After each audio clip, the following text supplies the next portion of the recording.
Welcome back everyone, this is Mayank Kothari. आज हम start करने वाले हैं sir interest rate risk management chapter का revision and this is going to be an interesting one. Derivatives chapter आपने जो देखा उसी का ही ये एक्सटेंडेड वर्जन है। डेरिवेटिव्स में एक क्वेश्चन हमने छोड़ दिया था, वो इस चैप्टर में आखिरी में कवर भी हो जाएगा। Interest rate risk management chapter आपका इस वाले रिवीजन लेक्चर में जो आप देखने वाले हो वो है अराउंड 14 to 16 क्वेश्चंस। आओ सर, सबसे पहले हम ओवरव्यू ले लेते हैं। यह है आपका interest rate risk management chapter. 16 questions हम करने वाले हैं, सारे इंपॉर्टेंट क्वेश्चंस हैं सर। लेटेस्ट क्वेश्चंस भी उसमें हमने इंक्लूड करे हैं, एग्जाम के नवंबर 23 के हो, मई 22 के हो, I think we have included those questions. देख लेंगे, आगे बढ़ते हैं। डेरिवेटिव्स पिछले वाले लेक्चर में हमने ख़त्म करा था और अब आप थोड़ा सा देख सकते हैं क्या क्या कॉन्सेप्ट्स हमारे कवर होंगे। सबसे पहले दो क्वेश्चन है सर फॉरवर्ड रेट एग्रीमेंट पे। पहला क्वेश्चन और पहले दो क्वेश्चन ये हो गए। उसके बाद आप देखोगे कैलकुलेटिंग थ्योरेटिकल एफआरए। तो जो एफआरए हम डिस्कस करेंगे पहले दो क्वेश्चन में, उसकी थ्योरेटिकल वैल्यू निकालना भी सीखेंगे। फॉरवर्ड कॉन्ट्रैक्ट अगर आपने देखा था डेरिवेटिव्स में तो ये वही है सर। बस उस वाले चैप्टर में, डेरिवेटिव्स वाले चैप्टर में फॉरवर्ड कॉन्ट्रैक्ट आप अप्लाई करते थे। वहाँ पे अंडरलाइंग असेट क्या होता था? इंडेक्स होता था, स्टॉक होता था।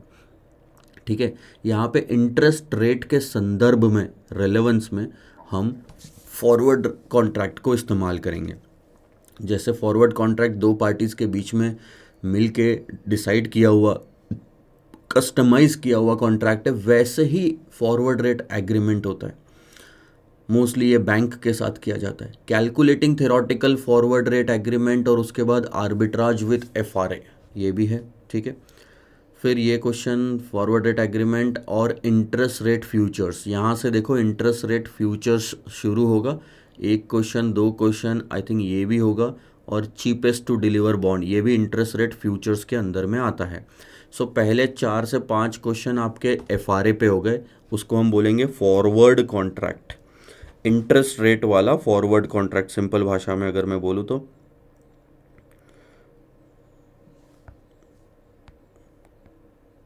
फॉरवर्ड। ठीक है, इसके बाद यहाँ से फ्यूचर्स शुरू होता है और वो तकरीबन यहाँ तक जाएगा। ये वैसा ही फ्यूचर्स है जो हमने देखा था डेरिवेटिव्स वाले चैप्टर में। यहाँ पे भी इंटरेस्ट रेट के रेलेवेंस में हम फ्यूचर्स की बात करेंगे। इसके बाद ऑप्शंस शुरू होगा, कैप ऑप्शन, कॉलर ऑप्शन, ये यहाँ पे कवर हो जाएगा आपका दो क्वेश्चन में। यहाँ पे भले ही मैंने कैप लिखा है आई थिंक, पर यहाँ पे कैप, पुट, कॉलर ये सब कवर हुआ है।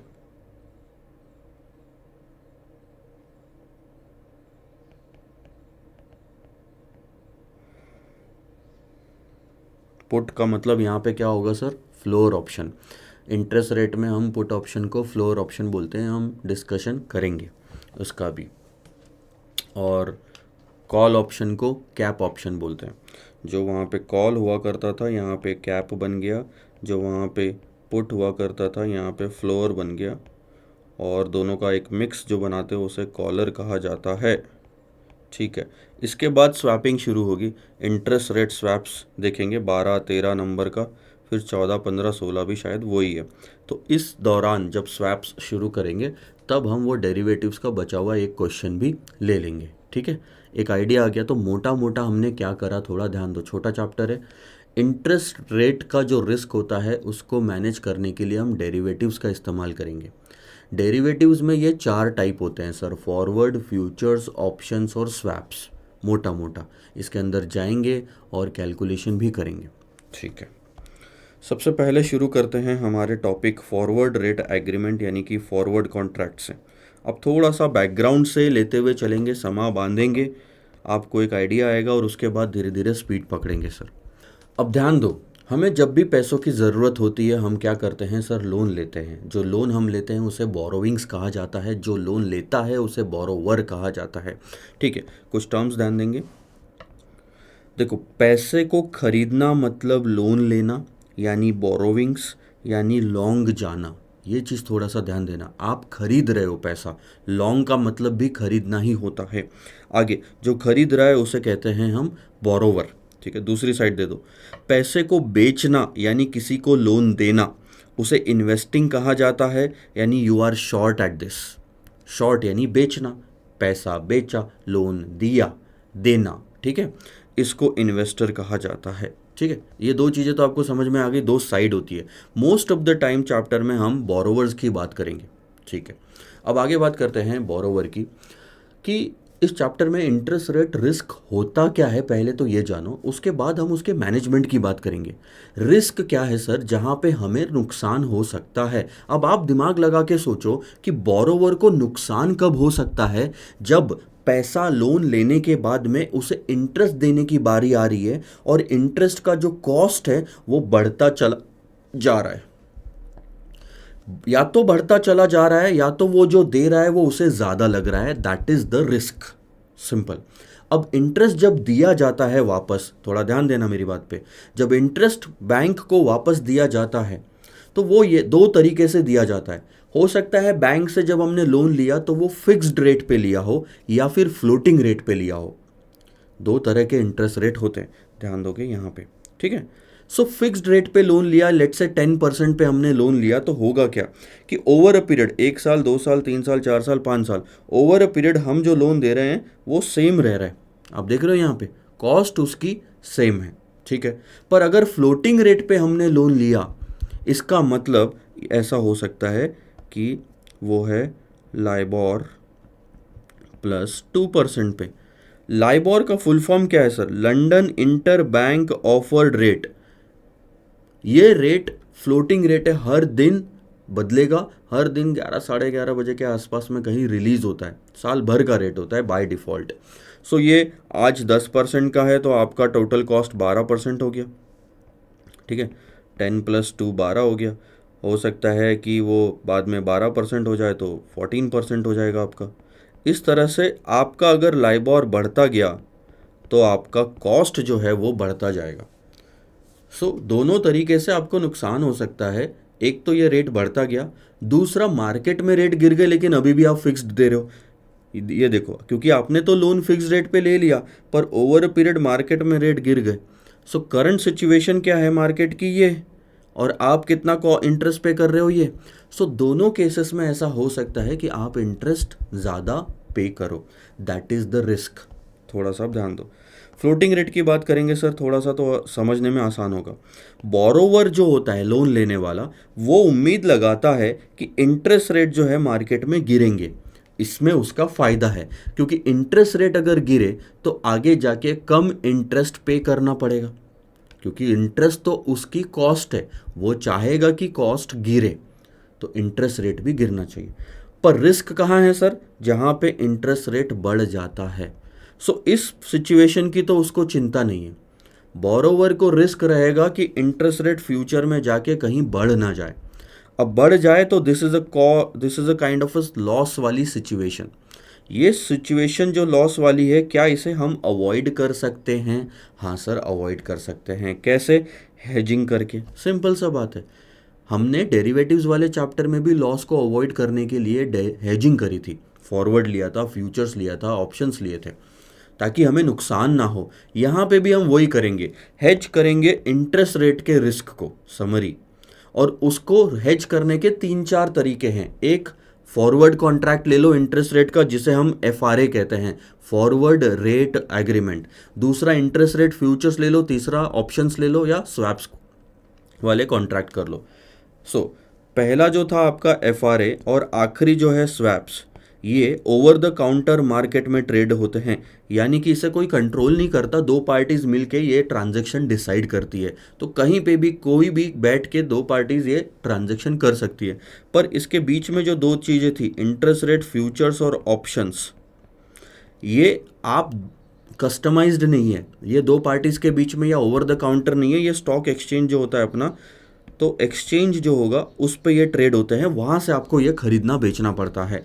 पर ये चारों तरीके हैं इंटरेस्ट रेट को हेज करने के। ठीक है, अब we will stick to the forward rate agreement, और ये होता क्या है। ठीक है, आज एक सिचुएशन लेते हैं कि आपको चाहिए लोन, पर आपको लोन ना आज नहीं चाहिए, ध्यान दे रहे हो, आपको लोन ना आज नहीं चाहिए, आपको लोन चाहिए आगे जाके, यानी कि आज से ठीक 6 महीने बाद। आज से ठीक 6 महीने बाद चाहिए, और अज्यूम करते हैं कि सिर्फ 3 महीनों के लिए चाहिए। तो सिचुएशन देख रहे हो आपके दिमाग में क्या आ रही है, आज एक इंटरेस्ट रेट दिया हुआ है लेट्स से 9% पे आप लोन ले सकते हो, पर आपको आज चाहिए ही नहीं, आपको तो चाहिए 6 महीने बाद। तो आज बैठे बैठे डर क्या लग रहा है कि इंटरेस्ट रेट आपका बढ़ जाएगा जब आप लोन लेने जाओगे। तो ऐसे में आप क्या कर सकते हो, आज आप किसी बैंक के पास में जाके या कोई पार्टी के पास में जाके एफआरए कॉन्ट्रैक्ट कर सकते हो। इसके तहत क्या होगा ये देखो, इसके तहत ये होगा कि आप आज ही उस पार्टी के साथ 6 महीने बाद जो लोन लेने वाले हो वो रेट फिक्स कर लोगे। जैसे हम शेयर 6 महीने बाद खरीदते कोई आज की डिसाइडेड प्राइस पे फॉरवर्ड कॉन्ट्रैक्ट में, वैसे ही हम लोन लेंगे आज की डिसाइडेड इंटरेस्ट रेट पे।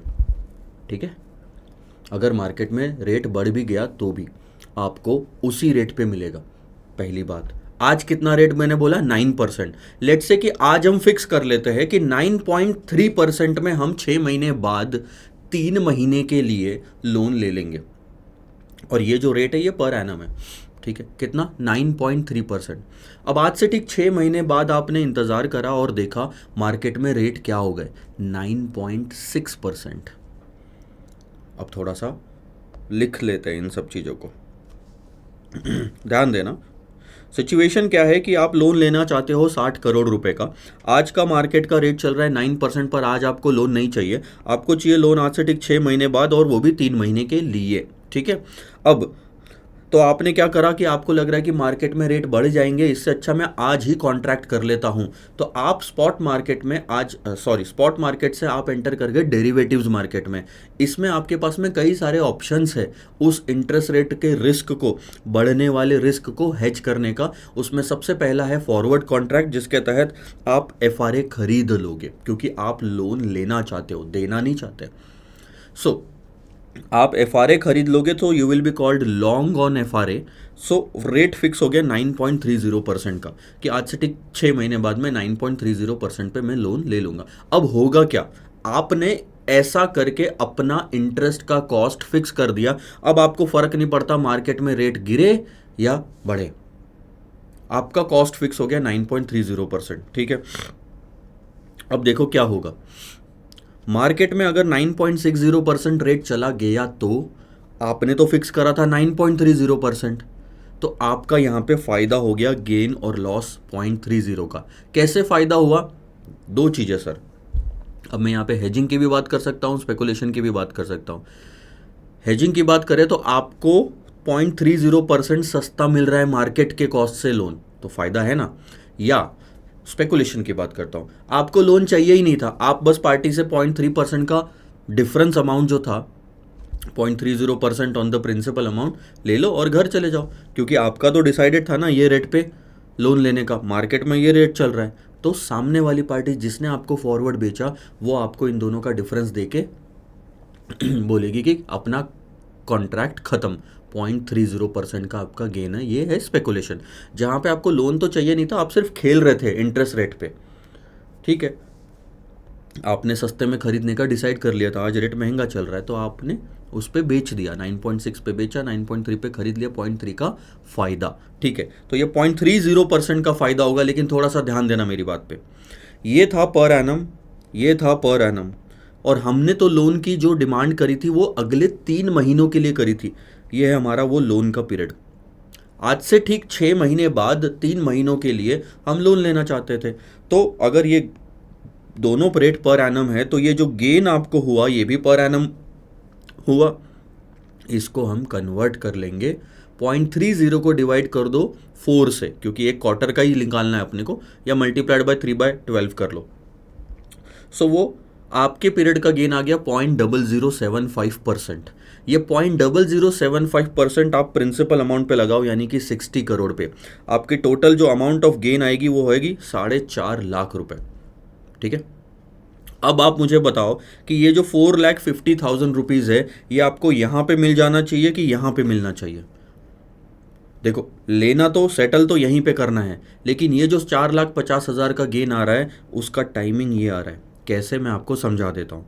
अगर आप कुछ नहीं करते, मार्केट में जाके लोन लेते 9.60% पे 3 महीने के लिए, तो उसकी इंटरेस्ट की कॉस्ट कहाँ चुकाते, 3 महीने बाद ही चुकाते ना, स्टार्टिंग में तो नहीं चुकाते।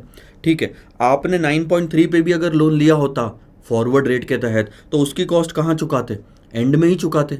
तो इन दोनों से निकला हुआ गेन भी जो आ रहा है वो भी एंड का ही आएगा, है ना। तो ये जो 4,50,000 की अमाउंट का प्रॉफिट आ रहा है, ये आपको 3 महीने बाद का आ रहा है, लेकिन आपको प्रॉफिट तो यहाँ खड़े खड़े ही पता चल गया। तो आप क्या करोगे, दोनों पार्टीज क्या करेगी, जिसने खरीदा बेचा FRA, वो इसकी प्रेजेंट वैल्यू को सेटल कर लेगी। इसकी प्रेजेंट वैल्यू निकालो 3 महीने से और ले दे के नक्की करो। अब प्रेजेंट वैल्यू निकालने के लिए रेट कौन सा यूज करोगे, जो मार्केट में चल रहा है 9.60%, उसको 1/4 करो, मतलब उसका 1/4 निकालो, क्योंकि 3 ही महीने का निकालना है, और उस रेट से इस 4.5 लाख रुपए के जो 3 महीने के बाद के प्रॉफिट को डिस्काउंट करके लेके आ जाओ, और वो यहाँ पे आपको मिल जाएगा। थोड़ा ध्यान देना, इस 4.5 लाख रुपए को 9.6 के फोर्थ पार्ट से, क्योंकि क्वार्टरली है, डिस्काउंट करूंगा मैं, और सेटलमेंट अमाउंट मेरी निकल के आ जाएगी 439,453। इतना आपको मिल जाएगा, आप घर जा सकते हो। FRA कॉन्ट्रैक्ट हो गया खत्म। वहीं पे हम बात करते हैं कि आपने 9.3 का तो कॉन्ट्रैक्ट कर लिया था और मार्केट में उस दिन रेट 8.80% हो गया, तो क्या, देखो आपका मार्केट में कुछ भी रेट हो जाए, आपकी कॉस्ट तो फिक्स हो चुकी है 9.30%। जब मार्केट में सस्ता चल रहा है, आपको महंगे में लोन लेना ही पड़ेगा। लाइबिलिटी भी है, ऑप्शन नहीं है यहाँ पे।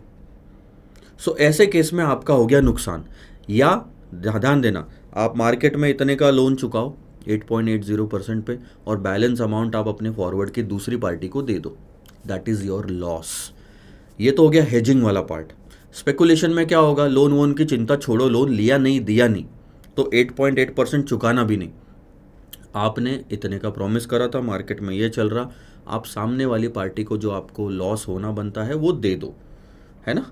0.50 का लॉस होना बनता है। क्यों होना बनता है सर, आपने प्रॉमिस करा था कि मेरा लोन का रेट 9.30% होना चाहिए, मार्केट में 8.80% है, कम है, तो आपने यह फॉरवर्ड रेट लेके गलती कर दी, ऐसा होगा ये। सो 9.30% और उसका जो डिफरेंस है वो आता है 0.50, ये भी पर एनम है। इसको भी हम क्वार्टरली कन्वर्ट करेंगे तो 0.0125% आएगा। उसको 60 करोड़ पे लगाओगे तो 7.5 लाख रुपए का पेमेंट करना बनता है। पेमेंट हमारा नुकसान है। और ये पेमेंट कहाँ का सर, ये पेमेंट है 3 महीने के बाद का। इसकी भी प्रेजेंट वैल्यू निकालो और ले दे के नक्की करो। सो 8.80% ये है स्पॉट रेट। इसी रेट पे डिस्काउंटिंग करोगे जो मार्केट में चल रहा है, ठीक है। सो ये देखो, ये 7.5 लाख रुपए का लॉस आता है, 8.80% से 1/4 से डिवाइड करा तो ये आ गया आपका 733,855। ये आप दे दो, कहानी खत्म। आपका कॉस्ट, आपको लग रहा है नुकसान हुआ, नुकसान नहीं हुआ सर, आपका इंटरेस्ट का जो कॉस्ट है वो फिक्स हो गया। अब मार्केट में रेट कुछ भी चले, आपको इतना तो देना ही पड़ेगा। अगर आपको सही में लोन लेना था तो आपने मार्केट से लोन लिया होगा, आप 8.80% दे रहे हो, बैलेंस 0.50% जो है वो आप फॉरवर्ड वाली पार्टी को दे रहे हो, टोटल कॉस्ट आपकी 9.30% आ गई। अगर 9.6 बैंक को दे रहे हो तो आपको 0.3 वापस मिल जाएगा, तो फिर भी आपकी कॉस्ट 9.30 आ गई। अब आप ये देखो, ये जो सेटल कर दिया आपने अमाउंट, इस चीज को निकालने का एक फॉर्मूला है सर, फॉरवर्ड रेट एग्रीमेंट में सेटलमेंट का एक फॉर्मूला है।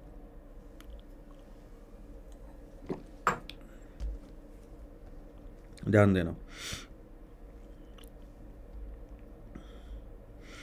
इस एग्रीमेंट में कुछ चीजें जो आपको समझने की जरूरत है। आप कौन थे, आप थे फॉरवर्ड रेट एग्रीमेंट के बायर, आप थे लॉन्ग ऑन FRA, आपने मुझसे ये FRA खरीदा था। मैं कौन हूं सर, बैंक, FRA का सेलर, तो वो था शॉर्ट ऑन FRA, ठीक है।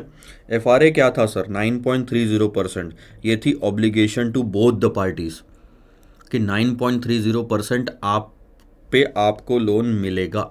ज़्यादा रहा तो बैंक भरपाई करेगा, कम रहा तो आप भरपाई करो। अब इस FRA को क्या कहा जाता है, ये थोड़ा सा ध्यान दो। इस FRA को कहा जाता है 6/9 FRA, 6/9 FRA, जिसमें 6 क्या होता है और 9 क्या होता है मैं आपको बता देता हूँ। 6 क्या है sir, loan period will start after 6 months, loan period कब शुरू होगा ये बताता है ये पहला नंबर 6, और लोन पीरियड आज से कब खत्म होगा ये बताता है ये दूसरा नंबर। सो लोन पीरियड क्या होगा, इन दोनों के बीच का डिफरेंस 9 - 6 3 मंथ्स, ये है मेरे लोन का पीरियड, जिस पीरियड के लिए मैंने लोन लेना है। 6 बताता है कि आज से ठीक कितने टाइम बाद लोन शुरू होगा, और 9 बताता है कि आज से ठीक कितने टाइम बाद लोन खत्म होगा। तो जनरली सेकंड नंबर जो रहेगा वो हमेशा ज़्यादा ही रहेगा, और उन दोनों के बीच का difference will be your loan का पीरियड। सो आप देख सकते हो FRA स्टार्ट कहाँ हो रहा है। अब आप मुझे दो चीज़ें बताओ, लोन का पीरियड कब स्टार्ट होगा, यहाँ से, लोन कब खत्म होगा पीरियड, यहाँ पे, ठीक है। यह था लोन की शुरुआत और लोन का अंत। पर अब मुझे बताओ FRA कहाँ से शुरू हुआ। FRA तो यहीं से शुरू हो गया सर, और FRA खत्म यहाँ पे हो जाएगा। FRA यहाँ से आगे नहीं बढ़ेगा, लोन का पीरियड जहाँ से शुरू होता है वहाँ पे FRA खत्म हो गया। सो लोन FRA का पीरियड ये रहा।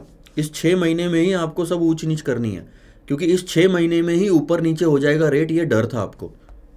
सो ध्यान देना, FRA आज शुरू हो गया और 6 महीने बाद FRA खत्म हो जाएगा जब लोन का पीरियड शुरू होगा। इसी टाइम पे 6 महीने पे लोन का पीरियड शुरू होगा और 9 पे लोन खत्म हो जाएगा। सो ध्यान देना, लोन खत्म होना और FRA का खत्म होना अलग अलग चीज़ होती है, ठीक है। अब ये डिसाइड कर लिया ये मैंने आपको यहाँ पे पिक्टोरियल में बता दिया। FRA स्टार्ट यहाँ हो रहा है, एंड यहाँ हो रहा है, और वहाँ पे लोन स्टार्ट होके लोन एंड यहाँ हो रहा है, ठीक है। कहानी समझ गई आपको। अब मैं फॉर्मूला बना देता हूँ सेटलमेंट का। हमने कितना सेटलमेंट करा सर, 439,453। वो आया कैसे था, 4,50,000 divided by 1 point something percentage जो आ रहा है ये डिस्काउंट करने का, ठीक है। फिर ऊपर में 4,50,000 कैसे निकाले, 0.0075% जो था आपका, उसको लगाया था 60 करोड़ पे। फिर निकालो कि 0.0075% कैसे आया सर, 0.30% को 1/4 करके टाइम से, और 0.30 कैसे आया सर, ये आपका स्पॉट रेट और ये FRA का रेट, ठीक है। इसको रेफरेंस रेट बोलोगे आप, उस दिन का जो मार्केट का रेट है। सो धीरे धीरे हम फॉर्मूला बनाते हैं, थोड़ा सा ध्यान देना। पहले तो यहाँ लिख लेता हूँ। आपको कहीं लग रहा है ऐसा कि रेफरेंस के रेट में से पहले हमने FRA माइनस करा, मानते हो इस बात को, RR माइनस FRA करा तो हमारा 0.30 आ गया। इसके बाद हमने क्या करा इस वाले क्वेश्चन में हमने बोला कि ये साल भर का है, तो हमें जितने पीरियड का लोन चाहिए सिर्फ उतने ही पीरियड में कन्वर्ट करना है। सो हमने उतने मंथ्स ले लिए और डिवाइडेड बाय 12 कर दिया, तो 3/12 करा। तो अब क्या आ गया देखो, इतना करने से 0.0075। इसको हमने किस पे लगाया, नॉमिनल प्रिंसिपल अमाउंट पे, यानी कि 60 करोड़ की।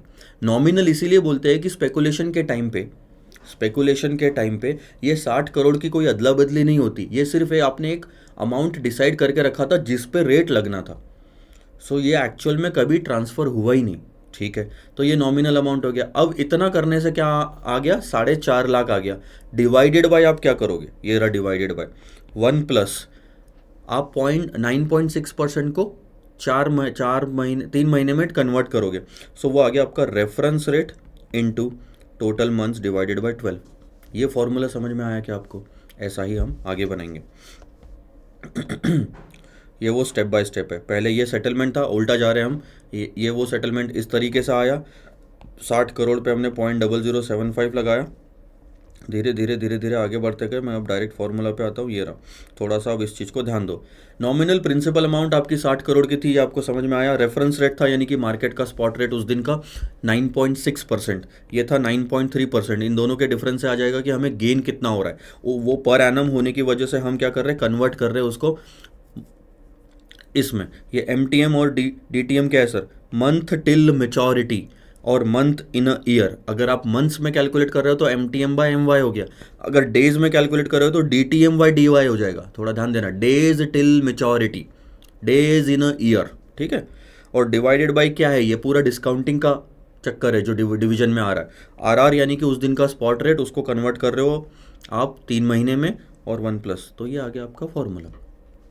इससे आपने कैलकुलेट कर लिया, ठीक है सर। ये बाकी का तो छोड़ दो, आया आपको समझ में। क्वेश्चन नंबर 1 देखो फटाफट हो जाएगा अब ये question. Parker and company is contemplating to borrow 60 crore for a period of 3 months in the coming 6 months. Question ऐसा दिया जाएगा, आने वाले 6 महीनों में हमें 3 महीनों के लिए लोन चाहिए। तो अब आप बताओ ये कौन सा FR है। लोग बोलेंगे 3/6 FR है, गलत है सर। आप यहाँ पे लिखो आने वाले 6 महीने में 3 महीने के लिए। तो आज से ठीक 6 महीने बाद लोन शुरू हो रहा है और आज से ठीक 9 महीने बाद लोन खत्म हो रहा है। सो वो हो गया 6/9 FR है, ठीक है। उसके बाद में करंट रेट 9% का दिया हुआ है, FR आपने 9.30% सेलेक्ट कर लिया। अब आपको बताना है कि सेटलमेंट क्या होगा अगर 9.6 और 8.8 चला गया। तो सब कुछ वही है जो हमने एग्जाम्पल में लिया। मैंने लिया ही इसीलिए ताकि एक क्वेश्चन साथ साथ में खत्म हो जाए।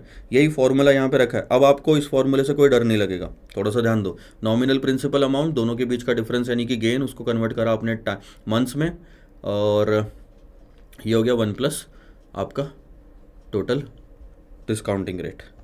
आगे बढ़े तो आपको ये चीज़ समझ में आ गई। ये 439 का और ये 733 का कैलकुलेट करके देख लेते कहीं अपना गलत तो नहीं आ गया कैलकुलेशन। 439 453 733 855, ये आपको समझ गया इस रेट के केस में और इस रेट के केस में। पहला वाला पार्ट आपका यहाँ पे ख़त्म होता है। देखो क्वेश्चन में क्लियरली लिखा है, it might be possible that the students may solve this question on the basis of days instead of months. In that case the rates will amount थोड़ी सी चेंज हो जाएगी। Further there may be also possibility that the FRA days and day count convention may be taken in various plausible combination. जैसे कि आप 90/360 ले सकते हैं, 90/365 ले सकते हैं, 91/360 या 91/365 ले सकते हैं। जब कुछ भी नहीं दिया तो कुछ भी हो सकता है। जनरली ऐसी सिचुएशन अब इंस्टीट्यूट नहीं आने देगी। इंस्टीट्यूट क्वेश्चन में क्लियर लिखेगी, थोड़ा सा ध्यान देना। इंस्टीट्यूट क्यों लिखेगी? क्योंकि वो चाहती है कि सबके आंसर सेम आए ताकि पेपर चेक करने में तकलीफ ना हो। अगर ऐसा नहीं लिखेगी तो सब अलग अलग आंसर निकालेंगे और सबके आंसर ठीक भी रहेंगे। ऐसे में पेपर चेकर के लिए एक एडिशनल बर्डन बढ़ जाएगा, टाइम कंज्यूमिंग हो जाएगा। इसीलिए अगर एग्जाम में लिखा आता है कि 365 लो, तो आपको क्या करना है सर, ध्यान देना। जो लिखा है उसी के हिसाब से चलो। आप अपने हिसाब से जाओगे, बोलोगे फिर भी आंसर तो ठीक है ना सर, नहीं, मार्क्स कट जाएंगे क्योंकि वो वेरिएशन दिखेगा आंसर में। क्वेश्चन नंबर 1 आपका यहाँ पे खत्म होता है। सेकंड नंबर का क्वेश्चन देखो। TM फिनकॉर्प ने बाय किया था 6/9 का FRA 100 करोड़ का एट 5.25%। अब थोड़ा सा ध्यान दो, 6/9 है, इसका मतलब आज से ठीक 6 महीने बाद शुरू हो रहा है, 9 महीने बाद खत्म हो रहा है। तो लोन का पीरियड कितना हो गया सर? लोन का पीरियड 3 महीने का ही है ठीक है। और वो ले लिया था 5.25 पे, ठीक है। आज ही फिक्स कर लिया कि 5.25 पे हम लोन ले लेंगे। On fixing date reference rate MIBOR turns out to be as follows. अब क्या हो गया? रेफरेंस रेट क्या हो गया, ध्यान देना। रेफरेंस रेट यानी कि अब आपको लोन अगर चाहिए, ठीक है, कब? इस पॉइंट पे लोन अगर चाहिए तो 3 महीने के लिए चाहिए तो ये रेट, 6 महीने के लिए चाहिए तो ये रेट, 9 महीने के लिए चाहिए तो ये रेट। अब आप देखो उस पॉइंट पे आपको एक्चुअल में देखा जाए तो सिर्फ 3 ही महीने के लिए लोन चाहिए, क्योंकि यहाँ पे हमारा लोन का पीरियड 3 महीने का है। यही चीज़ लोग नहीं निकाल पाते। 6/9 FRA का मतलब नहीं समझा तो आप इसमें से कौन सा लेना है यही नहीं समझ पाओगे। आप 6 ले लोगे, 9 ले लोगे, सारा गलत है। आपको सिर्फ 3 महीने के लिए लोन चाहिए ना। और ये तो स्पॉट मार्केट में है। स्पॉट मार्केट में FRA नहीं करते, स्पॉट मार्केट में लोन लेने जाओगे तो 3 महीने के लिए तो लोगे। ये रेट अप्लीकेबल है आपको, ठीक है, 5.5 का पर आपने तो प्रॉमिस कर दिया था 5.25 के रेट से लोन मिलेगा। तो यहाँ पे आपका फ़ायदा है FRA में। FRA में आपको सेटलमेंट जब होगा तो आप बोलोगे देखो मेरा तो रेट कम है, मार्केट में ज़्यादा है, बैलेंस मेरे को दो, कितना? 0.25। आगे देखो, तो वो बोल रहा है कि प्रॉफिट और लॉस निकालो to Fincorp in terms of basis point. 5.50 5.25 basis point कितना? 25 बेसिस पॉइंट। हमने देखा था 100 बेसिस पॉइंट का 1% होता है और ये पर एनम है सारा। तो पहले क्वेश्चन का आंसर कितना आसान है। TM will make a profit of 25 basis point since 6/9 FRA is a contract for 3 month interest rate in 6 months time. कहानी खत्म, कोई दिक्कत है? नहीं है। अब उन्होंने बोला सेटलमेंट अमाउंट निकालो। सेटलमेंट अमाउंट सिंपल है, आप यही 0.25% को सबसे पहले तो कहीं मंथ नहीं दिया ना, हाँ, तो 3 महीने बाय 12 से मल्टीप्लाई करो तो आपका आ जाएगा 3 महीने का रेट। उसको लगाओ 100 करोड़ पे। उसके बाद डिस्काउंटिंग करोगे तो रेफरेंस रेट स्पॉट मार्केट का जो रेट रहेगा वही। FRA का रेट तो खाली आपके कॉन्ट्रैक्ट के लिए था, पर मार्केट में सबको लोन तो ये रेट पे मिल रहा है ना। तो ये है आज का रेट 5.50 जिससे डिस्काउंटिंग करोगे। ये रहा, देखो इन्होंने 360 डेज वाला लिया है, तो ऐसे केस में हम 90/360 ले लेते, कहानी आसान हो जाएगी, है ना। कहीं पे इन्होंने और डेज तो लेने बोला नहीं है, ठीक है, ध्यान दो। सो नोशनल अमाउंट रेफरेंस रेट ये हो गया, इन्होंने यहाँ पे लिया, ये देखो इन्होंने फालतू में दिमाग लगाया, 92 डेज ले लिया। अब जुलाई भी होगा, अगस्त भी आ रहा होगा, उसमें ऐसा आप जानबूझ के अज्यूम कर रहे हो कि 31 डेज आ रहा होगा, तो फिर तो 92 ही आना है। Alternatively it can also be taken as 90 days, आपके हिसाब से ले सकते हो जब क्वेश्चन में नहीं दिया है तो। ये वही फॉर्मूला है, ध्यान दो ना। ये नोशनल अमाउंट हो गया, ये आपका रेफरेंस रेट, ये आपका एग्रीड रेट, इन दोनों के बीच का डिफरेंस आपका प्रॉफिट हो गया, जिसको सबसे पहले तो हमने 3 महीने में कन्वर्ट करा, फिर 100 करोड़ पे लगाया तो हमारा प्रॉफिट हो गया। लेकिन ये मिल रहा है आखिरी में, इसको डिस्काउंट करके लेके आना ज़रूरी है 3 महीने से। कहाँ का, जो न्यूमरेटर का पार्ट है ना सर, ये न्यूमरेटर का जो प्रॉफिट आता है वो यहाँ पे मिल रहा है आपको, मतलब यहाँ का कैश फ्लो बनता है, पर सेटलमेंट यहीं पे हो जाएगी, क्योंकि यहाँ पे पता चल गया ना प्रॉफिट कि 3 महीने बाद क्या प्रॉफिट लॉस होना है, तो 3 महीने तक इंतजार क्यों करना, उसकी प्रेजेंट वैल्यू लेके ख़त्म करो। ये आई कहानी आपको समझ में, काफ़ी आसान था। अब सवाल ये उठता है, ध्यान देना मेरी बात पे, कि ये जो 5.25% आपने यहाँ पे एग्री करा, या फिर पिछले क्वेश्चन में 9.3% का आपने रेट फिक्स करा, ये निकलता कैसे है। Now what we are going to do, we are going to calculate theoretical FRA, ठीक है। कैसे करते हैं एक ब्रेक के बाद मैं आपको बताता हूँ। So welcome back after this break. अब हम क्या करने वाले हैं सर, थ्योरेटिकल फॉरवर्ड रेट के बारे में जानकारी हासिल करेंगे।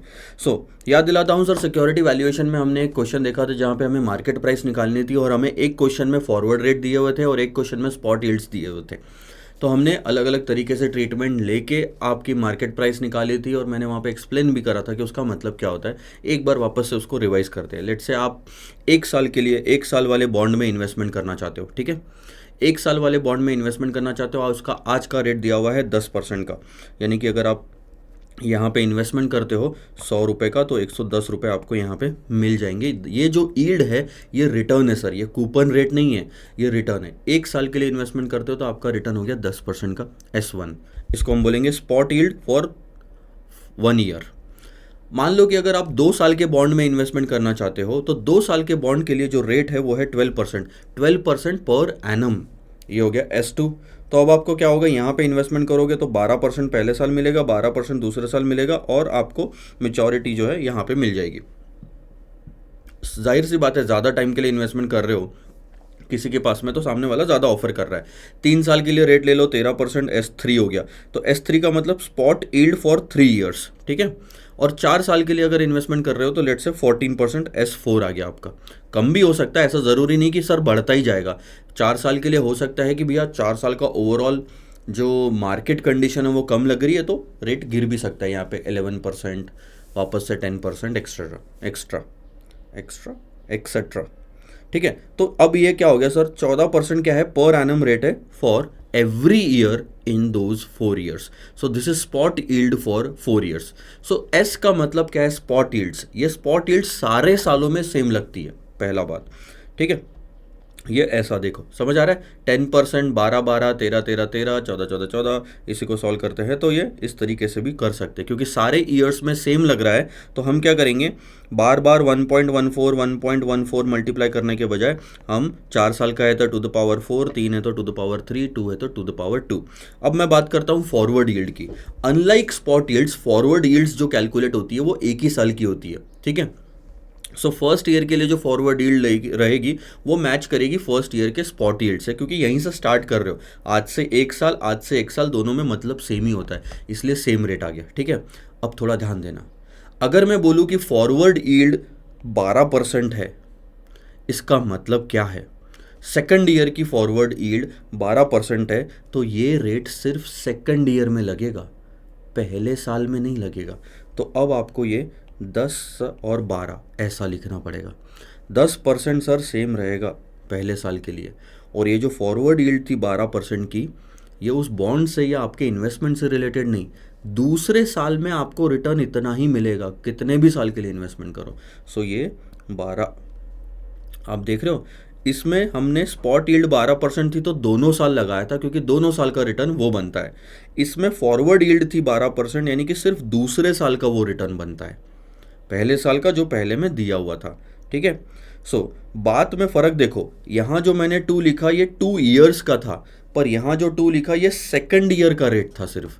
तो फ़र्क है ना, 12% 2 सालों का या 12% दूसरे साल का, बात में फ़र्क आता है। फॉरवर्ड यील्ड जो रहती है ये हर साल के लिए होती है अपनी खुद की, ठीक है। 13% आएगा तो क्या होगा, पहले साल 10, दूसरे साल 12, और ये 13% सिर्फ तीसरे साल के लिए लगेगा। कि आप अगर तीसरे साल के लिए रिटर्न चाहते हो, कहीं पे भी इन्वेस्टमेंट करो, तो दैट इज़ 13%। तो अब आपको समझ में आया डिफरेंस क्या है स्पॉट यील्ड और फॉरवर्ड यील्ड का, ठीक है। अब मैं बात करता हूँ कुछ सिचुएशन की। लेट्स टेक एन एग्जाम्पल, थोड़ा सा टाइम देना मेरे को। ये हमने ड्रॉ कर लिया। लेट्स से कि आप इन्वेस्टमेंट करते हैं 10% के रेट से। अब मैंने ऐसा लिख दिया, यानी कि 2 साल के लिए मैं इन्वेस्टमेंट कर रहा हूँ, ठीक है। थोड़ा यहाँ ले लेता हूँ। अब मैं 2 साल के लिए इन्वेस्टमेंट कर रहा हूँ सर, कितना, 100 रुपीज़ का मैं इन्वेस्टमेंट करता हूँ, तो सबसे पहले मेरे को यहाँ 10% मिलेगा, यहाँ भी 10% मिलेगा। कैलकुलेट कैसे होगा सर, 100 रुपीज़ पे 1.1 पहले साल लगा, दूसरे साल भी 1.1 लगा, तो मुझे 110.20 समथिंग 21 आना चाहिए, फिर भी देख लेते हैं। 121 रुपीज़ मिले 2 साल के बाद में, ठीक है। आपको मैं एक दूसरा ऑप्शन देता हूँ, ठीक है। आप सिर्फ 1 साल के बॉन्ड में इन्वेस्टमेंट करो, और वो रेट है 9% का। यहाँ पे 100 रुपये इन्वेस्टमेंट कर दो 1 साल के बॉन्ड में, कर दिया। अब आपको स्टार्टिंग में ही पता है कि 1 साल बाद हमें कितने रुपए आने वाले हैं, 109 रुपये आने वाले हैं। आप क्या करो, आज ही दूसरे साल के लिए FRA ले लो, और यहाँ पे FRA आप बेचोगे, यानी कि पैसा दोगे, लोन दोगे, इन्वेस्ट करोगे, क्योंकि आपको आने वाला है 109 रुपये। लेट्स से ये रेट है 14% का, ठीक है। तो हम क्या करेंगे, इस पॉइंट पे जो हमें 109 रुपये मिलेंगे, वो अगले 1 साल के लिए हम और इन्वेस्ट कर देंगे, ठीक है। मैं इसी चीज़ को ऊपर ही लिख लेता हूँ, इसी के साथ जोड़ के, तो आपको समझ आ जाएगा। तो मैंने क्या करा, ये 109 रुपये वापस इन्वेस्ट कर दिया, ठीक है। अब मेचोरिटी पे क्या होगा, 1 साल का ही बॉन्ड था, पहले साल मुझे 9% मिल गया, मानते हो बात को, और दूसरे साल मुझे कितना मिलेगा, 14% मिलेगा। 109 रुपये पे 14%, तो ध्यान देना आपकी कैश फ्लोज क्या होगी। अब इस तरीके से लिख सकता हूँ, 100 पे पहले साल 9% मिला, और उसके बाद उसको वापस इन्वेस्ट करा FRA पे, तो उस पर 14% मिला। So that is somewhere around 115 point, रुको,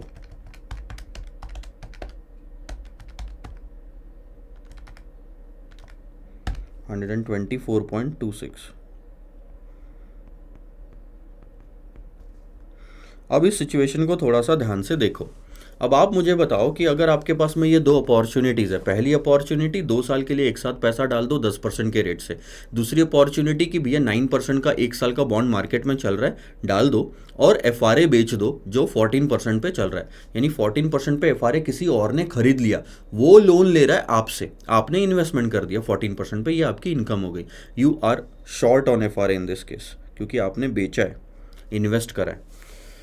तो आप जनरली कौन सा ऑप्शन चूज करोगे, सीधी सी बात है, आप हर इन्वेस्टर सेकंड ऑप्शन चूज करेगा, including me also. Why, because वहां पे हमारी कैश फ्लो ज़्यादा है, इन्वेस्टमेंट के बाद रिजल्ट जो मिल रहा है, प्रोसीड्स जो है, वहां पे ज़्यादा पैसे मिल रहे हैं, ठीक है, 124 रुपये 26 पैसे। So every one will choose this type of investment, ठीक है। यानी कि क्या होगा सर, ध्यान देना, इन्वेस्टर्स जो है हर कोई S1 1 साल के बॉन्ड की वैल्यू जो है वो बढ़ जाएगी, FRA की भी डिमांड जो है वो बढ़ जाएगी, हर कोई इसे बेच रहा है, खरीद नहीं रहा। डिमांड बढ़ गई का मतलब बेचने के लिए इसे बेचा जा रहा है, इसका सप्लाई बढ़ जाएगा, एक तरह से आप ऐसा लेके चलो, डिमांड नहीं बढ़ रही, सप्लाई बढ़ जाएगा। अब इस वाले बॉन्ड में कोई भी इन्वेस्ट ही नहीं कर रहा है ऐसे में, ठीक है। तो क्या कहीं आपको यहाँ पे आर्बिट्राज अपॉर्चुनिटी दिख रही है? यस सर, दिख रही है। अब मैं क्या करता हूँ, थोड़ा सा ध्यान देना, यहाँ तो आपने 100 रुपये का इन्वेस्टमेंट करके 124 रुपये हासिल करे, पर मैं बिना इन्वेस्टमेंट करके कुछ फ़ायदा ले सकता हूँ। प्रॉफिट कितने का है आपका यहाँ पे, 3 रुपये 26 पैसे का आपको आर्बिट्राज अपॉर्चुनिटी दिख रही है कि सर जहाँ पे आपका सस्ता है, हम क्या बोलते हैं आर्बिट्राज में, सस्ता खरीदो महंगा बेचो, खरीदो मतलब लोन के केस में खरीदो मतलब बोरो करो, बेचना मतलब इन्वेस्ट करना। So what you have to do is, in this case यहाँ पे आपको क्लियरली दिख रहा है कि 121 रुपये जो है, आप क्या चाहते हो, आपका आउटफ्लो हो कि इनफ्लो हो? सर आउटफ्लो हो।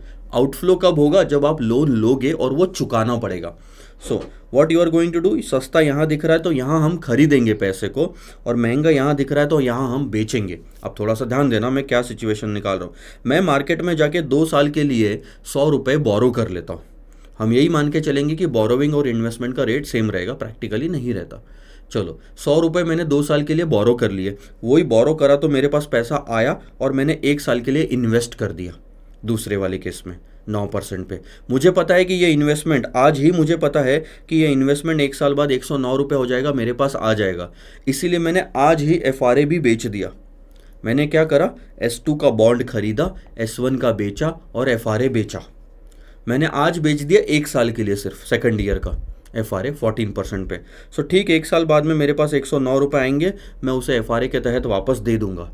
अब मेरे पास यहाँ से 2 ही कहानी आगे बढ़ेगी सर। पहला वाला बॉन्ड खत्म, ये वाला बॉन्ड आगे बढ़ेगा, यानी बोरोविंग आगे बढ़ेगी मेरी, और ये वाला जो FRA वो आगे बढ़ेगा जो यहाँ जाके सेटल होगा। अब क्या होगा, आपको यहाँ पे 121 चुकाने पड़ेंगे, जिसका इंतज़ाम मैं मैंने पहले ही कर दिया था कि ये 109 रुपये आपको 14% के रेट से इतना पैसा आपको उस दिन मिलेगा। आप 124 लेना, उसमें से 121 चुका देना, क्योंकि बोरोविंग है, आपको फ़ायदा होगा 3.26 का। एक तरह से आर्बिट्राज की पॉसिबिलिटी कितनी है, 3.26% की है। 100 रुपये के नोशनल अमाउंट पे आपने खेला, 3.26%। अगर आपके पास में 1 लाख रुपए है तो आप 3,260 रुपये कमा सकते हैं। अगर आपके पास में 1 करोड़ है तो ये 3 लाख का प्रॉफिट हो सकता है। 100 करोड़ है तो 32,60,000 का प्रॉफिट हो सकता है, बिना किसी रिस्क के। बस आपको कोई 100 करोड़ रुपए देने वाला होना चाहिए, और यहाँ पे ऐसी अपॉर्चुनिटी मार्केट की, ठीक है। तो ये हो गई सर आर्बिट्राज की पॉसिबिलिटी। जब आपका रेट्स में मिसमैच होता है, तो ऐसी आर्बिट्राज की अपॉर्चुनिटी एग्जिस्ट करती है। पहली बात, एग्जिस्ट कब नहीं करेगी ये बताओ। मार्केट में आर्बिट्राज की अपॉर्चुनिटी एग्जिस्ट तब नहीं करेगी जब दोनों के कैश फ्लो जो है एंड के वो सेम आए, या तो दोनों 121 आ जाए, या तो फिर अपना दोनों 124.26 आ जाए, ठीक है। तो हम कोशिश क्या करेंगे सर, आर्बिट्राज अपॉर्चुनिटी ना हो ऐसा फॉरवर्ड रेट निकालने की, यानी कि ये वाला रेट निकालने की। ये रेट थोड़ा ज़्यादा था इसीलिए ज़्यादा पैसा मिला।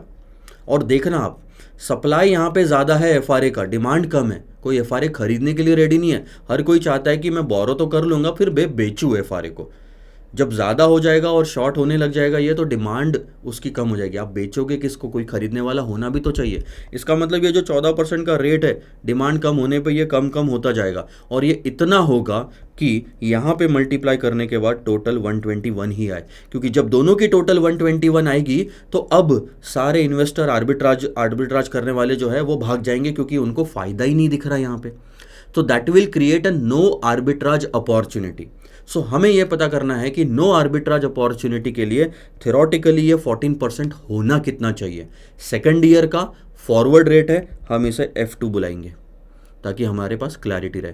अब सिंपल है, कैसे कैलकुलेट करोगे सर, इन दोनों इक्वेशन को टोटल कर दो। अगर ये दोनों 121 है तो इनको इक्वेट कर दो, ये दोनों नंबर्स को इक्वेट कर दो और यहाँ पे F2 रख दो। ध्यान दो मैं क्या कर रहा हूँ मैंने ऐसा लिख लिया ये equation, 100 into 1.1 into 1.1 is equal to 100 into 1.09 पहले साल का इंटू 1 प्लस F2, ठीक है। हमें तो ये निकालना है ना।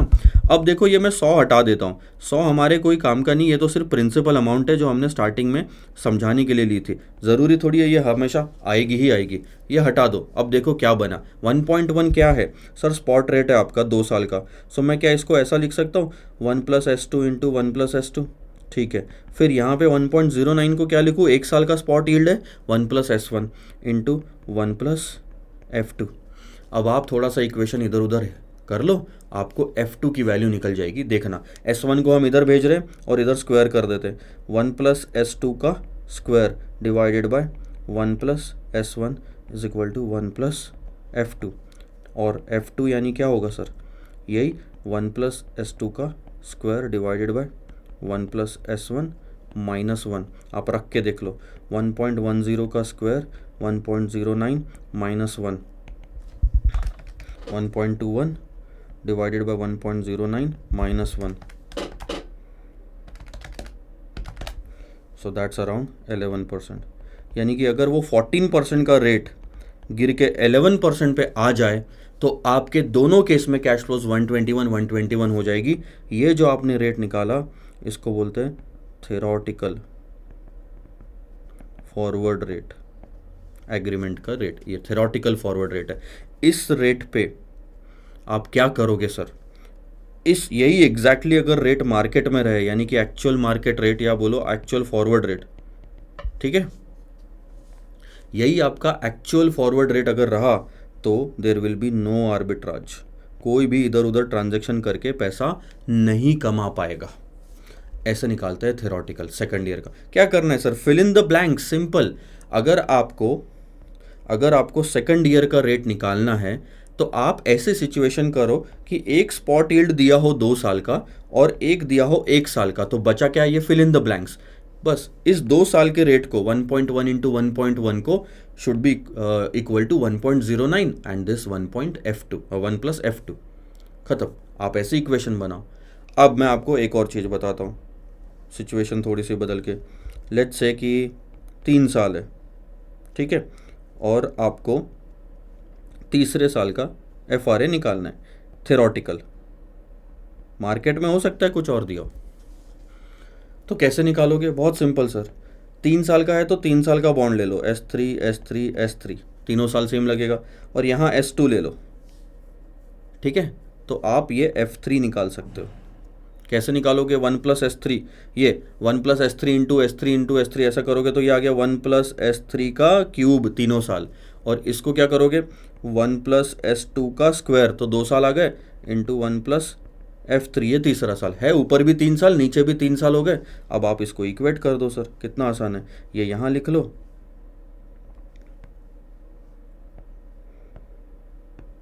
ये देखो, ये ऐसे लिख लिया मैंने, -1 कर दूंगा, ये F3 आ गया, वो 1 प्लस F3 का -1 इधर डाल दो, तो आपका फॉर्मूला बन गया। ऐसे निकाल सकते हो आप कितने भी, और ज़रूरी नहीं है S2 2 बार होना, आप ऐसा भी कर सकते हो सर, S1 दिया हो तो ये 1 साल का हो गया, F2 दिया हो तो ये दूसरे साल का हो गया, और फिर F3, तो डिनोमिनेटर में क्या आएगा 1 plus S1 into 1 plus F2 into 1 plus F3, तो आपको S1 F2 उस टाइम पे पता होना चाहिए, आप वैसे निकाल लो, ऊपर में भी 3 साल नीचे में भी 3 साल, ठीक है, निकाल पाओगे। अब थोड़ा सा ध्यान दो, ये वाली सिचुएशन में हमारा थेरोटिकल रेट निकल के आया था 11% का, ठीक है, थेरोटिकली FRA 11% का मार्केट में होना चाहिए। मार्केट में FRA कितना था सर, 14% का था। अब हम क्या बोलेंगे कि एक्चुअल FRA जो है वो ज़्यादा है थेरोटिकल FRA से, बोल सकता हूँ। इसका मतलब FRA जो है, FRM नहीं, FRA ओवर वैल्यूड है, मार्केट में ज़्यादा है ना, 11% होना चाहिए था, 14% है, ओवर वैल्यूड है ना, ज़्यादा है, तो आप FRA बेचोगे, ज़्यादा वाली ओवर वैल्यूड चीज़ को क्या करोगे, बेचोगे। ध्यान देना, हमने बेचा ही था FRA। अब ध्यान दो, इस वाली इक्वेशन में अगर आपका यहाँ पे बेचना निकल रहा है, शॉर्ट करना, तो इस पूरी लाइन में आप सिर्फ शॉर्ट ही शॉर्ट करोगे, यानी बेचोगे ही बेचोगे। तो पहले भी आपको इन्वेस्टमेंट ही आना चाहिए, यानी कि आप पैसा बेचोगे। खरीदोगे कहाँ, दूसरी सिचुएशन में। यहाँ बेचना आया एक बार आपका, तो पूरी लाइन में बेचना ही आना चाहिए, और इधर आएगा बाय करना, तब जाके आर्बिट्राज आप कर पाओगे, ठीक है। तो अब मैं थोड़ा सा आपको कंपैरिजन समझा देता हूँ, ध्यान देना। If actual forward rate is equal to theoretical forward rate, यानी कि जो आपका 11% था वो अगर मार्केट में दिया होता तो आप बोलते कि FRA is correctly valued, arbitrage opportunity does not exist, कहानी खत्म। पर अगर आपका actual FRA is not equal to theoretical FRA, ठीक है, इसका मतलब आर्बिट्राज अपॉर्चुनिटी एग्जिस्ट करती है, आप कुछ ना कुछ करके प्रॉफिट कमा सकते हो। अगर एग्जिस्ट करती है तो दो चीज़ होगी, या तो एक्चुअल FRA आपका ज़्यादा होगा थेरोटिकल से, या तो एक्चुअल FRA आपका कम होगा थेरोटिकल से, ठीक है। अगर ज़्यादा हुआ तो करना क्या है, थोड़ा ध्यान दो, वो 14% की जगह यहाँ मैंने 13% लिखा है, आप 14 ले लो। ज़्यादा दिख रहा है, इसका मतलब आप बोलोगे कि एफआरए मार्केट में ओवर वैल्यूड है। ये ओवर है कि अंडर है, ये इस पे डिपेंड करता है सर, एक्चुअल रेट पे। ये रेट तो आपने घर पे बैठ के निकाला है, ये सिर्फ कंपैरिजन के काम का है। एक्चुअल ट्रांजैक्शन एफआरए के जो करोगे आप एक्चुअल प्राइस पे करोगे, और ये ज़्यादा है तो आपने बोला ओवर वैल्यूड। ओवर वैल्यूड चीज़ जो है वो आप क्या करोगे, सेल करोगे एफआरए। इसका मतलब you will go short on FRA. Short जाने का मतलब आप इन्वेस्ट करोगे एफआरए पे। एफआरए पे इन्वेस्ट करना है अगले आने वाले सालों में, तो उसके पहले सालों में भी आपको इन्वेस्ट करना है सर, और उसकी अपोजिट पोजीशन लेना है बाकी के दूसरे मार्केट में, यानी कि आप बोरो करोगे 2 साल के बॉन्ड के लिए। ठीक है, एक्सपायरी पे क्या होगा, आप जितनी भी ओपन पोजीशन है सेटल कर दो। ओपन यानी कि बोरो किया तो रीपे कर दो, इन्वेस्ट करा तो वापस ले लो, और इसका भी आप वापस ले लो इंटरेस्ट के साथ। You will end up with arbitrage gain. Same चीज़ यहाँ पे देख लो सर, अगर एफआरए आपका अंडर वैल्यूड निकला, यानी कि 11% होना चाहिए पर 9% ही है मार्केट में, तो डिमांड बहुत बढ़ जाएगी उसको खरीदने की। ठीक है, so what you will do, under valued चीज बाय करोगे। बाय करना यानी एफआरए को लॉन्ग करना, यानी कि पैसा बोरो करना एफआरए पे। अगर आपने दूसरे साल में बोरो करा है तो उसके पहले साल में भी बोरोविंग ही आनी चाहिए, बोरो फॉर द प्रीवियस ईयर। और इसकी एग्जैक्ट अपोजिट सिचुएशन लोगे दूसरे मार्केट में, यानी कि आप इन्वेस्ट करोगे। सो एफआरए पे बोरो करना है, इधर भी बोरो करना है, और पैसा उठा के दूसरे मार्केट में डाल दो 2 साल के लिए, और सेटल करो मेच्योरिटी पे। You will enjoy the arbitrage gain in both the cases. आएगा क्वेश्चन तब हम सॉल्व करेंगे। ठीक है, ये चीज़ समझी। ये फॉर्मूला देख लो आपका थ्योरेटिकल रेट निकालने का, कि अगर कोई सिचुएशन में ये रेट पॉसिबल है और ये भी पॉसिबल है, तो आर्बिट्राज हटाने के लिए यहाँ पे F2 आप आसानी से निकाल सकते हो। It is nothing but fill in the blanks. दोनों को ऊपर मल्टीप्लाई करो, दोनों को नीचे में मल्टीप्लाई करो। This should be equal to this. इसका कैश फ्लो इस सिचुएशन का इस ऑप्शन के साथ मैच करना चाहिए। F2 आपका आ जाएगा S2 का square divided bye S1 minus 1। ध्यान दे रहे हो, ये F2। अब ये क्लियर समझ आ रहा है। देखो 2 निकालना है तो 2 साल का बॉन्ड ले लो ना, क्लियर। F3 है तो क्या करोगे, 3 साल का बॉन्ड ऊपर ले लोगे। देखो ऊपर में क्यूब लिखा है तो 3 साल आ गए, नीचे में 2 साल आ गए, बचा हुआ तीसरा साल ये।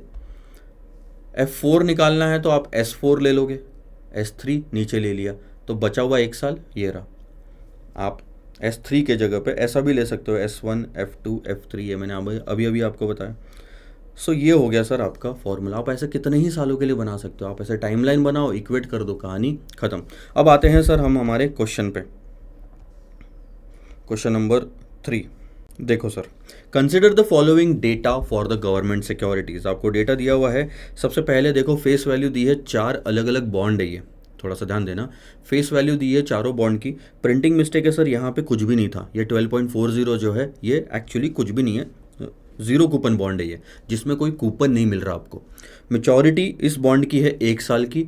ये वाला बॉन्ड 2 साल में मेच्योर होगा, ये वाला बॉन्ड 3 साल में होगा, ये वाला बॉन्ड 4 साल में मेच्योर होगा। ठीक है, उन चारों बॉन्ड की अलग अलग करंट प्राइसेस दी हुई है और वाईटीएम दी है। ये ज़्यादा आपको काम नहीं आएगी वाईटीएम। ठीक है, ये आपको करंट प्राइस दी है, यानी कि आज की मार्केट प्राइस। 4 अलग अलग बॉन्ड है सर।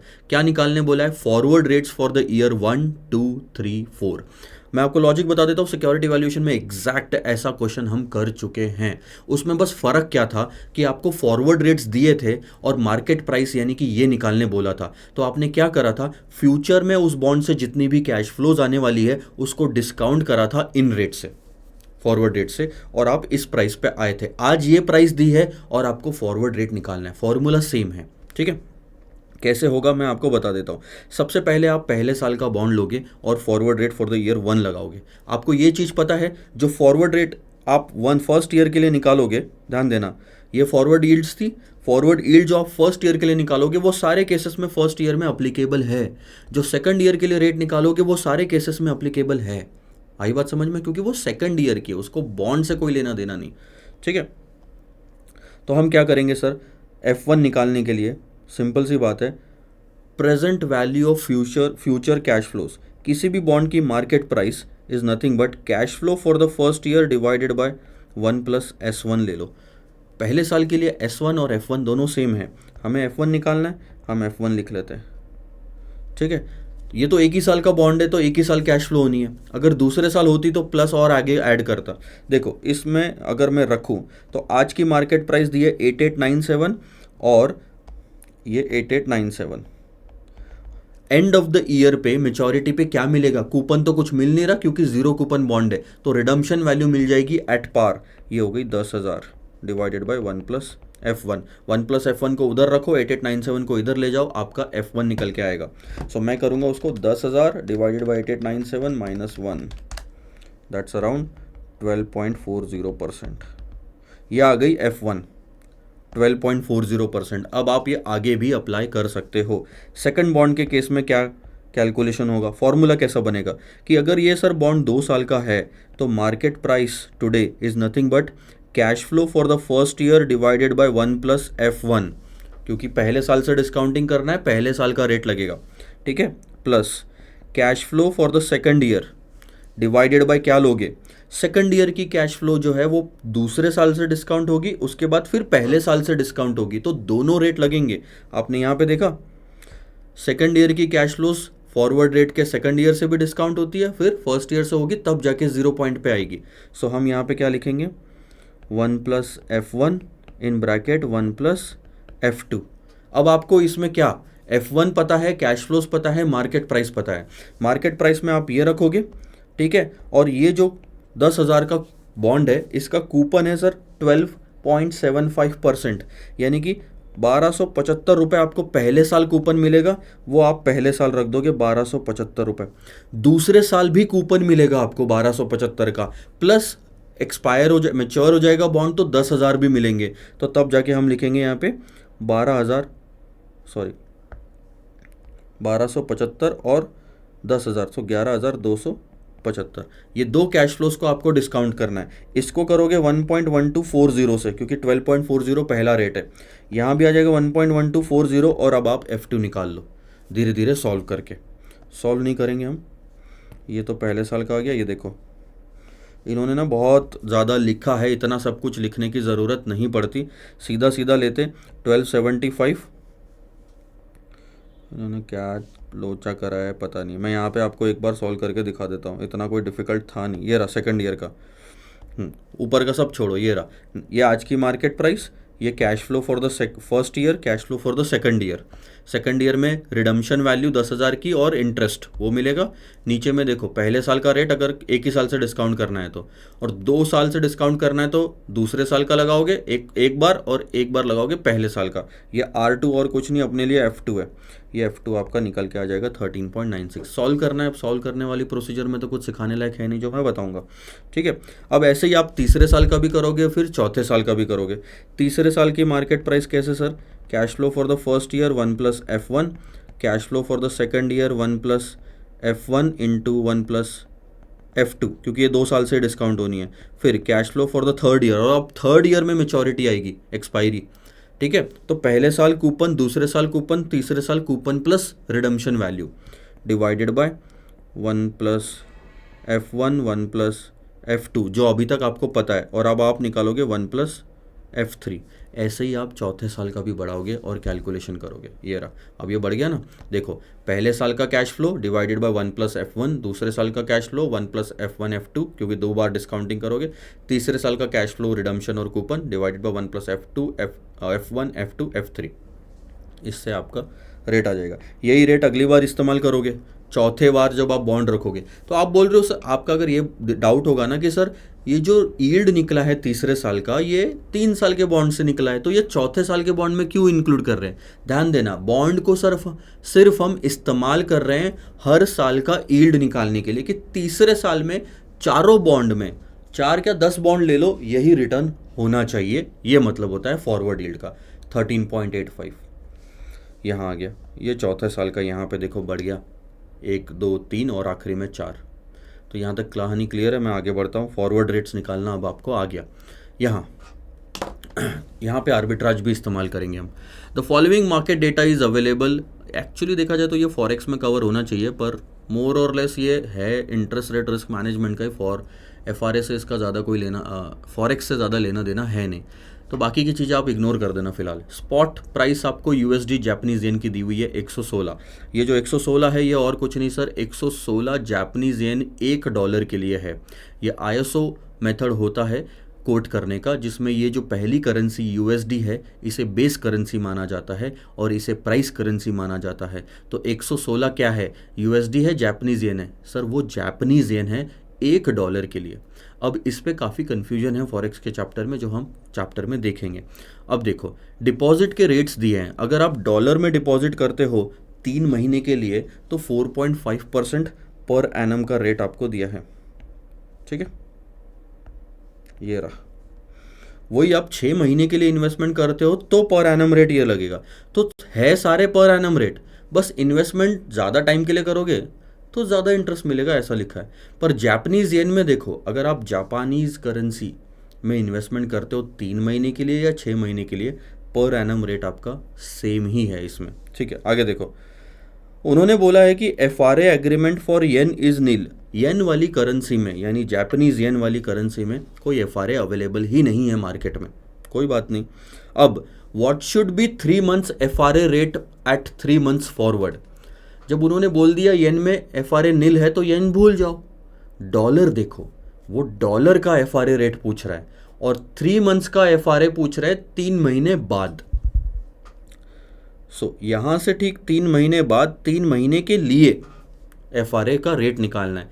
तो सबसे पहले तो ये बताओ कि सर ये कौन सा FRA हुआ।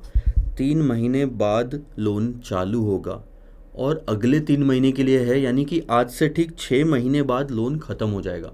सो it will be called as 3/6 FRA। आज से ठीक 3 महीने बाद लोन चालू होगा और ठीक आज से 6 महीने बाद लोन ख़त्म हो जाएगा। तो ये हो गया 3/6 FRA। इन दोनों का difference will be the loan period. Loan का पीरियड कितना है सर, सिर्फ 3 महीने का। आगे हाँ, अब ये हमें निकालना है 3 महीने बाद 3 महीने के लिए।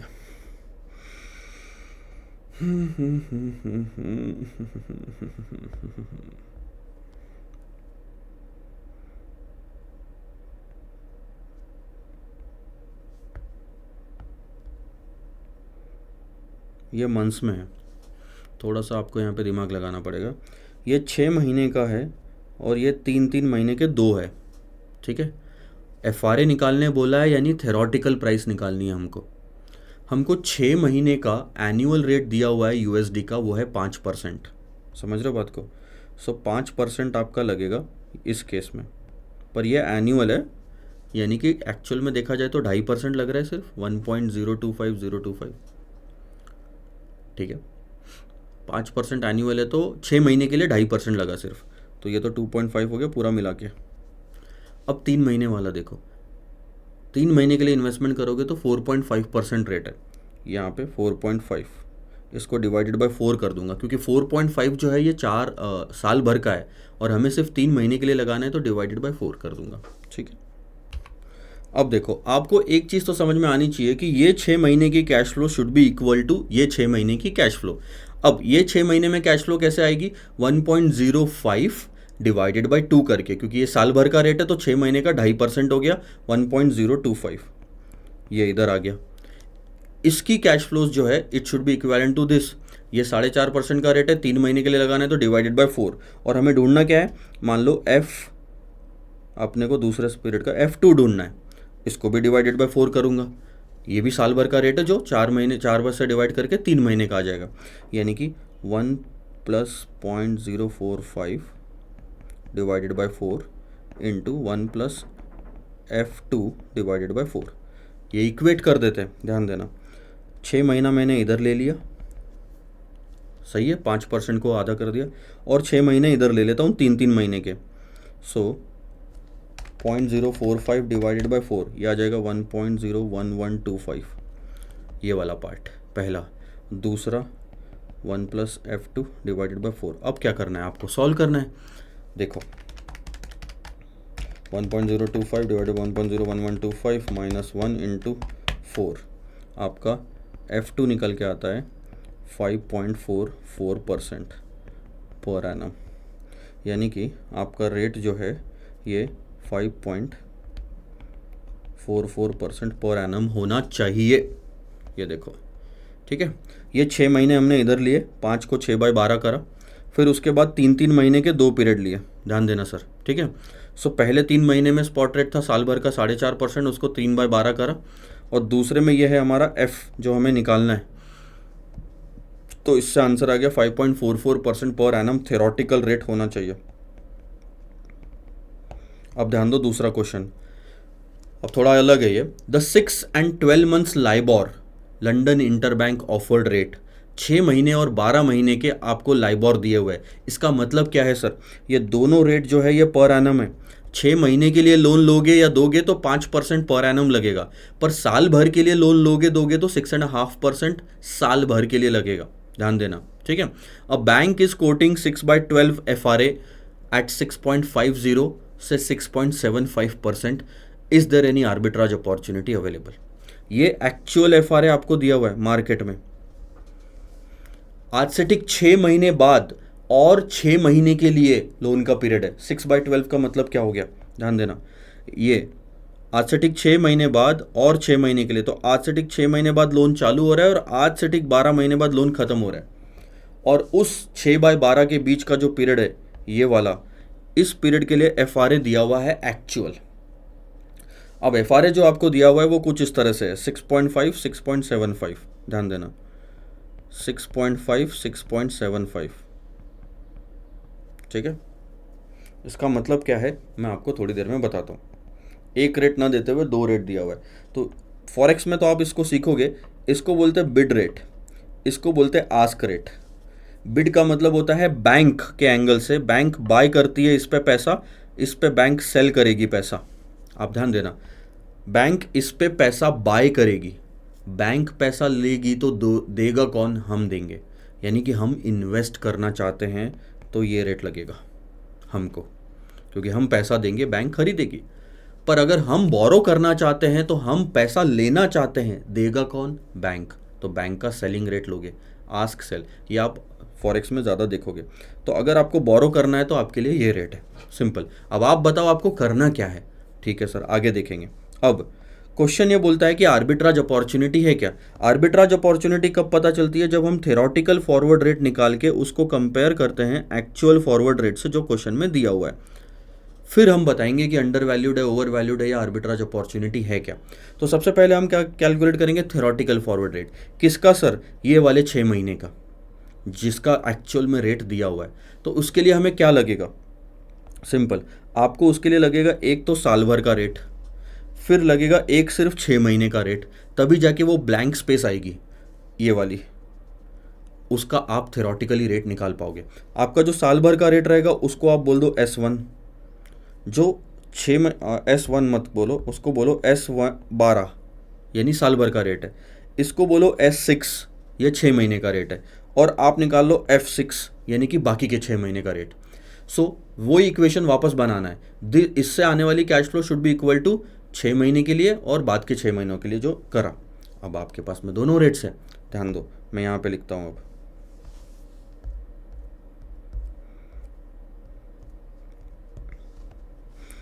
कैसे बनाएंगे इक्वेशन, 1 + S12 ये साल भर का इधर आ गया।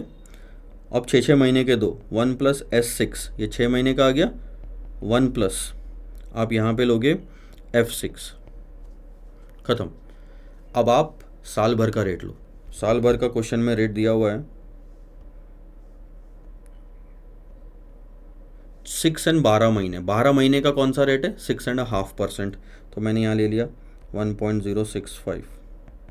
और 6 महीने का रेट कौन सा है आपका, 5% का, लेकिन ये पर एनम है, हमें सिर्फ 6 महीने के लिए चाहिए। तो हम उसे कैसे लिखेंगे, एक्चुअल में यहाँ पे ही हमने डिवाइडेड बाई 2 कर देना चाहिए, तो कहानी आसान बन जाती है।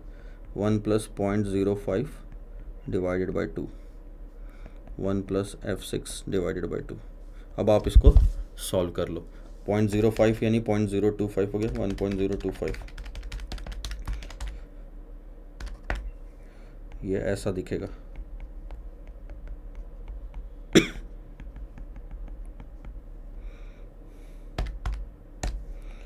-0.0390 -1 नहीं, -1 तो कर दिया।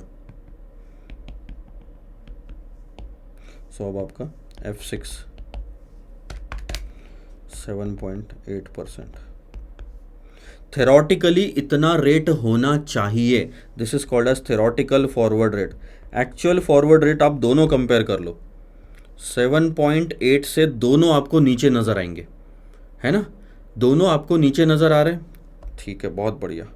सो एक्चुअल फॉरवर्ड रेट 6.5 6.75 जो भी है वो नीचे ही है, एक्चुअल में इंस्टीट्यूट को ऐसा ही देना पड़ेगा, ठीक है। अब क्या बोलोगे आप, actual forward rate is less than theoretical forward rate, hence FRA जो मार्केट में दिया है, FRA इज़ अंडर वैल्यूड। अगर अंडर वैल्यूड है तो आप क्या करोगे, बाय करोगे FRA। बाय करने का मतलब आप बोरो करोगे उस रेट पे, आप बोरो कर रहे हो। कहाँ है टाइमलाइन सर, टाइमलाइन ये रही, ये साल भर का, ये 6 महीने का और ये 6 महीने का। आपका क्या निकल के आया, FRA बाय करो। So if you are buying FRA at this place, you will also have to buy money at this place. मतलब पूरे साल भर आप बोरो ही करोगे, और बोरो करके आप इन्वेस्ट कर दो ऊपर में, यहाँ आपको इन्वेस्ट करना पड़ेगा।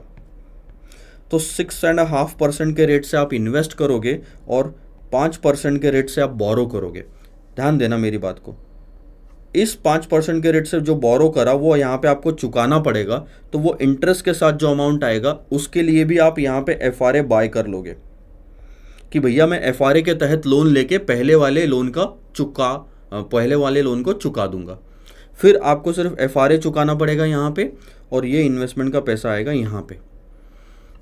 क्वेश्चन क्या बोल रहा है, देखो ये हमने 7.8% निकाल लिया, इसको कंपेयर करा, आर्बिट्रेज अपॉर्चुनिटी है ये बोला। अब क्वेश्चन में आर्बिट्राज की अपॉर्चुनिटी निकाल के भी दिखानी है, तो इन्होंने जो करा वो $1 पे कैलकुलेशन करके दिखाया कि $1 पे फ़ायदा कितना होता है। मैं भी करके दिखाता हूँ वो $1 पे किस तरीके से। आप क्या करोगे ऐसे केस में, सबसे पहला एक्शन आपका यही रहेगा कि आप यहाँ पे $1 बोरो कर लो। ये $1 आपने बोरो करा, वही $1 आप यहाँ पे इन्वेस्ट कर दो साल भर के लिए, ठीक है।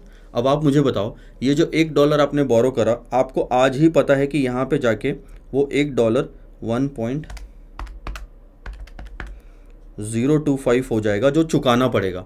तो ये पैसा लाओगे कहाँ से, इसीलिए आपने स्टार्टिंग में ही FRA खरीद लिया। FRA के तहत आपने बोला कि $1.025 लगेंगे, तो आपने यहाँ पे और एक लोन लिया FRA में इसको चुकाने के लिए, तो ये हो गया ख़त्म। अब आप इसको चुकाओगे, आपने FRA खरीदा है, आप पैसा लेना चाहते हो, बैंक बेचेगी। रेट क्या है सर, ध्यान देना, मैंने यहाँ पे आपको बताया था, आप अगर पैसा खरीदना चाहते हो, लोन लेना चाहते हो, आपके बोरोविंग का रेट है 6.75, क्योंकि आपका बाय रेट बैंक का सेलिंग रेट होता है, 6.75 के रेट से आपको मिलेगा, ध्यान देना। तो अब आप क्या करोगे, इस पे 6.75 के रेट से लोन चुकाओगे इंटू 6.75%, पर ये साल भर का है और लोन का पीरियड सिर्फ 3 महीने का है, डिवाइडेड बाय 4 प्लस 1.025, तो आपका जो आउटफ्लो आएगा वो आएगा 1.0423, क्या रेट से, 6.75% पर एनम के रेट से। ये साल नहीं, सॉरी, हमें तो 6 महीने का ही निकालना है ना, साल भर का 3 महीने का थोड़ी निकालना है। सो मैं फिर से कैलकुलेशन करता हूँ, 1.025 इंटू 6.75%, ये साल भर का इंटरेस्ट आया, डिवाइडेड बाय 2 करा, तो ये 6 महीने का इंटरेस्ट आया, उसमें प्रिंसिपल ऐड कर दिया 1.025, तो मेरा आंसर जो आता है वो है $1.06। इतना मुझे चुकाना पड़ेगा, पर एट द सेम टाइम मुझे मेरी इन्वेस्टमेंट का पैसा मिल जाएगा। $1 पे 6.5%, यानी कि मुझे कितना मिलेगा, 1.065।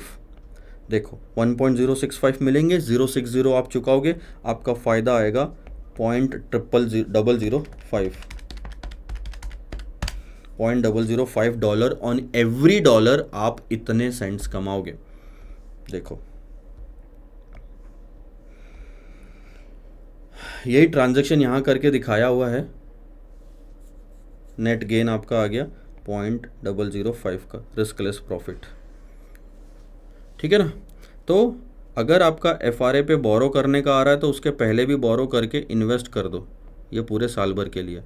ध्यान देना, ये 6 महीना था, ये 6 महीना था, ये FRA लिया ताकि इसका पेमेंट चुका सको, और ये बोरो करके आपने यहाँ इन्वेस्ट कर दिया था, तो यहाँ पैसा मिलेगा जिसमें से आप इसकी रीपेमेंट कर दोगे। था काफ़ी इंटरेस्टिंग क्वेश्चन। क्वेश्चन नंबर 5 भी ऐसा ही है सर, थोड़ा सा मज़ा आएगा। सो ये सारी खेल चलती है जब थेरोटिकल और एक्चुअल रेट आपके मैच नहीं करते। क्वेश्चन नंबर 5 देखेंगे।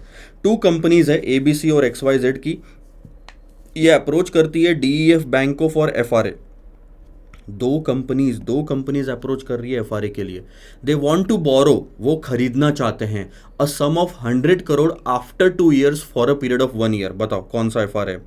आज से ठीक 2 साल बाद, ठीक है, 1 साल 2 साल बाद वो लोन लेंगे, ठीक है, पर वो लोन लेंगे सिर्फ 1 साल के लिए। तो क्या मैं इसको बोल सकता हूँ कि मेरा जो FRA है वो आज से ठीक 2 साल बाद शुरू हो रहा है और आज से ठीक 3 साल बाद ख़त्म हो रहा है? सो ये हो गया 2/3 FRA, 2 साल बाद शुरू होकर 3 साल बाद ख़त्म हो जाएगा। तो आपको FRA एक्चुअली देखा जाए तो मार्केट में क्वेश्चन में दिया होना चाहिए 3rd ईयर का F3। क्या आपको F3 निकालना आ सकता है? हाँ सर बिल्कुल आ सकता है। अगर हमको इन 2 साल का रेट मिल जाए यानी कि S2, और कोई रेट मिल जाए 3 साल का यानी कि S3, तो वो तीनों साल में वो गैप आ जाएगा। हम यहाँ पे करेंगे 1 + S3 का क्यूब, क्योंकि इसमें तीनों साल कवर होंगे। हम यहाँ करेंगे 1 + S2 का स्क्वायर, क्योंकि 2 ही साल कवर हुए, और तीसरा साल रहेगा 1 + F3 का। हमारे पास अगर ये रेट और ये रेट दिया है तो ये निकाल पाएंगे हम इक्वेट करके। ध्यान देना, bank has calculated yield curve of both the companies as follows. ये स्पॉट यील्ड है सर, फॉरवर्ड तो लिखा नहीं है, फॉरवर्ड लिखा हुआ होना चाहिए। 1 साल के लिए इन्वेस्टमेंट करोगे तो ये रेट्स, 2 साल के लिए ये, 3 साल के लिए ये। बैंक बोल रही है कि अगर XYZ को लोन दिया मैंने 2 साल के लिए तो मुझे उनसे इतना % रिटर्न चाहिए हर साल, पर ABC को दिया तो उनसे ज़्यादा लगेगा। क्यों सर ABC को ज़्यादा रेट क्यों लगाया जा रहा? हो सकता है ABC की क्रेडिबिलिटी कम हो, वो कम इंपॉर्टेंस रखता हो, या ज़्यादा रिस्की है उसको देना। XYZ शाहरुख खान है और ABC लिमिटेड मैं हूँ, तो मेरी क्रेडिबिलिटी तो कम है। XYZ यानी शाहरुख खान तो पेमेंट कर देगा क्योंकि मार्केट में इमेज बचा के रखनी है उसको। ABC लिमिटेड को ज़्यादा चार्ज करेगा, रिस्क ज़्यादा, तो आपको ज़्यादा इंटरेस्ट रेट बैंक लगाती है। ठीक है, तो अब बताओ, आपका ये हो गया S1, ये हो गया S2, ये हो गया S3। आपको सिर्फ ये 2 लेने हैं सर। 1.048 का क्यूब लो, 448 का, इसका लो स्क्वायर, आपका बाकी का आंसर निकल जाएगा F3 अगर निकालना है तो। क्वेश्चन क्या बोलता है देखो, the difference in yield curve is due to the lower credit rating of ABC। ठीक है, you are required to calculate the rate of interest जो बैंक ने कोट करना चाहिए 2/3 FRA में using the company's yield information. आपको F3 निकालने बोल रहे हैं वो, कि वो 1 साल के लिए जो लोन लिया जाएगा इनके द्वारा आज से ठीक 2 साल बाद, तो वो रेट क्या होना चाहिए। फॉर्मूला हमारा ऑलरेडी रेडी है सर। 1 + S3 का cube low divided by 1 + S2 का स्क्वायर -1, F3 आएगा। ये तो हम 2-3 बार देख चुके।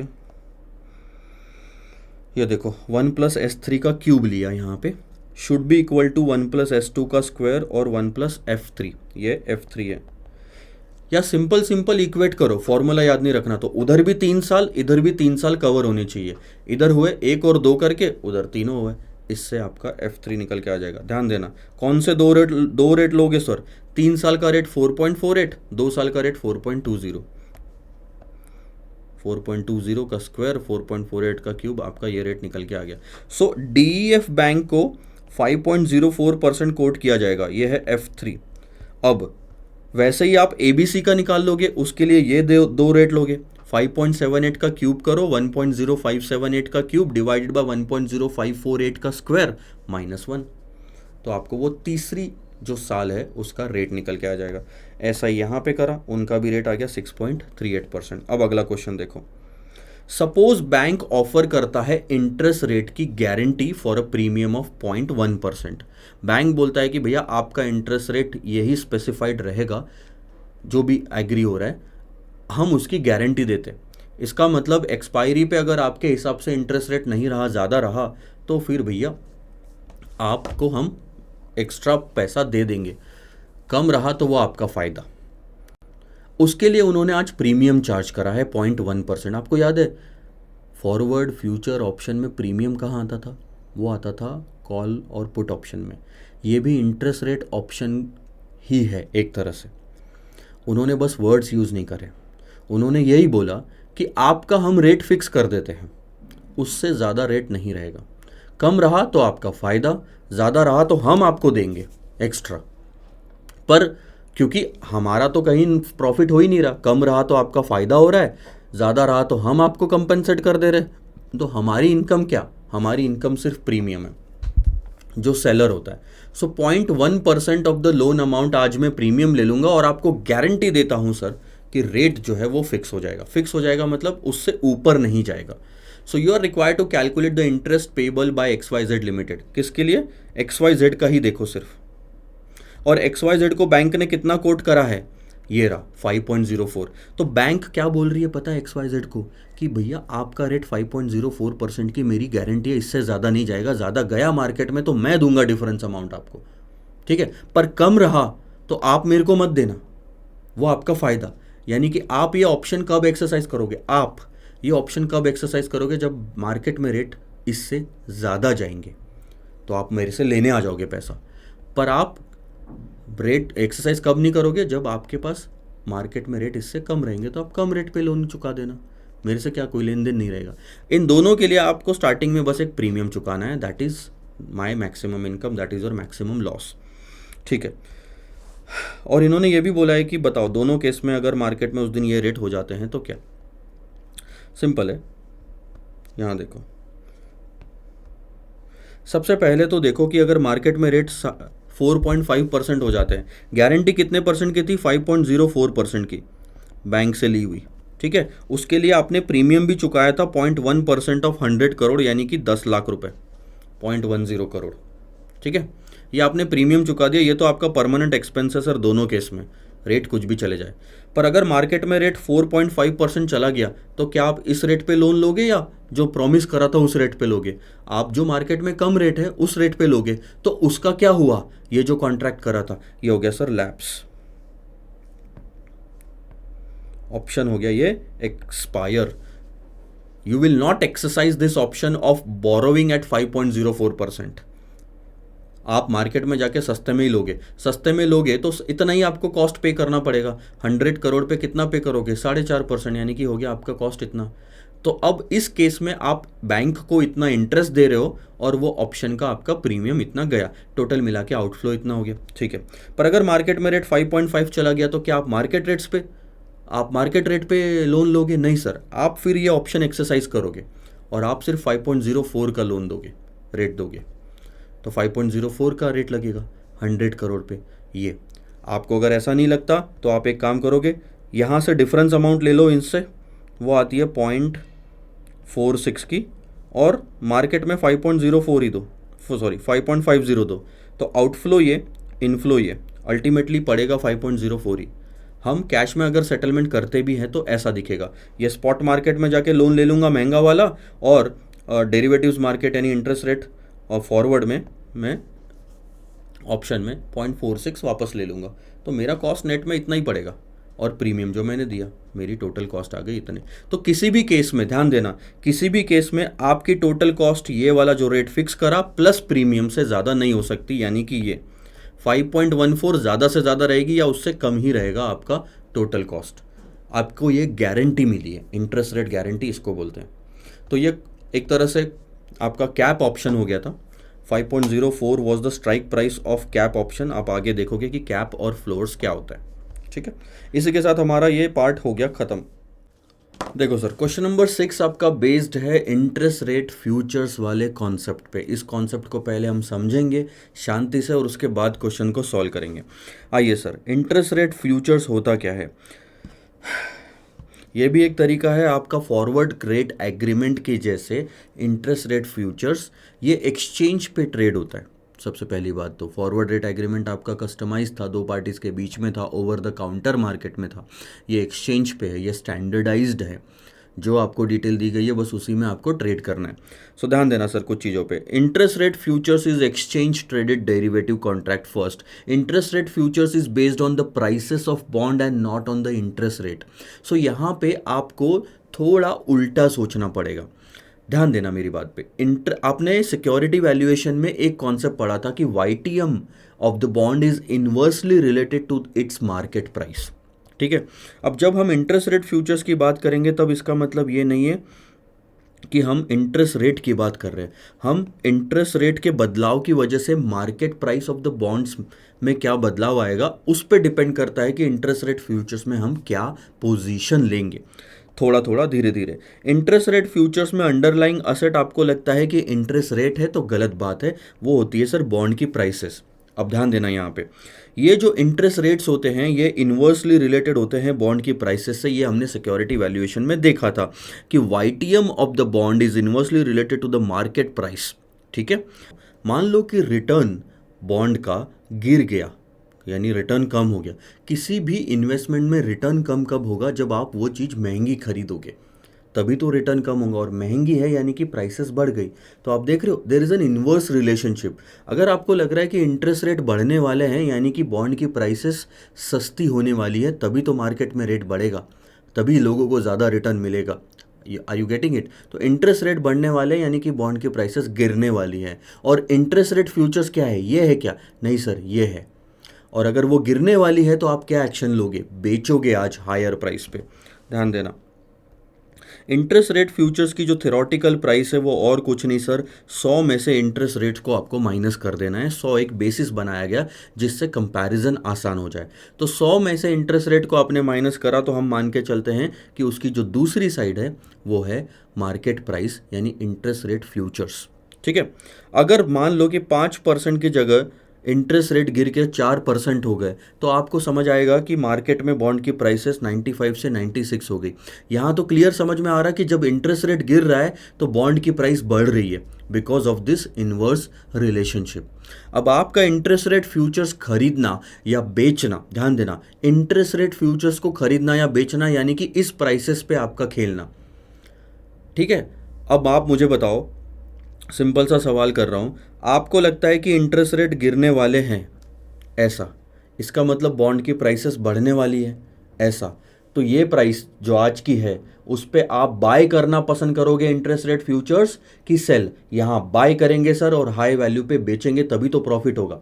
एक चीज मान के चलो कि इंटरेस्ट रेट आपको लगता है कि बढ़ने वाले हैं, तो इसका मतलब बॉन्ड की प्राइसेस गिरने वाली है। तो आप आज क्या करोगे? इंटरेस्ट रेट फ्यूचर्स को क्या करोगे? बेचोगे ताकि लो प्राइस पे खरीद पाओ। तो आपका डिसीजन क्या आया? सेल।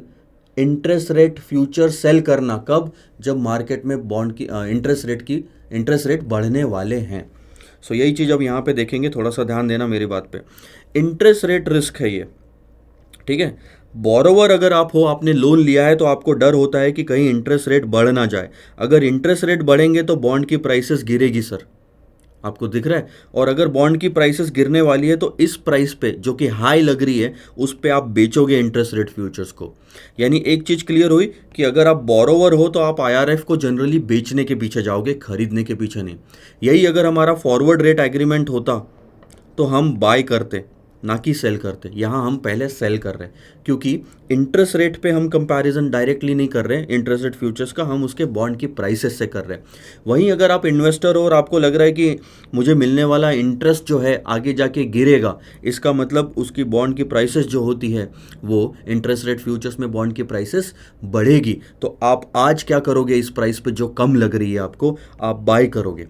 ठीक है, जो भी आपने आज पोजीशन ले ली T टाइम 0 पे सेल, आप मेचोरिटी पे उसका अपोजिट ले लो और आपको यहाँ पे गेन नजर आएगा। आई बात समझ में? हेजिंग भी करना है तो इसी तरीके से करना है। ठीक है सर, आगे मैं बात करता हूँ।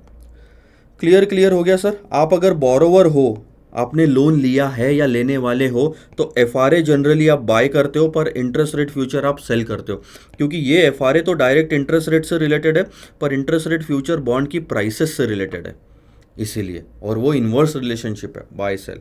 ठीक है, अगर आप इन्वेस्टर हो तो यही चीज़ उल्टी हो गई। चलो ठीक है, ये तो एग्जाम्पल हो गया। हाँ, इंटरेस्ट रेट फ्यूचर्स का स्टैंडर्ड लॉट साइज सर 2000 है। आप आरबीआई नहीं, सेबी की वेबसाइट पे भी आपको ये चीज़ मिल जाएगा। एक स्टैंडर्ड लॉट साइज है हमारे यहाँ पे, कोई बात नहीं। अब हम क्वेश्चन सॉल्व करेंगे।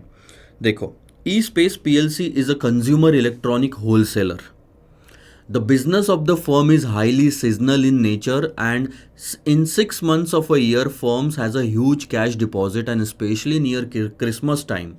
अच्छा, बहुत सिंपल है। एक कोई होलसेल इलेक्ट्रॉनिक बिजनेस है, इनका।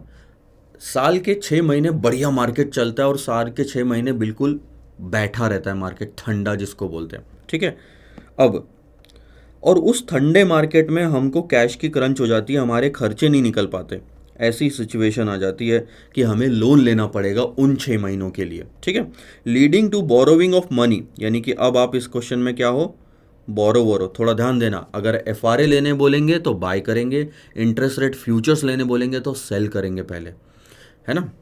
To cover up its exposure for running the business, and it is expected that the firm shall borrow 25 million pound for the entire period of slack season, यानी कि 6 महीने के लिए हम लोन लेने वाले हैं अगले 3 महीने बाद, इन अबाउट 3 months। आज से ठीक 3 महीने बाद वो स्लैक सीजन हमारा 6 महीने का शुरू हो जाएगा और उस पीरियड के लिए हमें लोन चाहिए। तो ध्यान देना सर, मैं आज से ठीक 3 महीने बाद अगले 6 महीनों के लिए लोन लेने वाला हूँ। सो वो जो एफआरए के एंगल से देखूँ तो वो हो गया 3 months में चालू होने वाला आज से, और आज से 9 months में ख़त्म होने वाला एफआरए, 3/9 एफआरए, ठीक है।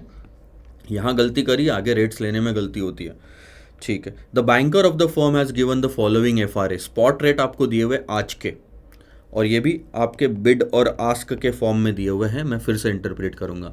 ये 3/6 एफआरए, ये 3/9 एफआरए, हमारे लिए कौन सा काम का, ये, क्योंकि हमने इंटरप्रेट सही करा। आज से ठीक 3 महीने बाद लोन का पीरियड चालू होगा, 6 महीने के लिए रहेगा, तो 6 + 3 9 महीने बाद ख़त्म होगा, ठीक है। अब पहला रेट और दूसरा रेट ले लो। पहले रेट पे बैंक बाय करती है पैसा, बैंक खरीदती है पैसा, यानी कि हम देते हैं, हमें पैसा चाहिए या देना है, हम तो बोरोवर है, हमारे को तो कैश क्रंच होने वाली है, हमें तो बैंक से पैसा चाहिए, हमें तो बैंक से पैसा चाहिए, तो बैंक देगी, बैंक पैसा देगी इस रेट पे, ये सेलिंग रेट है बैंक का। सो 5.94 का रेट हमारे लिए अप्लीकेबल है, फॉरेक्स में ऐसा बहुत इस्तेमाल होगा। अब फ्यूचर्स की बात करते हैं, 3 महीने का फ्यूचर्स कॉन्ट्रैक्ट है, 3 महीने का। एक और चीज़ ध्यान दो मेरी बात में, ये अगर एफआरए आप खरीदते हो 3/9 का, ठीक है, तो इसमें लोन पीरियड की शुरुआत कहाँ से होती है, यहाँ से, और ख़त्म यहाँ पे होती है। पर आप मुझे बताओ एफआरए कब शुरू होता है और कब ख़त्म होता है, सर एफआरए यहाँ शुरू होके यहाँ ख़त्म होगा, वैसे ही इंटरेस्ट रेट फ्यूचर्स भी यहाँ शुरू होके यहीं पे ख़त्म होगा। सो अगले 3 महीने के लिए ही तो हमें रिस्क है इंटरेस्ट रेट का, क्योंकि उसके बाद तो इंटरेस्ट रेट पता ही चल जाएगा, फिर ये पीरियड में मैटर नहीं करता कुछ भी, ये तो लोन ले चुके हो, दे चुके हो, जो भी है। अगले 3 महीने का में रिस्क है आपको, जो रिस्क है, ठीक है। सो अगले 3 महीने के लिए आप इंटरेस्ट रेट फ्यूचर्स ले सकते हो, ध्यान देना। सो 3 महीने का 50,000 पाउंड का फ्यूचर्स कॉन्ट्रैक्ट है, which is maturing in a period of 3 months, is quoted at 94.15। ध्यान दे रहे हो, 94.15, यानी कि बाय डिफ़ॉल्ट इंटरेस्ट रेट इसमें कितना होगा पता है, 100 - 94.15। उनका ये कहना है कि भैया आपका इंटरेस्ट रेट हम फिक्स कर देते हैं, विच विल बी 5.85%। अगर ये इंटरेस्ट रेट बढ़ा तो मार्केट प्राइस गिरेगी सर, और हमें डर क्या है, इंटरेस्ट रेट बढ़ने का ही। इसका मतलब ये जो इंटरेस्ट रेट फ्यूचर्स की प्राइस है ये गिरेगी आगे जाके, तो आज क्या करेंगे हम, इंटरेस्ट रेट फ्यूचर्स को सेल करेंगे, बोरोवर है ना। Now you are required to advise the position to be taken in the futures market, we will sell, और उसका पूरा रीज़न दो कि हम बोरोवर है, इंटरेस्ट रेट बढ़ने का रिस्क है, इसका मतलब इंटरेस्ट रेट फ्यूचर्स की प्राइसेस गिरेगी, है ना, और वो गिरने वाली है, इसलिए आज हम उसे बेच देंगे, सेल करेंगे, ठीक है, ठीक है, ठीक है। And demonstrate how 3 months future contract shall be useful for the firm if later interest rate turns out to be like this। आज से ठीक 3 महीने बाद अगर इंटरेस्ट रेट मार्केट में ये हो गए तो फिर बताओ कि इंटरेस्ट रेट फ्यूचर्स आपको किस तरीके से फ़ायदेमंद रहा, फॉरवर्ड हो या फ्यूचर्स हो। एक बार जो रेट फाइनल हो गया वो हो गया सर, 5.85। अब आपको इतना इंटरेस्ट पे करना ही पड़ेगा, कम हुआ इंटरेस्ट तो दे देना, लॉस हो गया आपको, ज़्यादा हो गया इंटरेस्ट तो ले लेना, प्रॉफिट हो गया आपको, ठीक है। अब ये आपको बताना है, सबसे पहली चीज़ तो देखो 50,000 का कॉन्ट्रैक्ट है, ठीक है। अब आप यहाँ पे आपको कितना कवर करना है, नंबर ऑफ कॉन्ट्रैक्ट याद है आप फ्यूचर्स में कैसा लेते थे, नंबर ऑफ कॉन्ट्रैक्ट्स, जितनी वैल्यू कवर करनी है वो पहले आप ऊपर लिख लो, डिवाइडेड बाय एक कॉन्ट्रैक्ट की वैल्यू नीचे में लिख लो, तो ये आपके जनरली नंबर ऑफ कॉन्ट्रैक्ट्स आ जाते हैं। पर इस क्वेश्चन में ध्यान देना, आपको जो सिक्योरिटी चाहिए वो 6 महीने के लिए चाहिए। सो आप एक्चुअली लोन ये 25 मिलियन का 6 महीने के लिए लेने वाले हो, पर 50,000 का जो फ्यूचर्स कॉन्ट्रैक्ट है वो सिर्फ 3 महीने के लिए है। सो इस पे इंटरेस्ट रेट का इम्पैक्ट 3 महीने के लिए आता है फ्यूचर्स में, पर आपको चाहिए 6 महीने की सिक्योरिटी। सो एक तरह से आपको फ्यूचर्स दुगने लेने पड़ेंगे, 3 महीना 3 महीना, डबल फ्यूचर लोगे तब जाके आपका कवरेज होगा। मैं एग्जांपल के हिसाब से समझा देता हूँ ताकि आपको कोई कन्फ्यूजन ना रहे। ये है वो 3 महीने और ये है वो 6 महीने, ठीक है। अब मान लो 10% का रेट है पर एनम इंटरेस्ट का, और 100 रुपये का लोन अगर मार्केट में लेने जाते हो तो आपको 6 महीने के लिए 5% लगेगा। कितना इम्पैक्ट आया सर इंटरेस्ट रेट का? 5 रुपये का। वही अगर आप इंटरेस्ट रेट फ्यूचर्स में, ये हो गया स्पॉट मार्केट में, वही अगर हम इंटरेस्ट रेट फ्यूचर्स में सिर्फ 100 रुपये की ही पोजीशन लेते हैं, ध्यान देना, पर ये यहाँ का रेट, इस पॉइंट का रेट डिसाइड तो यहीं पे हो जाएगा, राइट। और अगर हम 100 रुपये की ही पोजीशन लेते हैं और वही 10% ही इंटरेस्ट रेट रहे, तो आप मेरे को बताओ कितना इम्पैक्ट आएगा। 10% इंटरेस्ट रेट रहे तो इम्पैक्ट सिर्फ 2.5% का आएगा, 2.5 रुपये का। क्या कवरेज हुआ आपका पूरा? नहीं। क्यों? क्योंकि सर मेरा लोन का पीरियड 6 महीने का था और फ्यूचर्स का पीरियड 3 महीने का ही था, इसीलिए मैं पूरा कवर कर ही नहीं पा रहा हूँ। मेरी हेजिंग हुई क्या सर? पूरी नहीं हुई, है ना। तो हेजिंग पूरी करने के लिए आप क्या करोगे? बहुत सिंपल है सर, जब आपको पता है कि आपका लोन का पीरियड डबल है तो इंटरेस्ट रेट फ्यूचर्स का जो आपका एक्सपोजर है उसको डबल कर दो। आप रेट तो बदल नहीं सकते, हाँ, आपका एक्सपोजर कितना लेना है ये तो आप बदल सकते हो। So instead of taking 100 rupees का exposure, what you can do is you can take 200 rupees का एक्सपोजर। जब 200 का लोगे तो ऑटोमेटिकली उस पर 2.5% जब कैलकुलेट करोगे तो वो 5 रुपये आएगा। आया ना बराबर एक्सपोजर, हेजिंग हो जाएगी। इस पे नुकसान हुआ तो ये फ़ायदा हुआ तो ये नुकसान, बराबर हो गया। इंटरेस्ट रेट का ही रिस्क था, उतना ही कंपेयर करना था। तो अब आपको समझ में आया मैंने क्या करा। सर मेरी जितने की पोजीशन थी 100 रुपये की मार्केट में, डिवाइडेड बाय, ध्यान देना, कॉन्ट्रैक्ट वैल्यू यहाँ पे कितने की थी, जो भी होगी, लेट से 100 रुपये ही ले लो, तो एक कॉन्ट्रैक्ट बनता है। पर मुझे तो डबल लेनी थी। क्यों सर? बहुत सिंपल, क्योंकि मेरा लोन का पीरियड 6 महीने का था, इंटरेस्ट रेट फ्यूचर्स का पीरियड 3 ही महीने का था, तो वो मैं 2 से मल्टीप्लाई कर रहा हूँ। वो क्या है सर? एक तरह से आप बीटा हो गया, जो डबल मल्टीप्लाई करके ऊपर में आएगा 200, ये आएगा 200/100, तो ये आएगा 2 कॉन्ट्रैक्ट। सो आपको अब समझ में आया कि डबल एक्सपोजर क्यों लेने की ज़रूरत है। वही चीज़ क्वेश्चन में यहाँ पे करी हुई है, ध्यान देना। इन्होंने नंबर ऑफ कॉन्ट्रैक्ट्स निकालने के लिए अमाउंट ऑफ बोरोविंग तो ले ली, ठीक है, ये सेम फॉर्मूला है जो आपने फ्यूचर्स में देखा था, डिवाइडेड बाय कॉन्ट्रैक्ट साइज भी ले लिया। यहाँ पे कहानी खत्म हो जाती अगर फ्यूचर्स का पीरियड और लोन का पीरियड सेम होता, 3 महीने 3 महीने या 6 महीने 6 महीने, पर ऐसा नहीं था, इसलिए हमने 6/3 करा। ये 6/3 करने का लॉजिक क्या है सर? 2 से मल्टीप्लाई करना ही लॉजिक है, यानी कि मेरी एक्सपोजर की पोजीशन जो फ्यूचर्स में लेने वाला हूं उसको डबल कर रहा हूं। क्यों? ताकि मेरा जब इंटरेस्ट कैलकुलेट हो तो मेरा रिस्क कवर हो जाए। ठीक है सर, कर लिया मैंने। तो ये मेरे 1000 कॉन्ट्रैक्ट आ गए, ठीक है। आगे बढ़ते हैं। ये 1000 कॉन्ट्रैक्ट मैंने इंटरेस्ट रेट फ्यूचर्स के बेच दिए सर, समझ रहे हो? मैंने बेचे, इधर मेरी बोरोविंग है तो ठीक है। अब देखो,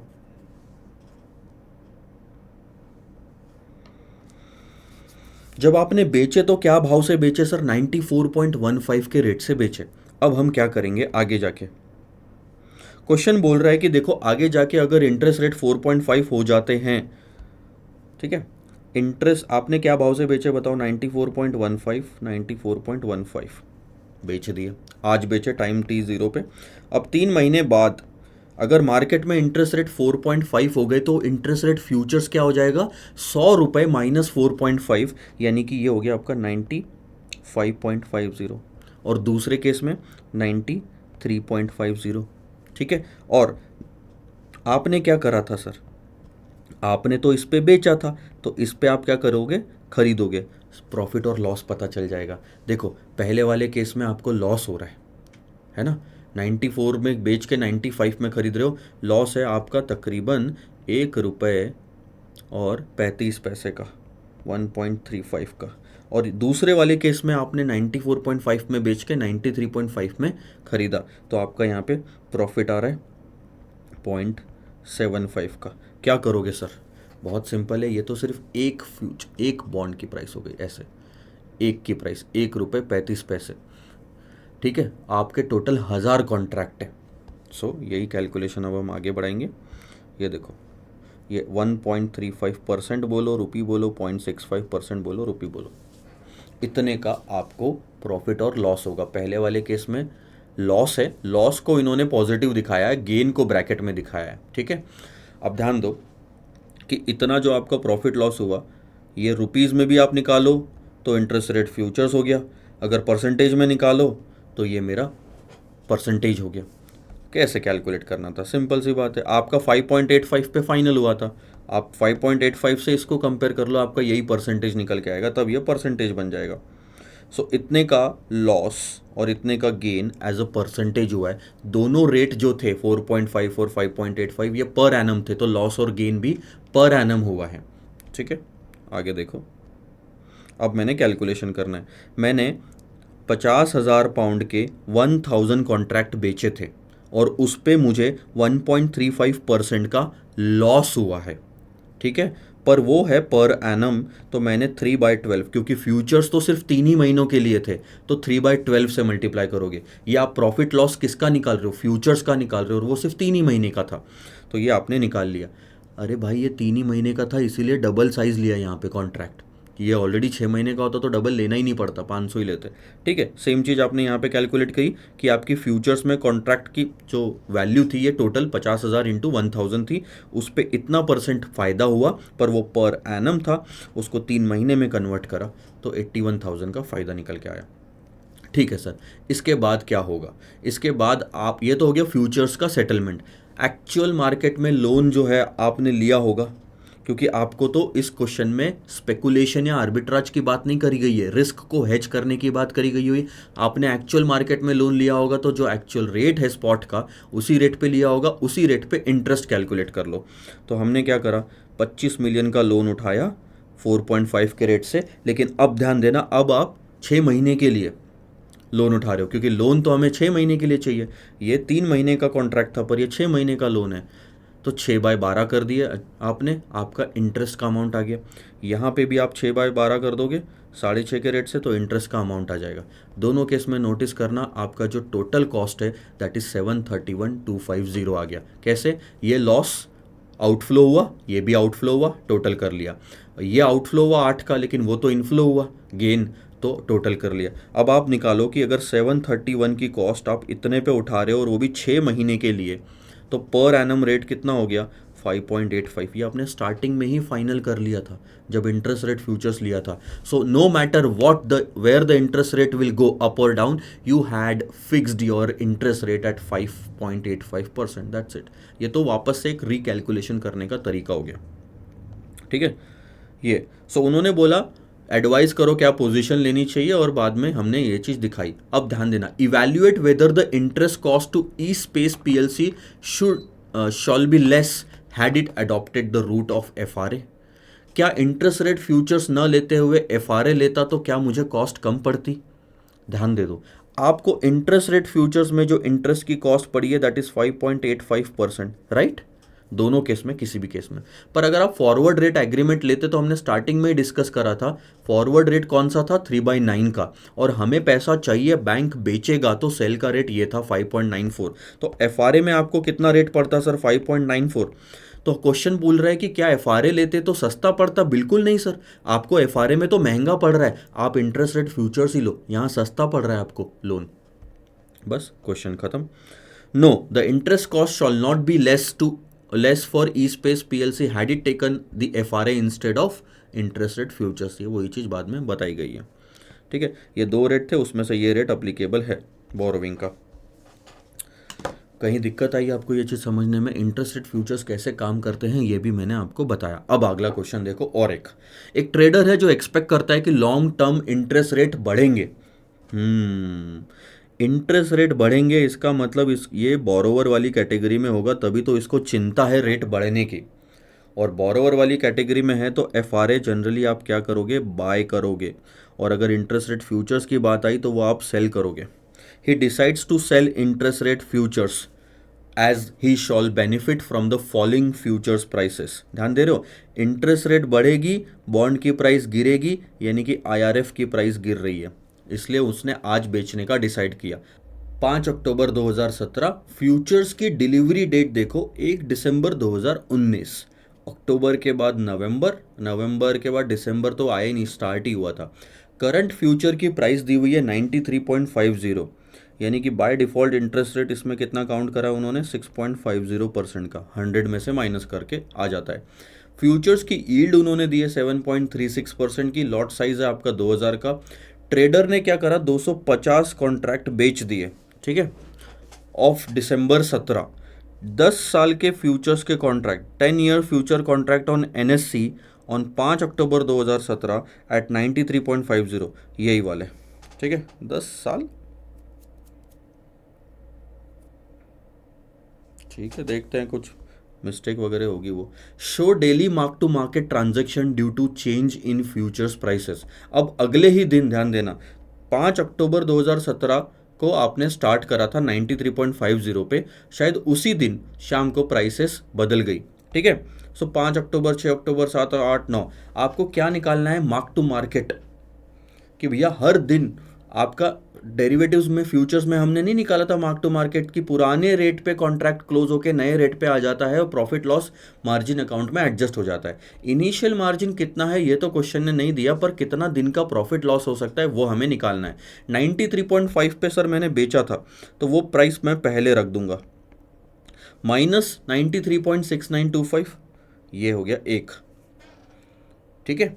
और आपने ध्यान देना 2000 का लॉट साइज था, 2000 का लॉट साइज था, 250 कॉन्ट्रैक्ट बेचे थे, 2000 मल्टीप्लाइड बाय लॉट साइज 250 और कॉन्ट्रैक्ट, तो आप क्या करोगे, इतना तो हो गया एक पे प्रॉफिट, और मल्टीप्लाइड बाय 2000 मल्टीप्लाइड बाय 250 आपका आ गया मार्क टू मार्केट लॉस, क्योंकि मार्केट में इंटरेस्ट रेट गिर गए और फ्यूचर्स की प्राइस बढ़ गई।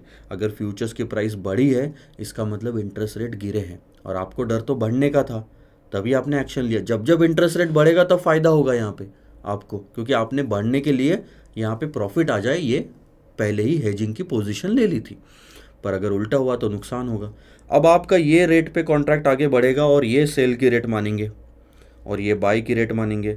यहाँ पे देखो आपको फ़ायदा आ रहा है, 69 चल रहा है, 93.69 पे बेचा, 46 पे खरीदा, वही तो आपका फ़ायदा। ऐसे करके आप सारा निकाल लोगे कैलकुलेशन, आपका नेट फ़ायदा नुकसान यहाँ पे आ जाएगा। मार्क टू मार्केट हर दिन पुराने रेट पे कॉन्ट्रैक्ट क्लोज होके नए रेट पे आगे कंटिन्यू होता है, ठीक है सर। क्वेश्चन नंबर 8 आपका स्वैपिंग पे है, ये हम आखिरी में ले सकते हैं, वैसे तो हम इसको आखिरी में डाल देते हैं, अभी बीच में उसमें ये गलती से मुझसे ना क्या बीच में आ गया। अभी इंटरेस्ट रेट फ्यूचर्स खत्म करेंगे, ऑप्शंस खत्म करते, फिर ये आखिरी में लेंगे स्वैप को, सारे स्वैप के क्वेश्चन को एक साथ लेंगे, तो एक डेरिवेटिव्स में छोड़ा, एक यहाँ छोड़ा, ठीक है सर। आगे देखो क्वेश्चन नंबर 9 अब आपका किस चीज़ पे आता है। अच्छा, बॉन्ड की डिलीवरी, दो कॉन्सेप्ट है सर आपको जो पढ़ना है, अभी थोड़ा सा डिस्कशन और करते हैं कॉन्सेप्ट पे। आइए अब हम हमारी कहानी एक बार फिर से दोहराते हैं, क्योंकि वहीं से हम सब कुछ और कंटिन्यू करेंगे। आपको पता है इंटरेस्ट रेट का रिस्क है, और अगर आप बोरोवर हो यानी कि आप लोन लेने वाले हो, तो आपको कौन सा रिस्क होगा कि इंटरेस्ट रेट आपके बढ़ने वाले हैं। आपको ये पता है कि इन्वर्स रिलेशनशिप है, इसका मतलब इंटरेस्ट रेट फ्यूचर्स की प्राइस गिरने वाली है। जब भी प्राइसेस ऐसी गिरने वाली होती है तो आपको पता है कि हायर प्राइस पे बेचना है और लोअर प्राइस पे खरीदना है। So what you are going to do, interest rate futures को पहले आप बेचोगे, बाद में आप खरीदोगे, ठीक है। इंटरेस्ट रेट फ्यूचर्स यानी क्या सर, बॉन्ड की प्राइस। जब आपने बोला बेचना है तो आपने एक तरह से प्रॉमिस किया कि आप बॉन्ड बेचने वाले हो, ठीक है। अब होता क्या है, आपने शॉर्ट करा इंटरेस्ट रेट फ्यूचर्स यानी कि आपने शॉर्ट करा बॉन्ड, ठीक है। और एक्सपायरी पे क्या होगा, अभी तक एक्सपायरी पे क्या हो रहा था मैं बताता हूँ। जब आपने शॉर्ट करा था बॉन्ड, आप कैश में सेटल कर रहे थे, आप वापस खरीद ले रहे थे। आप खरीद के क्या कर रहे थे कि गेन और लॉस का जो डिफरेंस का अमाउंट है सिर्फ उतना ही सेटल हो रहा था, फ्यूचर एक्सचेंज आपको उतना अमाउंट दे देता था। एक और चीज़ जो होती है उसमें वो है सर फिजिकल डिलीवरी। आपने बोला ना कि आप बेचोगे बॉन्ड को, तो बेचो, बॉन्ड को बेचना है तो बेचो। ये अभी तक जो क्वेश्चन आपने देखा फ्यूचर्स का वो इस तरीके से था कि कैश में सेटलमेंट हो रहा था, पर आपको अगर बेचने का है तो बेचो, फिजिकल डिलीवरी, ठीक है। अब क्वेश्चन ये आता है कि आपको बॉन्ड बेचना है, पर मेरे पास तो बॉन्ड है नहीं, मैं कौन सा बॉन्ड लेके बैठा था ये पॉइंट पे कि मेरे को एक्सपायरी पे बॉन्ड देना पड़ेगा, मेरे पास पोर्टफोलियो ऑफ बॉन्ड्स थोड़ी है स्टार्टिंग से ही कि भैया मैं बोलूँ कि हाँ ले ठीक है ले लो, इसमें से जो चाहिए वो ले लो क्योंकि फिजिकल डिलीवरी करनी है, नहीं sir. Plus interest rate future standardised contract है, तो आपके पास के बॉन्ड कोई वैसे भी काम के नहीं है। एक्सचेंज आपको एक लिस्ट देगा बॉन्ड की, ध्यान देना सर। उस दिन आपके पास में एक लिस्ट होगी बॉन्ड की ABCDE, उसकी मार्केट की प्राइस होगी, आप उसमें से जो बेचना चाहते हो बेच दो। क्या मतलब है, ध्यान देना सर। आप एग्जाम्पल के लिए मान के चलो कि आपने बेचने का डिसाइड किया था, उस दिन प्राइस थी 100 रुपए की, ठीक है, तो बेचने की प्राइस तो पहले ही डिसाइड हो गई। अब जो भी बॉन्ड आप यहां से उठाओगे, ठीक है, उसको क्लोज करने के लिए आपको बाय पोजीशन लेनी पड़ेगी ना। ये खरीदने की प्राइस है सर, 94,101 अपने मन से लिए, 97,110, 140। तो अब आप बताओ कौन सा बॉन्ड उठा के इसमें से डिलीवर करोगे। आपने बेचना था, ये मतलब डिलीवर करना है, तो कौन सा बॉन्ड आप डिलीवर करना चाहोगे? वही बॉन्ड जो आपको सस्ते में पड़ रहा है, क्योंकि सेलिंग प्राइस तो 100 रुपए की डिसाइड हो गई, अब बाइंग प्राइस ही डिसाइड करनी है इसमें से, तो वो हम कम से कम वाला चूज करेंगे, यानी कि 94। आप बोलोगे बॉन्ड ए उठा के दे दो, पर देखो ऐसा ना प्रैक्टिकली होता नहीं है। प्रॉब्लम क्या है मैं बताता हूँ। अगर ऐसा होने लग जाए मेच्योरिटी पे आपको ये प्राइसेस दे दे और बॉन्ड की लिस्ट दे दे, तो हर कोई इसी बॉन्ड को चूज करेगा और डिलीवर करेगा, क्योंकि वो तो प्रॉफिट ही चाहता है। ऐसे केस में आपको हमेशा प्रॉफिट होगा, सामने वाली पार्टी को कभी प्रॉफिट होगा ही नहीं। तो अगर सामने वाली पार्टी को प्रॉफिट नहीं होगा तो वो आपको इंटरेस्ट रेट फ्यूचर्स बेचेगा ही क्यों? आप बेचने के लिए रेडी हो, वो आपसे खरीदेगा क्यों? सॉरी, वो आपसे खरीदेगा ही क्यों? वो खरीदेगा ही नहीं तो ये ट्रांजैक्शन ही नहीं होगा। इसीलिए होगा क्या मैं बताता हूं। जिस दिन आपने इंटरेस्ट रेट फ्यूचर्स बेचा एट टाइम 0, आपके पास ये लिस्ट ऑलरेडी उस दिन थी, हालांकि मार्केट प्राइसेस नहीं थी, पर आपके पास मार्केट प्राइसेस के अलावा कुछ और नंबर थे। ए के अगेंस्ट में नंबर था 1.01, 0.95, 0.98, 1.10, 1.70। अब ध्यान देना, ये जो नंबर था स्टार्टिंग में आपके पास में, इसे कहा जाता है कन्वर्जन फैक्टर। उन्होंने ये बोला स्टार्टिंग में कि आप जो भी बॉन्ड बेचोगे उसकी प्राइस तो 100 रुपये डिसाइड हो गई, उसके हिसाब से उसका कन्वर्जन फैक्टर है ये। यानी कि अगर आप बॉन्ड ए बेचते हो तो आपको 1.01 इंटू आपकी जो इंटरेस्ट रेट फ्यूचर्स की प्राइस थी, आपको 101 रुपये मिलेंगे सर। अब 100 रुपये नहीं मिलेंगे, 101 रुपये आपकी सेलिंग प्राइस मानी जाएगी। अगर आप ये बॉन्ड उठा के बेचोगे इंटू 100, आपकी 95 सेलिंग प्राइस मानी जाएगी, आपकी 98 सेलिंग प्राइस मानी जाएगी, यहाँ 110 और यहाँ 170 सेलिंग प्राइस मानी जाएगी, ठीक है। तो अब क्या होगा एक्सपायरी पे आपके पास में, ध्यान देना, ये है आपकी बाइंग की प्राइसेस और ये है आपकी सेलिंग प्राइसेस। कैसे निकाली सर सेलिंग की प्राइसेस? जो मेरी इंटरेस्ट रेट फ्यूचर्स की प्राइस डिसाइड हुई थी multiplied by the conversion factor, ये रहा उसका कन्वर्जन फैक्टर। अब आप बाइंग को सेलिंग से कंपेयर करोगे सर, अब बाइंग को सेलिंग से कंपेयर करोगे और उसके बाद मैं इसको हटा देता हूँ वापस, हाँ, आप बाइंग को सेलिंग से कंपेयर करोगे और निकालोगे प्रॉफिट कि 94 में खरीद के 101 में बेचा तो 7 रुपये का प्रॉफिट होता है। 101 में अगर मैंने ये बॉन्ड बेचा उनको तो मेरे को 101 में खरीदना पड़ेगा और मिलेंगे 95, तो 6 रुपये का नुकसान। इस तरीके से सारा कैलकुलेट कर लो। यहाँ पे आपको आएगा लास्ट वाले पार्ट में कि ये बॉन्ड ई जिसकी मार्केट प्राइस 140 है, ये खरीदना पड़ेगा, लेकिन बिकेगा तो 170 में बिकेगा, क्योंकि 100 इंटू 1.7 इसका कन्वर्जन फैक्टर था। तो यहाँ पे आपको फ़ायदा 30 का होगा। अब बताओ, आपको ये जो दिख रहा है लास्ट वाला, ये प्रॉफिट और लॉस दिख रहा है कॉलम। अब आप बताओ कौन सा बॉन्ड अगर डिलीवर करना पड़ा तो आप करोगे? आप बॉन्ड ई करोगे। क्यों? क्योंकि इसमें सबसे ज़्यादा प्रॉफिट है, ठीक है। पहली बात, मैक्सिमम प्रॉफिट चूज करो, वही बॉन्ड आप डिलीवर करो। दूसरा, अगर सब में लॉस आ रहा है तो मिनिमम लॉस चूज करोगे, ठीक है। लॉस अगर, क्योंकि डिलीवर तो करना ही है, लॉस हो रहा है तो लॉस भी होगा, पर मिनिमम। सो ऐसे केस में आपके लिए ये बॉन्ड सबसे सस्ता पड़ता है, अगर वो बॉन्ड आपको ज़्यादा से ज़्यादा प्रॉफिट या कम से कम लॉस करवा के देता है लॉस के केस में। तो इस बॉन्ड को कहते हैं sir cheapest to deliver bond, हम उसको बोलते हैं CTD बॉन्ड। CTD बॉन्ड होता क्या है? जो आपको एक्सपायरी पे डिलीवर करने पे ज़्यादा से ज़्यादा प्रॉफिट या कम से कम लॉस दे, ठीक है। चीपेस्ट टू डिलीवर बॉन्ड कौन सा हुआ? जो ज़्यादा से ज़्यादा प्रॉफिट या कम से कम लॉस दे। हो सकता है कि सारे बॉन्ड की मार्केट प्राइसेस ही ऐसी है कि हमें कोई भी बॉन्ड खरीद के बेचने पे नुकसान ही हो रहा है, तो कम से कम नुकसान वाला चूज करेंगे।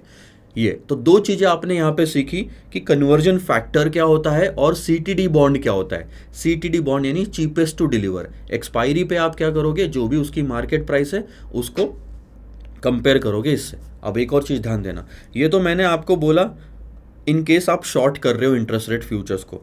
दूसरा केस आते हैं, अगर आप इन्वेस्टर हो तो आपको लगता है कि डर क्या है, रिस्क, इंटरेस्ट रेट गिर जाएंगे तो हमें कम इंटरेस्ट मिलेगा। अगर ऐसा है तो इंटरेस्ट रेट फ्यूचर्स क्या होगा, बढ़ेगा, इन्वर्स रिलेशनशिप है। तो आज क्या करोगे sir, interest rate futures buy करोगे। इसका मतलब you will go long on IRF, यानी कि आप बॉन्ड को खरीदने का प्रॉमिस कर रहे हो उसी 100 रुपये पे। अब वही 100 रुपये आपका मल्टीप्लाई होगा कन्वर्जन फैक्टर पे, पर ये बन जाएगा बाइंग। ठीक है। At expiry what you are going to do, you can do the cash settlement as usual और go for the physical delivery. अगर आप फिजिकल डिलीवरी के लिए जाते हैं तो थोड़ा सा ध्यान देना।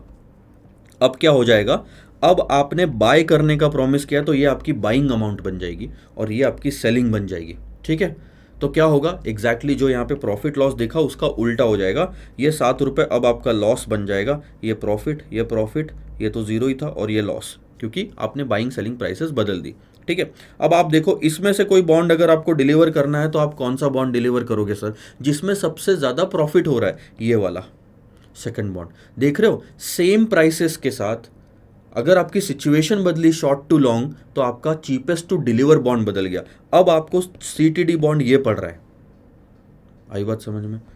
तो ये है सर आपका सीटीडी बॉन्ड और कन्वर्जन फैक्टर का लॉजिक। इसके साथ एक क्वेश्चन करेंगे, क्वेश्चन नंबर 9। मार्च 2020 में XYZ बैंक ने बेच दिए थे 7% इंटरेस्ट रेट फ्यूचर्स के अंडरलाइंग वाले 7.5% कूपन के बॉन्ड्स।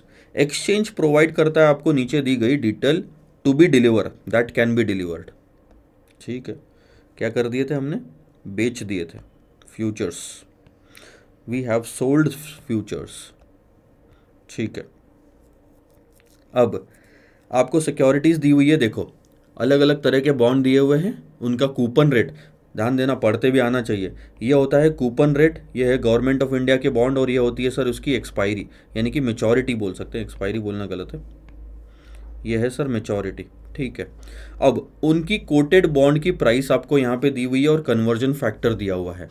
और ध्यान देना, आपने पहले बॉन्ड बेचा है तो अब जो कोटेड प्राइस है ये आपकी बाइंग प्राइस बन जाएगी और सेलिंग प्राइस क्या रहेगी, जो प्राइस पे आपने बेचा उससे मल्टीप्लाई कर दो तो आपकी सेलिंग अमाउंट आ जाएगी और आप प्रॉफिट लॉस निकाल सकते हैं। ध्यान देना, recommend the security that should be delivered. कौन सी सिक्योरिटी डिलीवर करोगे सर, सीटीडी सिक्योरिटी, जो आपको सबसे सस्ती पड़ रही है।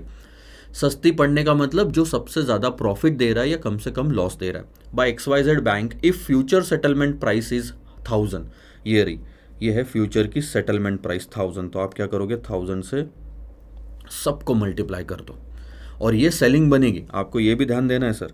सो मैंने क्या करा, बॉन्ड लिए, सेटलमेंट प्राइस ली, कन्वर्जन फैक्टर से मल्टीप्लाई करा, ये मेरी सेलिंग प्राइस बन गई, ये मेरी बाइंग प्राइस बन गई। आप डिफरेंस निकाल लो, 1037 में बेचना है, 37.4 में खरीदना है तो लॉस आ गया। 906 में बेच के 926 में खरीदना है तो लॉस आ गया। 919 में बेच के 877 में खरीदना है तो प्रॉफिट आ गया। अब आपके पास में प्रॉफिट लॉस अवेलेबल है। बताओ सबसे ज़्यादा प्रॉफिट किस में आ रहा है, आपका आ रहा है इस बॉन्ड में। यानी कि ये कौन सा बॉन्ड है सर, 6.8% का गवर्नमेंट ऑफ इंडिया का बॉन्ड जो 2029 यानी कि 29 में मैच्योर हो रहा है, that is your CTD bond. ये बॉन्ड डिलीवर करो। Since maximum profit to the bank is in case of 6.80 GOI to 2029 same should be opted for, that is called as CTD bond. यहाँ पे wordings वैसे इस्तेमाल नहीं करी गई है, इसी को बोलते हैं चीपेस्ट टू डिलीवर बॉन्ड। ये रहा ऊपर लिखा है, उसका उन्होंने फॉर्मूला तो निकाल के दे दिया। ठीक है। प्रॉफिट क्या होगा, फ्यूचर की सेटलमेंट प्राइस है ना, मल्टीप्लाइड बाय कन्वर्जन फैक्टर, 1000 रुपये इंटू कन्वर्जन फैक्टर, ये सेलिंग प्राइस हो गई, माइनस कोटेड स्पॉट प्राइस। पर ध्यान देना, आपने बॉन्ड शॉर्ट करा है तो ये फॉर्मूला बना। ठीक है। पर अगर आप लॉन्ग करते तो आपका कोटेड प्राइस जो है ये सेलिंग बनता और ये वाला पार्ट बाइंग बनता। I hope you are understanding this fact. Question number 10 onwards हमारा जो आता है वो है अब कैप ऑप्शन पे। तो थोड़ा सा मैं आपको रिवीजन की तरफ खींचता हूँ। रिवीजन क्या, एक मोटा मोटा एक पिक्टोरियल फॉर्म में बता देता हूँ। This is your interest rate risk management, ठीक है। ऊपर का पार्ट सारा थ्योरी है। हमने जो इंटरेस्ट रेट को, रिस्क को मैनेज करने के तरीके ढूंढे, देखे, उसमें सबसे पहला तरीका आपका था सर फॉरवर्ड रेट एग्रीमेंट। ये भी थ्योरेटिकल है, असेट लायबिलिटी मैनेजमेंट भी एक तरीका। सो फॉरवर्ड रेट एग्रीमेंट देखा हमने। फॉरवर्ड रेट एग्रीमेंट में सेटलमेंट का हमने ये फॉर्मूला देखा। फॉर्मूला दिखता बड़ा कॉम्प्लिकेटेड है, आई होप आपको अब समझ में आ रहा है। उसके बाद हमने इंटरेस्ट रेट फ्यूचर्स देखा सर, ठीक है। इंटरेस्ट रेट फ्यूचर्स में हमने ये भी देखा कि भैया दो चीज होगी, मार्क टू मार्केट होगा, सेटलमेंट होगा कैश में, फिजिकल डिलीवरी होगी। आगे ध्यान देना, हमने इसके अंदर दो कॉन्सेप्ट देखे, कन्वर्जन फैक्टर क्या होता है और चीपेस्ट टू डिलीवर बॉन्ड क्या होता है, ठीक है। बाकी डिटेल में नहीं जा रहा। अब हम देखेंगे sir interest rate option. Forward, futures खत्म, अब ऑप्शंस की बात करते हैं। ऑप्शंस इंटरेस्ट रेट में तीन तरह के होते हैं, कैप्स, फ्लोर्स और कॉलर्स। ध्यान देना, कैप्स आपकी अपर लिमिट सेट करता है, आपको ये इंश्योर करता है कि भैया आज अगर आप कोई प्रीमियम देते हो, जैसे डेरिवेटिव्स मार्केट में भी प्रीमियम देना पड़ता था स्टार्टिंग में, वैसे यहाँ पे भी आपको स्टार्टिंग में एक प्रीमियम देना पड़ेगा और आपकी एक अपर लिमिट सेट हो जाएगी कि इंटरेस्ट रेट 10% के ऊपर नहीं जाएगा। अगर गया तो जो पार्टी से आप कैप खरीद रहे हो वो पार्टी आपको उसकी भरपाई करके देगी नुकसान की। फ्लोर्स में क्या होता है कि आपको एक श्योरिटी मिलती है कि इंटरेस्ट रेट एक लेवल के नीचे नहीं जाएगा, लेट से 6%, उसके नीचे गया और नुकसान हुआ तो आपको भरपाई करके मिलेगा, इसका भी प्रीमियम पे करना पड़ेगा। और कॉलर का मतलब क्या होता है? कॉलर का मतलब है it's a combination of cap and floor. तो हो सकता है आप एक कैप खरीदो, आप एक फ्लोर खरीदो, या फिर आप कैप बेचो और फ्लोर खरीदो। जनरली ऐसा होता है, दोनों को खरीदना दोनों को बेचना इज नॉट अ स्ट्रैटेजी। अगर आपको लग रहा है, ध्यान देना, कि इंटरेस्ट रेट मार्केट में बढ़ने वाले हैं और आपको अननेसेसरी कॉस्ट जाएगी आपकी लोन पे, इंटरेस्ट रेट बढ़ेगा तो आपको इंटरेस्ट ज़्यादा पे करना पड़ेगा बैंक को, और उसको हेज करने के लिए आप कौन सा ऑप्शन चूज करोगे सर? कैप ऑप्शन, जहाँ पे आप अपनी अपर लिमिट इंटरेस्ट की रिस्ट्रिक्ट कर दोगे। उसके नीचे हुआ तो आप नीचे वाला रेट भरोगे, अगर उसके ऊपर गया तो ऊपर वाला रेट बैंक को देके बाकी का डिफरेंस आप ले लोगे जिस पार्टी से आपने कैप खरीदा। सो एग्जाम्पल के लिए तौर पे मैं बताता हूँ, ध्यान देना। अगर आपका 10% का रेट फिक्स हो गया और आप हो बोरोवर, कौन हो? बोरोवर हो, ठीक है। अब मार्केट में रेट अगर मान लो 9% गया तो आपको चिंता ही नहीं है, क्योंकि इस 10% के ऊपर नहीं है, तो आप बैंक को 9% का इंटरेस्ट दोगे। मार्केट में रेट अगर 10% गया तो बैंक को 10% का इंटरेस्ट दोगे, अभी भी कैप में कुछ भी एक्शन नहीं हुआ। पर अगर मार्केट में रेट 12% चला गया तो आप बैंक को तो 12% का इंटरेस्ट दोगे, और इसके हिसाब से आप ज़्यादा दे चुके हो इंटरेस्ट, तो वो जो 2% एक्स्ट्रा है वो आपको वापस मिल जाएगा, तो आपकी कॉस्ट फिर पड़ेगी 10%। सो कैश फ्लो कैसा होगा? 12% तो पूरा जाएगा, 2% और आएगा, क्योंकि ये दोनों अलग अलग पार्टी है। लोन लिया इससे और कैप लिया इससे। इसने मुझे बोला था कि आपका रेट 10% के ऊपर नहीं जाने दूंगा, पर गया ना 12%, तो बाकी का कौन देगा? ये बंदा देगा जिसने कैप मुझे बेचा। राइटर को ये नुकसान है, पर उसका फायदा क्या है? कैप सेलर यानी कि कैप राइटर, ऑप्शन राइटर का फायदा है वो प्रीमियम जो मैं स्टार्टिंग में उसको दे चुका हूं, because that premium has been paid in this case as well, in this case and in all the other cases. Premium तो स्टार्टिंग में जा चुका है, अब मार्केट में इंटरेस्ट रेट कम रहे ज़्यादा रहे फर्क नहीं पड़ता। अगर आगे जाके और मैंने रेट बढ़ गए तो मुझे कितना मिलेगा? 4%, और मेरी कॉस्ट लिमिट हो जाएगी 10% तक।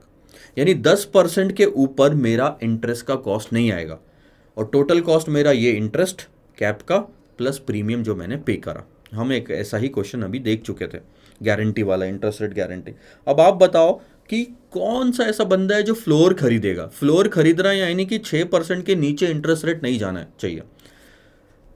ये ऑप्शन जनरली बोरोवर खरीदता है और ये ऑप्शन जनरली इन्वेस्टर खरीदता है। अगर उसका इन्वेस्टमेंट फ्लोटिंग रेट पे है तो ध्यान दो, आज अगर 9% का रेट है तो 9% इंटरेस्ट मिल रहा है उसे, पर अगर इंटरेस्ट गिरता गया तो इंटरेस्ट रेट अमाउंट मेरी कम होती जाएगी, इसलिए मैंने रिस्ट्रिक्ट कर लिया। ध्यान देना, मैंने इन्वेस्ट करा है यहाँ पे फ्लोटिंग रेट पे, और मैंने फ्लोर खरीद लिया इसको प्रीमियम दे के, और हमारा एग्रीमेंट हुआ है कि ये बंदा बोल रहा है कि आपका इंटरेस्ट का जो इनकम है वो 6% से कम नहीं जाने दूंगा।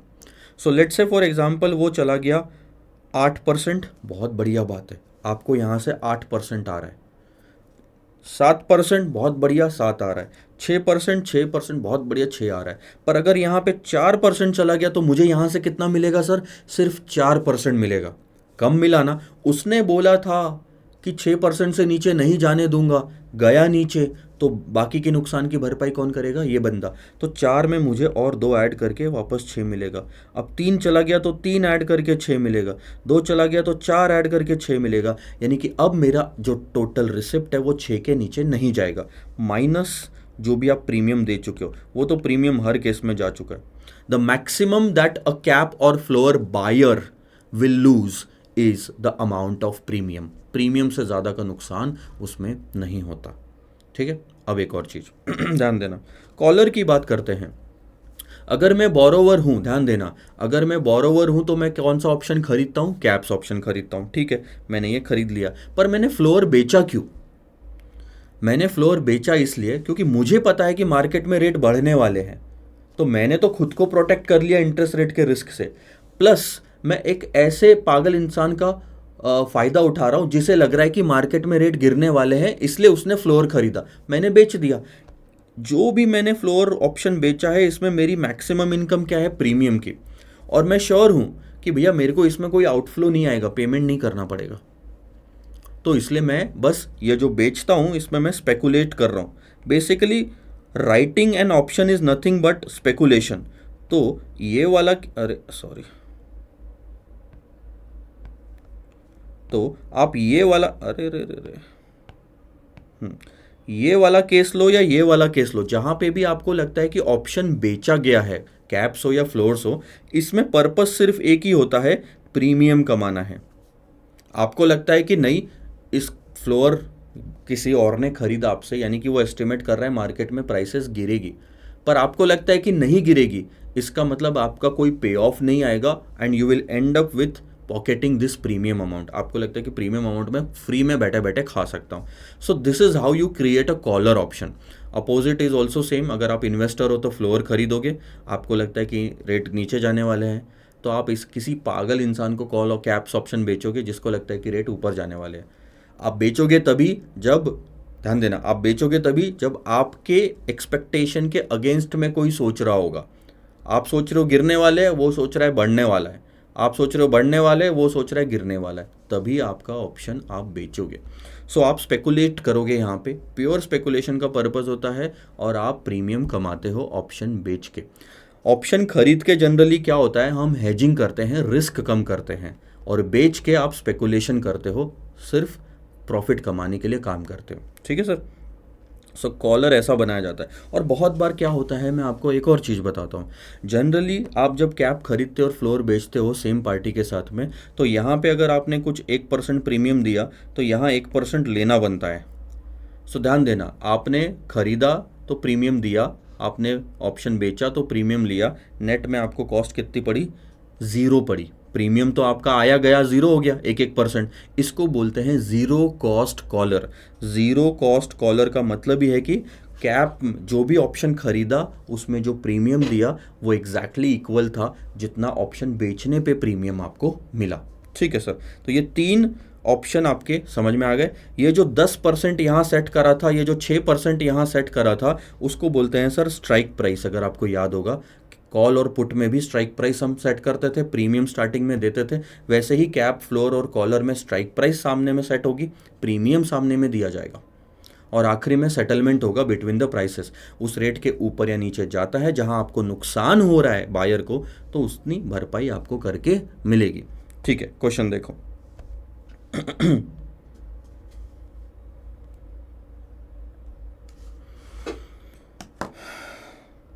ये रहा, एक मैन्युफैक्चरर है, इलेक्ट्रॉनिक कंपोनेंट बनाता है, has taken floating interest rate loan. उसने लोन लिया है, वो बोरोवर है और फ्लोटिंग रेट पे लिया है। डर क्या होगा कि इंटरेस्ट रेट कहीं बढ़ ना जाए, और ऐसे केसेस में सबसे बेस्ट होता है कौन सा ऑप्शन लेना?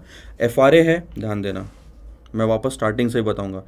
Taken floating interest rate loan, तो अगर वो FRA में जाएगा तो वो उसे बाय करेगा, इंटरेस्ट रेट फ्यूचर्स में जाएगा तो उसे सेल करेगा। समझ में आया ना क्यों सेल कर रहे हो? क्योंकि इंटरेस्ट रेट बढ़ने वाले हैं तो फ्यूचर्स की प्राइसेस गिरेगी, तो हायर प्राइस पे आप बेचोगे। और अगर आप ऑप्शंस में आते हो तो यहाँ पे आप कैप को बाय करोगे और इनकेस आपको प्रीमियम कमाना है तो फ्लोर को आप बेचोगे। सो कैप को बाय करना यानी रिस्क हेज करना, फ्लोर को बेचना यानी कि स्पेकुलेशन करना। ठीक है, ये सिचुएशन मैंने बता दी। ठीक है, अब मैं आपको इसी के साथ साथ दूसरी भी बता देता हूँ। इन केस आप इन्वेस्टर होते फ्लोटिंग रेट पे, आपने किसी को पैसा दिया होता है फ्लोटिंग रेट पे, तो आपको डर होता है कि कहीं इंटरेस्ट रेट गिर ना जाए। इसके लिए आप क्या करते, FRA बेचते, इंटरेस्ट रेट फ्यूचर्स खरीदते। ठीक है, कैप को बेचते अगर आपका स्पेकुलेशन करने का पर्पज़ है तो, और फ्लोर खरीदते अगर हेजिंग करने का पर्पज़ है तो। सो this is in case of investment, this is in case of borrowings. ठीक है, आगे देखो। अब हम वापस बोरोविंग पे आते हैं। The rate of interest at the inception of loan is 9% per annum. ये स्पॉट रेट है। Interest is to be paid every year on 31 March, और in the month of October 2023, ध्यान देना ये अप्रैल 2023 है, यहाँ से आई थिंक ठीक 6 महीने बाद, central bank of the country releases the following projections about the interest rate which is likely to prevail in future. March को क्या रहेगा, 24, 25, 26, 27, 28 को इंटरेस्ट रेट क्या रहने वाले हैं ये उन्होंने दे दिया। You are required to show how the borrower can hedge the risk using option cap arising out of expected rise in the interest rate when he wants to peg मतलब वो फिक्स करना चाह रहा है, when he want to fix his interest cost at 9% per annum। वो चाहता है कि मेरी इंटरेस्ट की कॉस्ट 9% पर एनम फिक्स हो जाए। यहाँ आपको थोड़ी सी थ्योरी लिखनी पड़ेगी कि वो एक्सपेक्ट कर रहा है इंटरेस्ट रेट बढ़ने वाले हैं तो उसने कैप ऑप्शन को खरीदना चाहिए। ऐसा कैप ऑप्शन जहाँ पे आपकी स्ट्राइक प्राइस 9% की हो, ताकि आपका जो इंटरेस्ट का कॉस्ट है वो लिमिट में हो जाए। तो जब भी कभी ये रेट 9% से ऊपर जाएगा तो आपको बैलेंस अमाउंट जो है लाइबोर का या फ्लोटिंग रेट का, वो डिफरेंस अमाउंट जो है मिलेगा। यहाँ तो फ्लोटिंग रेट उन्होंने कुछ और बताया नहीं, तो आप क्या करोगे, अगर आपने ऐसा कर लिया तो यहाँ पे आपको 0.25 का पे ऑफ आएगा, क्योंकि बैंक को आप लोन ज़्यादा रेट पे दे रहे हो। आपका यहाँ पे 0.5 का पे ऑफ आएगा, यहाँ 1% का पे ऑफ आएगा। ये सारी रिसिप्ट है, पैसा आ रहा है। यहाँ पे कुछ भी नहीं, यहाँ पे कुछ भी नहीं। देखो मार्केट में रेट ही अगर 9% से कम है तो क्या दिक्कत है। आपने लिमिट सेट करिए कि 9 के ऊपर नहीं जाना चाहिए, नीचे तो जा सकता है, तो आप इतना ही बैंक को पे करोगे और आपका पे ऑफ क्या रहेगा, कुछ भी नहीं। एक तरह से आप ये ऑप्शन एक्सरसाइज ही नहीं कर रहे। आप कैप का ऑप्शन तब एक्सरसाइज करोगे जब मार्केट में रेट ऊपर चले जाएंगे। Strike price, spot price will be greater than strike price, तभी आप ये एक्सरसाइज करोगे। ठीक है, तो ये सब लिखना है। देखते हैं इन्होंने क्या लिखा है। इन्होंने अपने मन से एक पूरा एग्रीमेंट बना दिया है, ध्यान देना। As the borrower does not want to pay more than 9% on this loan where the interest rates are likely to rise, वो हेज कर सकता है by entering into an agreement to buy interest rate cap. देख लो उन्होंने लिखा buy interest rate cap in terms पे कि नोशनल प्रिंसिपल अमाउंट सेट कर दो, स्ट्राइक प्राइस 9% की सेट कर दो, reference rate will be declared by the central bank, calculation आपके 31 मार्च को हो जाएंगे, ड्यूरेशन रहेगा 28 तक। ठीक है, 5 साल जो भी लेना है। प्रीमियम ऑफ कैप्स ये आपका दोनों पार्टीज मिलके निगोशिएट कर लेगी। ठीक है, अब देखो यहाँ पे और नीचे में थोड़ी सी इन्फॉर्मेशन लिखी गई है कि आपको ये खरीदना है तो आपको एक प्रीमियम देना पड़ेगा फ्रंट। ठीक है, और फिर जो भी डिफरेंस आएगा तो उसमें आपको डिफरेंस वापस मिल जाएगा 9% से अगर ज़्यादा गया तो। ठीक है, यही चीज़ एग्जैक्टली हम नीचे करेंगे सर, अलग से इन्फॉर्मेशन जो दी गई है। अब इसका सेकंड पार्ट देखते हैं। ठीक है, ये फर्स्ट पार्ट हो गया आपका। Assume that the premium negotiated by both the parties is 0.80% to be paid at once on 1 October 2023। एक ही बार में आप पेमेंट कर दोगे। ठीक है, 2 करोड़ का 0.8% निकाल लो सर, 1,60,000। 1% तो 2 लाख रुपए होता है, तो 1,60,000 रुपीज़ का आप यहाँ पे प्रीमियम पे करोगे ऑन October 23। और actual rate of interest on the respective due dates happens to be as, हर अब अगले अगले साल में क्या होगा, एंड में एक्चुअल रेट। अब ये वाले रेट्स भूल जाओ यहाँ जो लिखे हुए हैं। ठीक है, एक्चुअल रेट ऑफ इंटरेस्ट ये रहे। ठीक है, यह है एक्चुअल रेट ऑफ इंटरेस्ट 24, 25, 26, 27, 28 यानी कि 5 साल। You are required to show how the settlement will be executed on the respective होना चाहिए, रिस्पेक्टिव कर दो भाई मेरे, और मेरे को टाइम दो, मैं यहाँ पे उसको ठीक कर लेता हूँ। क्या है, अभी ठीक हो गया तो हो गया, वरना नहीं होगा। पहले तो इसे ओपन करने में टाइम लगता है, भारी भारी फाइलें होती है ना। ये कंपाइलर में ठीक होगा। ठीक है, ओपन हो रहा है, तब तक एक दो चीज़ें और। रिस्पेक्टिव ड्यू डेट्स पे क्या होगा। अब हमने हमारी स्ट्राइक प्राइस देखो क्या है, 9% की। 1,60,000 का आएगा, कहाँ गया, इन्होंने कहीं लिखा नहीं है क्या पिछले पेज पे, क्या बात है। चलो, इन्होंने बोला कि you are required to show how the settlement will be executed on the respective interest due date. सबसे पहले तो आप अपना प्रीमियम पे कर दोगे और उसके बाद हर रिस्पेक्टिव ड्यू डेट पे क्या होगा, आप इसको 9% से कंपेयर करो। ठीक है, सबसे पहले तो 9% से जब भी ज़्यादा जा रहा है, एक सेकंड दे दो, पर्सपेक्टिव ना, पर्सपेक्टिव ही ढूंढूंगा, interest, perspective due dates.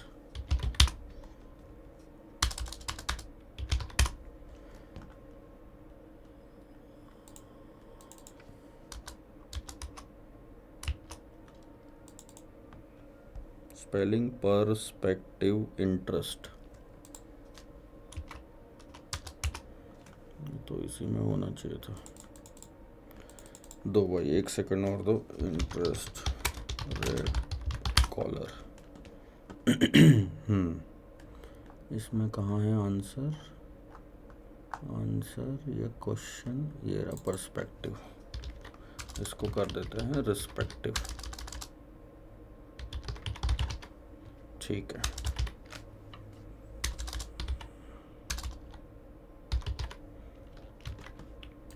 Sorry आपका टाइम गया। ठीक है अब आ जाते हैं यहाँ पे। यह है आपकी स्पॉट की प्राइसेस, यह है स्ट्राइक की प्राइसेस। ये आपका कैप ऑप्शन कब एक्सरसाइज होता है, थोड़ा सा ध्यान देना। It will B maximum of spot minus के और ज़ीरो, यही था आपका कॉल ऑप्शन का formula. So maximum of S minus के 0.50, यहाँ पे आ जाएगा 2%, यहाँ आ जाएगा 0.25, यहाँ आ जाएगा कुछ भी नहीं, यहाँ आ जाएगा कुछ भी नहीं। यहाँ इन दो केसेस में एक्सरसाइज ही नहीं होगा, कैप ऑप्शन लैप्स हो जाएगा। सो 0.5 दो और 0.25, ध्यान दो, ये देख रहे हो आखिरी के दो केसेस में तो लैप्स हो गया। अब थोड़ा सा ध्यान देना, क्या होगा सर उस दिन एक्चुअल में जब 9.5% आपका इंटरेस्ट चला जाएगा, तो बैंक को जब लोन पे इंटरेस्ट देना होगा वो तो स्पॉट रेट पे ही दोगे। बैंक को जिसने आपको लोन दिया उसे कोई लेना देना नहीं है कि आपने हेजिंग करी या नहीं करी, कैप खरीदा या नहीं खरीदा, उसे तो पूरा इंटरेस्ट देना पड़ेगा। सो 2 करोड़ पे 9.5% कैलकुलेट करोगे, that will be 19 lakh for 1 year. तो ये जो वाला जो कॉलम है वो प्योर आपका जो मार्केट में स्पॉट रेट चल रहे हैं उस रेट पे आप इंटरेस्ट दे दो। ठीक है, ये आपने इंटरेस्ट दे दिए सारे। अब कैप वाली जो पार्टी थी उससे पैसा आएगा, क्योंकि हम बायर है, होल्डर है। कितना पैसा आएगा सर, सर जो ये डिफरेंस है, 2 करोड़ पे 0.5 लगाओगे तो 1 लाख रुपए आता है, 2 करोड़ पे 2% लगाओगे तो 4 लाख रुपए आएगा, और 0.25 लगाओगे तो 50,000 रुपये आएगा। ठीक है, तो ये आपकी कैप की रिसिप्ट हो गई, इसे हम बोलेंगे कैप रिसिप्ट। यह है सेटलमेंट अमाउंट। कैप ऑप्शन यहाँ पे खत्म हो जाता है। 1 लाख आया, 4 लाख आया, 50,000 आया, बाकी दोनों केस में कुछ आने की ज़रूरत नहीं थी। सो ये है आपका कैश इनफ्लो, ये है आपका कैश आउटफ्लो, क्योंकि ये इंटरेस्ट दे रहे हो और इधर से पैसा आ रहा है। तो नेट कर लो, 19 में से 1 गया 18, 22 में से 4 गया 18, 18.5 में से 50 गया 18, फिर 18 और ये। अब आप देखो यहाँ पे कहीं पे भी आपकी इंटरेस्ट की कॉस्ट 18 लाख के ऊपर नहीं जा रही, which is nothing but 9% of 2 crore rupees जो आपने स्ट्राइक प्राइस सेट करी थी। यहाँ पे भी 9, यहाँ पे भी 9, यहाँ पे भी 9, यहाँ तो इनफैक्ट 8.5 है, तो नीचे आ सकती है, इससे ऊपर नहीं जा सकती कॉस्ट। और आपने जो स्टार्टिंग में प्रीमियम पे किया वो। और क्या है, ठीक है, बस क्वेश्चन इतना ही पूछ रहा था। State whether this option is advantageous when compare to interest rate collar option. अब आपको ये बताना है, इंटरेस्ट रेट कॉलर होता तो क्या करते। देखो कॉलर होता ना, अभी जो ऑप्शन है उसमें आपने कैप ऑप्शन खरीदा है, कॉलर होता तो आप कैप खरीद के फ्लोर बेचते।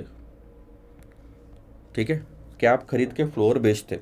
तो ऐसे केस में अगर सेम लेवल पे 9% पे अगर आप फ्लोर बेचते, इसका मतलब यह है कि 9% से अगर रेट नीचे गया तो आपको पे ऑफ देना पड़ता, मतलब आपको सेटल करना पड़ता।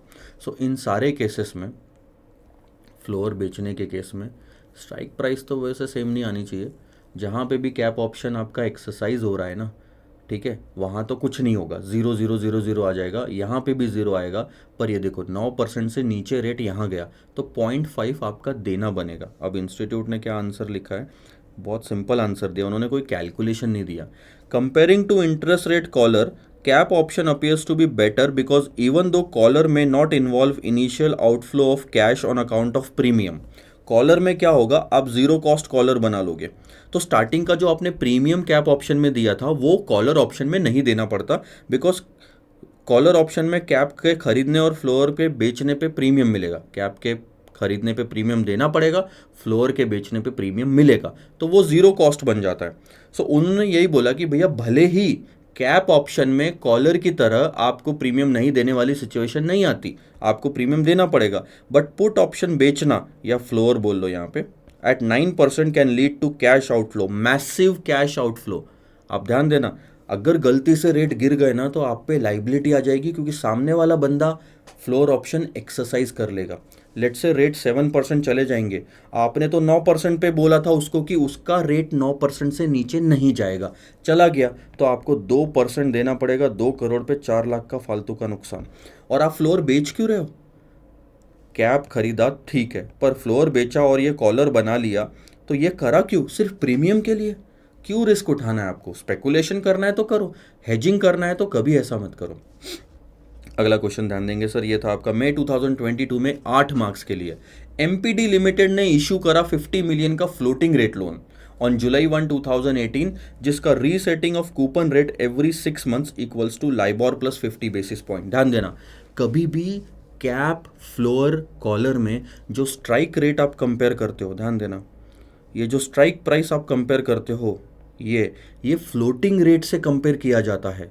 यहाँ पे अलग से कुछ लिखा नहीं था तो हमने इसी को पूरा फ्लोटिंग माना, पर इस वाले केस में थोड़ा ध्यान देना, यहाँ पे जो फ्लोटिंग रेट है that is LIBOR plus 50 basis point. इस वाले टर्मिने मतलब जिस तरीके से ये दिया हुआ है, इसमें ये पहला पार्ट है जो बदलेगा, पर दूसरा पार्ट तो बिल्कुल नहीं बदलेगा, ये तो फिक्स है। तो आपकी जो स्ट्राइक प्राइस है हमेशा इस वाले पार्ट से ही कंपेयर होगी। अगर मार्केट में ध्यान देना 9% फिक्स था, मान लो पुराने क्वेश्चन पे जाते हैं, 9% फिक्स था आपका कैप और आपका लाइबॉर आया 10%, तो आपकी लाइबिलिटी कितनी आएगी, 10.5% आएगी। तो इस 9% को सिर्फ इससे कंपेयर करोगे और डिफरेंस आएगा 1% का, 10.5 से कंपेयर मत कर लेना, वो गलत हो जाएगा। ठीक है, MPD is interested in an interest rate collar strategy, ध्यान देना, of selling a floor, floor बेचना, कैप खरीदना। कैप कोई भी तभी भी खरीदेगा जब वो बोरोवर है, यानी कि वो पैसा लोन पे ले उठाना चाह रहा है, तो वो कैप तो खरीद लिया उसने, फ्लोर भी बेचा, तो इस केस में प्रीमियम मिला, इस केस में प्रीमियम दिया, सेम अमाउंट होगा तो जीरो हो गया।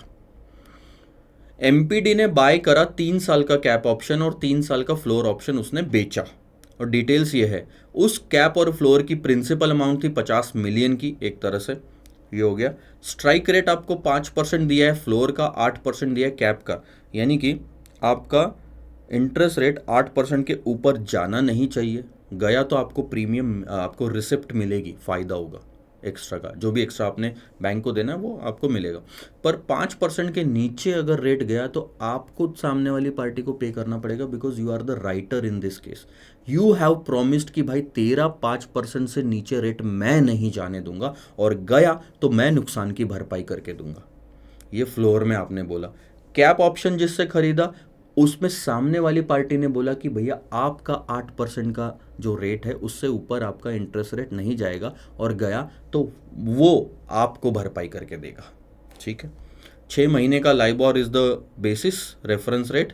प्रीमियम नील है, क्यों नील है सर, ध्यान देना, since premium paid for cap and premium received for floor is same, that's why total आया 0। अब रीसेट डेट्स और इंटरेस्ट रेट आपको दिए हुए, आपको देखना 18, 19, यहाँ पे डेट्स का कुछ पंगा हुआ है, डेट्स का कुछ पंगा हुआ है, 18, 19, 19, नहीं, सही है, 6 महीने का है। सो दिसंबर 18, जून 19, दिसंबर 19, जून 20 और दिसंबर 20 और जून 21, 6 महीने का गैप लिया। आज हम कहाँ खड़े हैं, वो भी डेट दी होगी, जुलाई 18। सो जुलाई 18 के बाद ठीक 6 महीने बाद में ये डेट आती है और उस दिन का ये रेट दिया हुआ है 6 महीने का। यहाँ पे लिखा है ना, रीसेटिंग एवरी 6 मंथ्स, ठीक है। Using the above data you are required to determine effective interest paid out at each reset date. Each reset date, 6 reset date है सर 6 महीने की आपके पास में, और आपको रुपीज़ राउंडेड ऑफ में काम करना है। इफेक्टिव इंटरेस्ट कितना आएगा, इफेक्टिव का मतलब क्या है, 3 चीज़ें हैं सर आपकी यहाँ पे कैश फ्लो। सबसे पहले जिससे लोन लिया है उसको आप इंटरेस्ट पे करो। क्या इंटरेस्ट पे करोगे, लाइबॉर प्लस 0.5, ठीक है ना, सब में 0.5 ऐड होगा, और ये है पर एनम। इसको आपको 6 मंथली या डेज में कैलकुलेट करके ही पेमेंट दिखाना है, ठीक है, ये हम दिखा देंगे। इसके बाद जब भी आपका कैप ऑप्शन में 8% आपने खरीदा है कैप, तो 8% से अगर रेट ऊपर गया तो आपको रिसिप्ट आएगी बैलेंस की। फॉर्चुनेटली यहाँ पे कहीं पे भी देखना 8 के ऊपर रेट नहीं गया, मैक्स टू मैक्स 8% गया, वो भी कवर होता है इसी में, तो कहीं पे भी आपकी कैप की रिसिप्ट नहीं आएगी। क्यों, क्योंकि 8 के ऊपर कभी रेट गया ही नहीं। हाँ, उन्होंने बोला था कि, उन्होंने क्या बोला था, इनफैक्ट फ्लोर मैंने बेचा था किसी और को, मैंने किसी को प्रॉमिस करा था कि 5% के नीचे भाई तेरा रेट अगर गया, मतलब ये रेट गया, तो मैं तेरे को भरपाई करके दूंगा। और वो आता है इन 2 के केसेस में। कैसा कैलकुलेट करोगे, 5 से डिफरेंस निकाल लो। यहाँ पे 0.25 का आपको नुकसान होगा, यहाँ 0.75 को नुकसान होगा, क्योंकि आप सेलर हो और यहाँ पे पे ऑफ आ रहा है, तो ये आपको देना पड़ेगा सामने वाली पार्टी को जो बायर है, ठीक है। देखो कैसे कैलकुलेट कर रहे हैं, डेज लिख लिए, लाइबॉर लिख लिया, ठीक है। इनका पेमेंट कब होगा, बहुत सिंपल सी बात है कि भैया 2018 दिसंबर 2018 को अगर लाइबॉर पता चलता है आज, तो लोन यहाँ ले रहा हूँ, तो यहाँ से ठीक 6 महीने बाद पेमेंट होता है ना, तो वो पेमेंट का डेट आ गया 30 जून, ठीक है। डेज कैलकुलेट कर लिया। अब क्वेश्चन में कहीं पे भी 365 डेज लेना है ऐसा लिखा नहीं है, तो लॉजिकली हम मंथ्स भी ले सकते हैं, पर ऐसे कई सारे जो क्वेश्चन इंस्टीट्यूट ने पूछे हर बार उसमें उन्होंने डेज लिया है, तो ये थोड़ा रटने वाला काम हो गया, क्योंकि मैं अगर कुछ और बता दूंगा आपको तो मार्क्स कटने के चांसेस भी है। सो डेज लो इस केस में, अगर ऐसा आता है तो आपने डेज कैलकुलेट करा, और बहुत शांति से कैलकुलेट करना कि कोई लीप ईयर आ रहा है तो आपको उसमें 29 डेज लेने पड़ेंगे फरवरी के, और 366 डेज लेने पड़ेंगे साल भर के, ठीक है। तो अब आपने ये वाला पेमेंट कैलकुलेट करा। सर ध्यान देना ये कैसे कैलकुलेट हुआ, आपने 50 मिलियन का जो प्रिंसिपल अमाउंट था, लोन था, उस पर इंटरेस्ट कैलकुलेट करना है। पहला वाला था 7%, तो 7.5 हो जाएगा वो, ये हो गया सर पूरे साल भर का, मल्टीप्लाइड बाय कितने दिन के लिए है, 365, तो ये आपका अमाउंट आएगा 1859,589। उस साल 8% से रेट ऊपर नहीं गया तो कोई रिसिप्ट नहीं, 5% से रेट नीचे नहीं गया तो कोई पेमेंट नहीं, ऐसा आप कंटिन्यू करते जाओगे, ठीक है। उसके बाद मैं सीधा सीधा आता हूँ यहाँ पे, इस वाले केस में देखना क्या होता है। आपका 5% से रेट नीचे चला गया तो आपका यहाँ पे पे ऑफ आएगा 0.25, आपको पे करना पड़ेगा, that's your loss in floor option, ठीक है।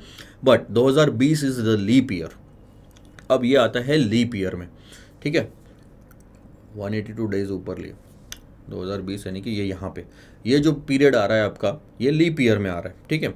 लीप ईयर में आने की वजह से यहाँ से आपने डेज कैलकुलेट करे होंगे तो वो 184 आ रहे हैं, और टोटल आएगा 366 डेज।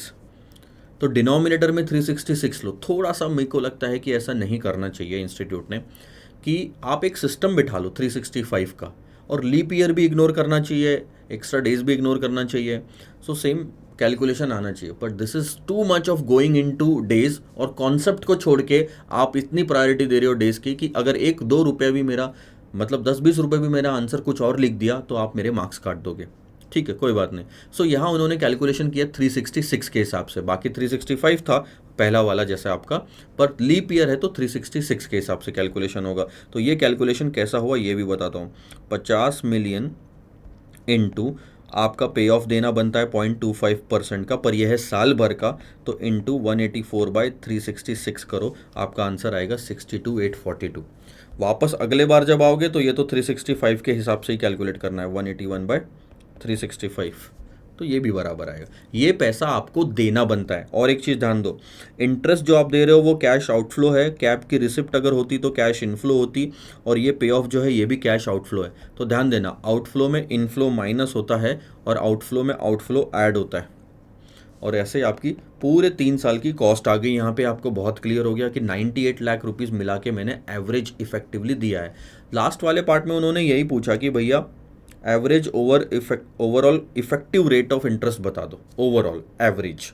तो हमने क्या करा, सारी कॉस्ट को जितने भी 3 साल में पे करी टोटल करके मैंने 50 मिलियन या 5 करोड़ से डिवाइड करा। तो ये मेरा इंटरेस्ट रेट आ गया पूरे 3 साल का, यानी कि 1096 डेज़ का। मैंने मल्टीप्लाई किया 365 पे, 1 साल का निकाला। अब देखो यहाँ पे 366 लूँ कि 5 लूँ। जब आप ऊपर में भी 366 इंक्लूड कर रहे हो तो यहाँ पे भी तो कुछ सोचो। तो ऐसी ना बेहुदा हरकत है ये सब 366 लेना। एक स्टैंडर्ड चलने दो मार्केट में, कॉन्सेप्ट पढ़ाना है ना आपने, रिजिडिटी थोड़ी। सो 365 बाय 1096 करो, आपका ये पर एनम रेट आ जाएगा कि हर साल आपको एवरेज इतना रेट पड़ा 6.54। दिस इंक्लूड्स लोन पे जो आप दे रहे हो, कैप पे आपको जो मिल रहा है, और फ्लोर पे आप जो दे रहे हो। ठीक है, चलो आगे बढ़ते हैं। आगे यहाँ से सर क्वेश्चन है सारे स्वैप्स पे, ध्यान देना। स्वैप्स पे क्वेश्चन है तो वो एक ब्रेक लेके वापस मैं आता हूँ, सॉल्व करता हूँ। क्वेश्चन नंबर 12, 13, 14, 15, 16, 5 क्वेश्चन ये, बीच में एक छोड़ा था 16 और मतलब छठवा, और डेरिवेटिव्स का एक 7। ये 7 क्वेश्चन हम अब करेंगे। Bye bye. So welcome back after this break. और ये आखिरी टॉपिक है sir interest rate risk management chapter का, इंटरेस्ट रेट स्वैप्स। ये हम अभी देखेंगे, एक बेसिक अंडरस्टैंडिंग यहाँ पे ले लेंगे, क्योंकि इस स्वैप्स का जो नेचर है वो कस्टमाइजेबल है। मतलब हर बार नई सिचुएशन आपको देखने मिल सकती है। सो बेसिक्स यहाँ पे देखेंगे, बाकी आप सारा क्वेश्चंस में सीख ही जाओगे जब हम डिस्कस करेंगे। ठीक है, सो थोड़ा सा ध्यान देंगे sir. Let's take an example कि एक बैंक है, ठीक है, जो लोन देती है, और 2 बोरोवर्स है, बोरोवर 1, बोरोवर 2। अब थोड़ा सा ध्यान देना मेरी बात पे। बोरोवर 1 को लग रहा है कि इंटरेस्ट रेट मार्केट में बढ़ने वाले हैं, तो जब वो लोन लेने जाएगा तो वो फ्लोटिंग रेट पे लोन नहीं लेगा, क्योंकि फ्लोटिंग रेट पे लिया तो हर अगले साल में उसकी एक्सपेक्टेशन के हिसाब से ज़्यादा इंटरेस्ट पे करना पड़ेगा। So what he is going to do, उसने चूज़ करा कि मैं फिक्स्ड रेट पे लोन ले लेता हूँ 10% का। तो बैंक से उसने फिक्स्ड रेट पे लोन ले लिया, ये रहा। अब उसका ग्राफ कैसा रहेगा, ऐसा रहेगा। मार्केट में रेट कहीं भी चले जाए, उसको तो अब same rate of interest pay करना है हर साल। ठीक है, और उसको क्या लग रहा है मालूम है कि मार्केट में ना रेट्स ऐसे जाने वाले, ताकि जब यहाँ पे मार्केट में रेट रहे तो मैं पेमेंट सिर्फ यहाँ का करूँ, ऐसा उसने सोचा। ठीक है, तो उसने लोन ले लिया। अब बोरोवर 2 के एंगल से देखो, उसको लग रहा है कि मार्केट में रेट्स गिरने वाले हैं, तो गिरने वाले हैं तो वो चाहता है कि मैं फ़ायदा उठाऊं इस सिचुएशन का, और उसको लोन की जब ज़रूरत थी तो उसने फ्लोटिंग रेट पे लोन लिया। उसने देखा कि आज 10% है तो टोटल मिला के 12 पे करना पड़ रहा है, कल 8% हो जाएगा लाइबोर तो टोटल मिला के 10 ही पे करना पड़ेगा, और हर अगले साल में जैसे जैसे इंटरेस्ट रेट गिरता जाएगा मेरी इंटरेस्ट की लाइबिलिटी कम होती जाएगी। ठीक है, इन दोनों ने ऐसा सोचा और अकॉर्डिंगली लोन ले लिया। ठीक है, इसने लिया फिक्स्ड रेट पे, इसने लिया फ्लोटिंग रेट पे बैंक से। हमें 2 लोग चाहिए सर जो अपोजिट सोच रहे हैं, तभी कुछ पॉसिबिलिटी बनेगी। इसने फिक्स्ड रेट पे इसलिए लिया क्योंकि मार्केट में इसको लगा कि रेट्स बढ़ने वाले हैं। इसने फ्लोटिंग पे लिया क्योंकि इसको लगा मार्केट में रेट गिरने वाले हैं। ठीक है, लोन ले लिया, कहानी शुरू हो गई, 1 आध साल तक आपने चला भी लिया। अभी और 5 साल बाकी है और आपका व्यू चेंज हो गया, दोनों का व्यू चेंज हो गया। इकोनॉमी में हो सकता है कुछ बदलाव आया हो। अब इस बंदे को लग रहा है कि मार्केट में रेट्स, ध्यान देना सर, गिरने वाले हैं। तो अगर आप नोटिस करो, अगर मार्केट में रेट्स गिर गए और जब मार्केट में रेट्स ये वाले चल रहे हैं, फिर भी मैं ये अगर पे कर रहा हूँ तो मैं ज़्यादा पे कर रहा हूँ, यानी मेरा अब अननेसेसरी कॉस्ट ज़्यादा होगा। उसी दौरान बोरोवर 2 को लगता है कि मार्केट में रेट्स बढ़ने वाले हैं। अगर रेट बढ़ गए, ध्यान देना सर, रेट बढ़ गए और आपका तो फ्लोटिंग है, तो अब आपकी सिचुएशन ऐसी नहीं रहेगी सर, आपकी सिचुएशन हो जाएगी ऐसी, आपका इंटरेस्ट का कॉस्ट बढ़ता चला जाएगा क्योंकि आप फ्लोटिंग पे हो। ठीक है, तो ऐसे टाइम पे ध्यान देना मेरी बात पे, ऐसे टाइम पे अब दोनों को डर लग रहा है कि दोनों की सिचुएशन के हिसाब से अगर गया मार्केट तो इनको ज़्यादा कॉस्ट पे करनी पड़ेगी। अब लोन तो ले लिया बैंक से, बैंक को कोई लेना देना नहीं कि आप अब क्या करना चाहते हो या आपको ज़्यादा कॉस्ट पड़ रही है। बैंक को तो आपको जो रेट पे लोन लिया है वो रेट पे इंटरेस्ट देना ही पड़ेगा। तो क्या कुछ किया जा सकता है यहाँ पे सर? यस, किया जा सकता है। थोड़ा सा ध्यान देंगे। अब मैं एक चीज़ और लिखता हूँ। अब बोरोवर 1 को क्या लग रहा है कि मार्केट में रेट्स गिरेंगे और वो चाहता है फ्लोटिंग पे शिफ्ट हो जाना, क्योंकि गिरेंगे तो वो कम रेट देगा अगर फ्लोटिंग इंटरेस्ट रेट पे लोन रहेगा तो। ठीक है, देखो ये वाली लाइन देखो, तो अगर आप ये ब्लू लाइन देख पा रहे हो तो इंटरेस्ट रेट नीचे जाते जा रहा है ना, वो चाहता है फ्लोटिंग पे शिफ्ट होना। पर बोरोवर टू के एंगल से वो सोच रहा है कि भैया मार्केट में रेट्स बढ़ने वाले हैं और मेरा अगर फ्लोटिंग रेट ही रहा तो मेरा इंटरेस्ट का कॉस्ट बढ़ता जाएगा, मैं फिक्स पे शिफ्ट हो जाता हूँ। तो अगर वो फिक्स पे शिफ्ट हो जाए तो उसकी लाइन ऐसी आ जाएगी, अब बाद में मार्केट में रेट्स कितना भी बढ़े उसको कोई लेन देन नहीं। तो मैं ये वाली लाइन अब हटा देता हूँ, थोड़ा सा ध्यान देना। उसको डर है कि अब ये वाली लाइन उसका कॉस्ट रहेगी, रेड वाली लाइन, वो ब्लू वाली लाइन पे शिफ्ट होना चाहता है। यहाँ पे भी इसको लग रहा है कि रेड वाली लाइन कॉस्ट रहेगी, वो ब्लू वाली लाइन पे शिफ्ट होना चाह रहा है, क्योंकि मार्केट में रेट्स गिर रहे हैं, वहाँ लग रहा है कि बढ़ रहे हैं। ठीक है, सो अब ऐसे केसेस में हम एक चीज़ कर सकते हैं कि ये बोरोवर वन अगर बोरोवर टू के साथ मिलके कुछ अरेंजमेंट कर ले जिसे हम कहेंगे स्वैप, तो दोनों का फ़ायदा हो सकता है, यानी दोनों का पर्पस सॉल्व हो सकता है। फ़ायदा होगा कि नहीं ये तो नहीं बोल सकते। तो अब क्या करा जाएगा, सिंपल सी बात है सर। एक चीज़ तो क्लियर है कि दोनों पार्टी एक दूसरे का अब लोन लेके बैठी है। थोड़ा ध्यान दोगे तो जो बोरोवर टू है वो फिक्स्ड पे शिफ्ट होना चाहता है, borrower one already fixed pay कर रहा है। ठीक है, तो बोरोवर टू के साथ में बोरोवर वन क्या करेगा, अपना अपना जो इंटरेस्ट है वो स्वैप कर लेगा। कैसे, मैं आपको बताता हूँ। बोरोवर टू बोरोवर वन को कुछ देगा, इन दोनों के बीच में जो प्रिंसिपल अमाउंट डिसाइड होगा वो नोशनल रहेगा, एक दूसरे को देने की ज़रूरत नहीं है। लेट से 100 करोड़ रुपए इसने भी बोरो किए थे बैंक से, 100 करोड़ रुपए उसने भी बोरो करे थे, तो प्रिंसिपल सेम हो गया। अब देखो क्या होगा, ये बंदा जो फिक्स्ड अमाउंट दे रहा है बैंक को, वो फिक्स्ड अमाउंट उसको बोरोवर टू से वापस मिल जाएगी। इतना ही interest borrower two borrower one को दे देगा। क्यों देगा, क्योंकि वो बोरोवर टू फिक्स्ड पे शिफ्ट होना चाहता है, वो चाहता है कि मैं फ्लोटिंग का पेमेंट नहीं करूं, मैं फिक्स्ड का करूं। सीधी सी बात है। तो जो इसने यहाँ पे फ्लोटिंग का पेमेंट किया उसका क्या, वो उसे सर वापस मिल जाएगा, एल प्लस टू। अच्छा, हम एक काम करते हैं, अभी के लिए सिर्फ लाइबोर रखते हैं, ठीक है, ताकि आगे जाके धीरे धीरे आपको समझ में आए वो। अभी फ़िलहाल ये फ्लोटिंग दिया जा रहा है तो यही उसको वापस मिल जाए, लाइबोर।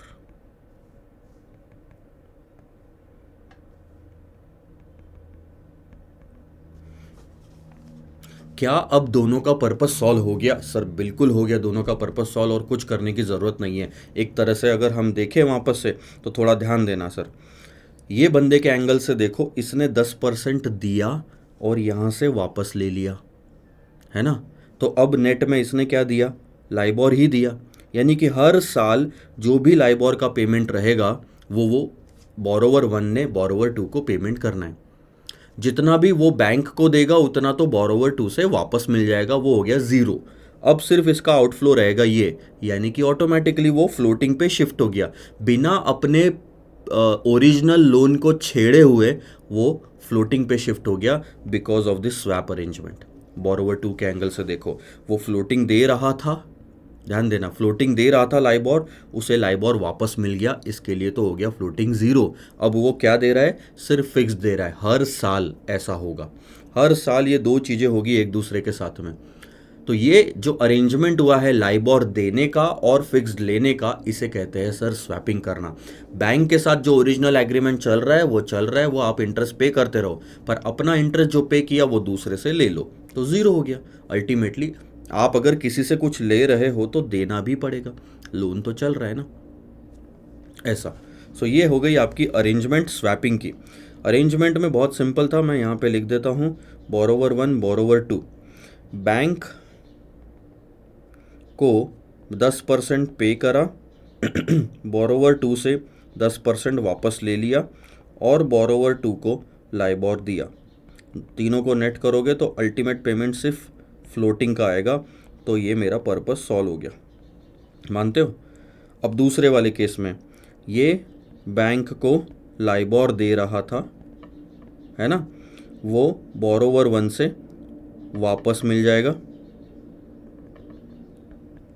और बोरोवर वन को हमें क्या देना पड़ेगा, सिर्फ 10% इंटरेस्ट, तो नेट में 10%, यानी कि मैं शिफ्ट हो गया फिक्स्ड पे। लोन ओरिजिनल चल रहा है जैसे चल रहा है वैसे, कोई दिक्कत नहीं है। इसी को कहते हैं सर स्वैप अरेंजमेंट। अब यहाँ पे आती है एक दिक्कत। दिक्कत क्या है ये मैं आपको बता देता हूँ। आप कैसे ढूंढोगे, मैं मुंबई में बैठा हूँ बोरोवर 1, आप दिल्ली में बैठे हो बोरोवर 2, आप एक दूसरे को ढूंढोगे कैसे? क्या इंस्टाग्राम पे डालेंगे, व्हाट्सएप पे डालेंगे स्टेटस कि मुझे कोई स्वैप करने वाला बंदा चाहिए, मेरा लोन चल रहा है? ऐसे तो स्वैप, इंटरेस्ट रेट स्वैप का तो कॉन्सेप्ट ही आधे से ज़्यादा लोगों को नहीं पता। तो इससे कोई आपको वो पार्टी नहीं मिलेगी, और आपको तो पार्टी वैसी चाहिए ना जो आपसे एग्जैक्ट अपोजिट सोचे। तो ऐसे में बीच में एक इंटरमीडियरी आ जाता है जो हम दोनों की हेल्प करेगा। आप भी जाओगे अपनी सिटी में बैंक के पास में, यानी कि लेट्स से आईसीआईसीआई बैंक, मैं भी जाऊंगा अपनी सिटी में बैंक के पास में। हम दोनों अपनी रिक्वायरमेंट डाल देंगे, बैंक का एक कॉमन पोर्टल होता है, वहाँ पे ये रिक्वायरमेंट मैच होके हम दोनों मिल सकते हैं एक तरह से। सो इंटरमीडियरी अगर बीच में आ रहा है, आईसीआईसीआई बैंक या कोई भी पार्टी, वो भी अपना कट रखता है। ध्यान देना इस चीज़ पे, वो अपना कट रखता है, तो उसे हम कमीशन देंगे। कोई बात नहीं, उतना हमारा कॉस्ट और बढ़ जाएगा कमीशन का, है ना। तो ये हो गया सर इंटरेस्ट रेट स्वैप। अब हम क्वेश्चन देखते हैं, क्वेश्चन के साथ और भी बहुत सारी चीज़ें सीखेंगे। देखो सर, अब हम क्वेश्चंस देखेंगे। ये वाला क्वेश्चन बहुत ही बढ़िया क्वेश्चन है, इसमें आपको बहुत सारी चीज़ें क्लियर हो जाएगी कि टर्म्स क्या होते हैं, किसको क्या बोला जाता है, किसका मतलब क्या होता है। देखो, सपोज अ डीलर, डीलर कौन है? एक बैंक है, वो कोट कर रही है जेनेरिक स्वैप। सबसे पहले तो जेनेरिक स्वैप का मतलब समझो। जेनेरिक का मतलब होता है फिक्स्ड वर्सेस फ्लोटिंग, यानी कि फिक्स्ड दो फ्लोटिंग लो, या फिर फिक्स्ड लो फ्लोटिंग दो। बहुत सिंपल। तो सर इसके अलावा और कौन से स्वैप होते हैं अगर ये जेनेरिक है? मैं बता रहा हूँ, फ्लोटिंग वर्सेस फ्लोटिंग भी होते हैं सर, ठीक है। उसके बाद आता है एआईसी। एआईसी का मतलब होता है ऑल इन कॉस्ट, जितने भी चार्जेस है वो इसी में इंक्लूडेड है। 8% स्लैश 8.20%, ये है फिक्स्ड रेट। अब इसका मतलब क्या है, ध्यान दो कि अगर आप बैंक से स्वैप खरीदना चाहते हो, if you want to buy swap, यानी कि फिक्स्ड पेमेंट करोगे, फ्लोटिंग रिसीव करोगे। मैं यहाँ पे लिख देता हूँ, यहाँ पे दिया भी होगा, ये रहा। बायर ऑफ स्वैप पे करता है फिक्स्ड और रिसीव करता है फ्लोटिंग। सिर्फ इतना ध्यान दो। मैं अगर आपसे स्वैप खरीद रहा हूँ, इसका मतलब फिक्स्ड का पेमेंट आपको करना चाहता हूँ और फ्लोटिंग का पेमेंट मैं लेना चाहता हूँ, दैट इज स्वैपिंग, ठीक है। सो फिक्स्ड का पेमेंट मैं करूँगा, ये हो गया बायर।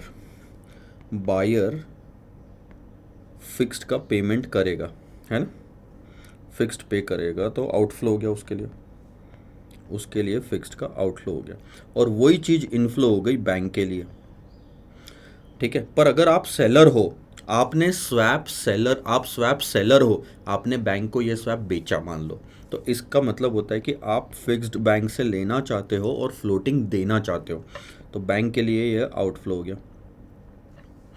सीधी सी बात है, ये जो दो रेट है ये बाइंग और सेलिंग के रेट है, बाइंग और सेलिंग के रेट है। इसका मतलब अगर आप बायर हो तो बैंक सेलर है, बैंक सेलर है तो आपको ये रेट अप्लीकेबल है। 8.20% का आप फिक्स्ड रेट पेमेंट बैंक को कर सकते हो, बदले में 6 महीने का लाइबोर ले सकते हो।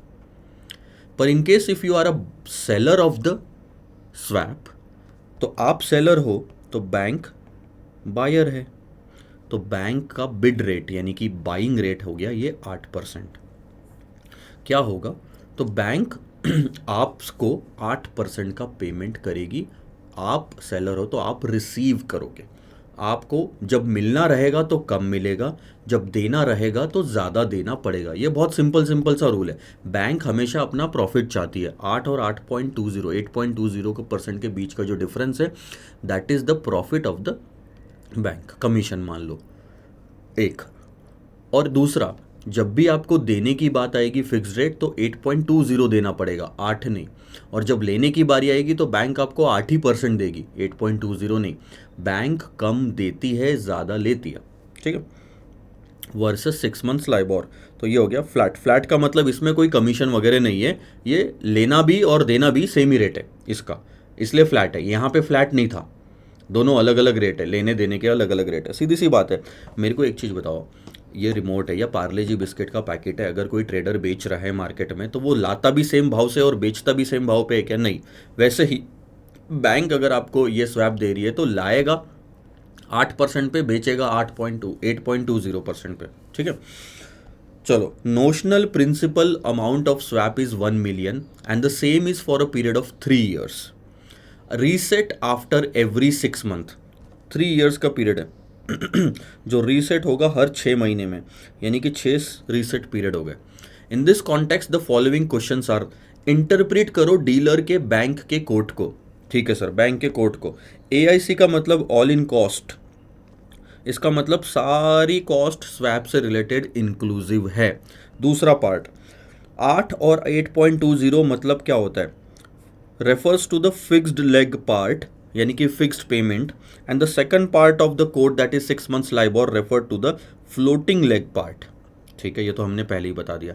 अब जो 8 और 8.20 के बीच का डिफरेंस है, the difference in the fix rate is 20 basis point, which refers to the margin which is charge by the bank on the fixed leg transaction. The term flat, जो फ्लोटिंग लेग में आपको flat दिया हुआ है LIBOR, 6 months LIBOR flat, उस flat का मतलब क्या है? It indicates that bank does not charge any commission on the floating leg. जो उसने कमीशन चार्ज करना है वो फिक्स्ड में उसने इंक्लूड कर लिया। ठीक है, ये हो गया आपका पहला पार्ट, इंटरप्रेट कर लिया। दूसरा, if firm is buying swap, swap को बाय करना यानी कि फिक्स का पेमेंट करना, और फ्लोटिंग रिसीव करना। और अगर फर्म सेलिंग स्वैप है तो एग्जैक्ट अपोजिट, ऐसे केस में आप फिक्स्ड को सेल करोगे, फ्लोटिंग को पे करोगे, सॉरी फिक्स को रिसीव करोगे, फ्लोटिंग का इंटरेस्ट आप पे करोगे। अब इस केस में अब मुझे बताओ कौन बायर था कौन सेलर था इन दोनों के केस में, बोरोवर 1 और 2 के केस में। आप ध्यान दोगे बोरोवर 2 फिक्स का पेमेंट कर रहा है, तो ये हो गया सर बायर ऑफ स्वैप, और ये हो गया सेलर ऑफ स्वैप। सेलर में देखो लाइबोर यानी फ्लोटिंग पे कर रहा है, फिक्स्ड ले रहा है, तो ये हो गया सेलर। फिक्स्ड के एंगल से देख लो, जो बंदा फिक्स का पेमेंट कर रहा है वो है बायर, बस खत्म। और कुछ ध्यान में मत रखो, उसके रिलेशन में सब पता चल जाएगा फिर। Calculate the semi annual fixed payment for the buyer of swap, जिसने भी खरीदा वो फिक्स का पेमेंट करेगा। बताओ कि हर 6 महीने का जो पेमेंट बनता है वो कितना है eight the end of every 6 month। देखो 1 million यानी क्या हो गया? 10 लाख 10 लाख इस पे फिक्स का पेमेंट करना है। अगर मैं बायर हूँ इसका मतलब मैं फिक्स का पेमेंट करूँगा। कौन सा रेट अप्लीकेबल है सर? 8.20। जहाँ मुझे देने की बारी आ गई तो वहाँ ज़्यादा रेट लगेगा, लेने की बारी आई तो कम रेट लगेगा। 8.20% इनटू, ये तो साल भर का रेट हो गया। यहाँ कहीं दिया है क्या? कुछ और कैलकुलेशन नहीं दिया ना कि 6 महीने। अच्छा, अज्यूम 30/360 डेज, तो आप यहाँ पे 180/360 ले सकते हो, या 181 भी ले सकते हो बाय 360। 181 तो खैर बैठेगा नहीं बैठेगा, तो आप ऐसा कैलकुलेशन करके भी निकाल सकते हो। यहाँ वाले पार्ट में उन्होंने सीधा 1/2 करा, क्योंकि यहाँ पे आपको बहुत क्लियर नहीं था कि डेज कितने लेने हैं 6 months के, तो उन्होंने निकाल लिया 10 लाख पे फिक्स का पेमेंट इतना बनता है 6 महीने का, निकाल लिया। ठीक है। अब अगला क्वेश्चन, धीरे धीरे एक एक कॉन्सेप्ट क्लियर हो रहा है ना इसमें। अगर 6 months का period from the effective date of swap to the settlement date comprises of 181 days, अब इन्होंने क्लियर बोला कि 181 डेज लो, ठीक है, and the corresponding LIBOR was 5% on the effective date of swap. अब बताओ कि फ्लोटिंग रेट का पेमेंट कितना आता है for the buyer. Floating rate का पेमेंट फॉर द बायर का मतलब बायर को ये मिलेगा, है ना, सेलर जो रहेगा वो ये देगा। फिर भी मैं एक साथ बताता हूँ, ध्यान देना। बायर यहाँ लिख लो, सेलर यहाँ लिख लो। पहला चीज़ देगा, दूसरा लेगा। अब बहुत क्लियर बनाओ, ऊपर में फिक्स्ड लिख लो, नीचे में फ्लोटिंग लिख लो। तो ये एक चीज़ क्लियर हो गई कि बायर फ्लोटिंग लेता है, बायर फिक्स्ड देता है, ऐसा रूल बना लो। ठीक है, तो बायर अगर है तो उसे तो फ्लोटिंग मिलेगा। ठीक है, अब फ्लोटिंग कितना मिलेगा सर, यही कैलकुलेशन करेंगे 10 लाख का, उस पर 5% लगाएंगे लाइबॉर इंटू 181/360 करना सर। ये देखो 10 लाख 5% इंटू 181/360, ठीक है, ये करोगे आपका आंसर आ जाएगा। बाकी के आंसर छोड़ दो, वो उतना ज़्यादा काम का नहीं है ये वाला। सो ध्यान देना, बायर ऑफ द स्वैप क्या करेगा, 41,000 देगा और 150 लेगा, ठीक है।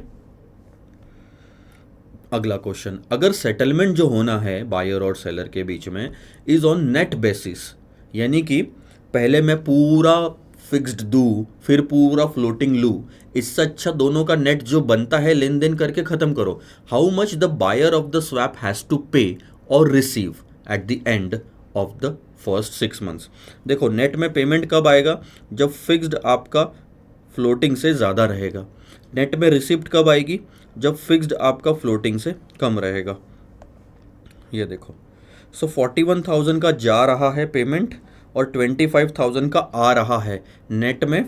हम क्लियरली देख सकते हैं कि फिक्स्ड पेमेंट हमारा ज़्यादा होने की वजह से नेट में हमें ही पेमेंट करना पड़ रहा है 15,861 का सामने वाली पार्टी को हर 6 महीने में।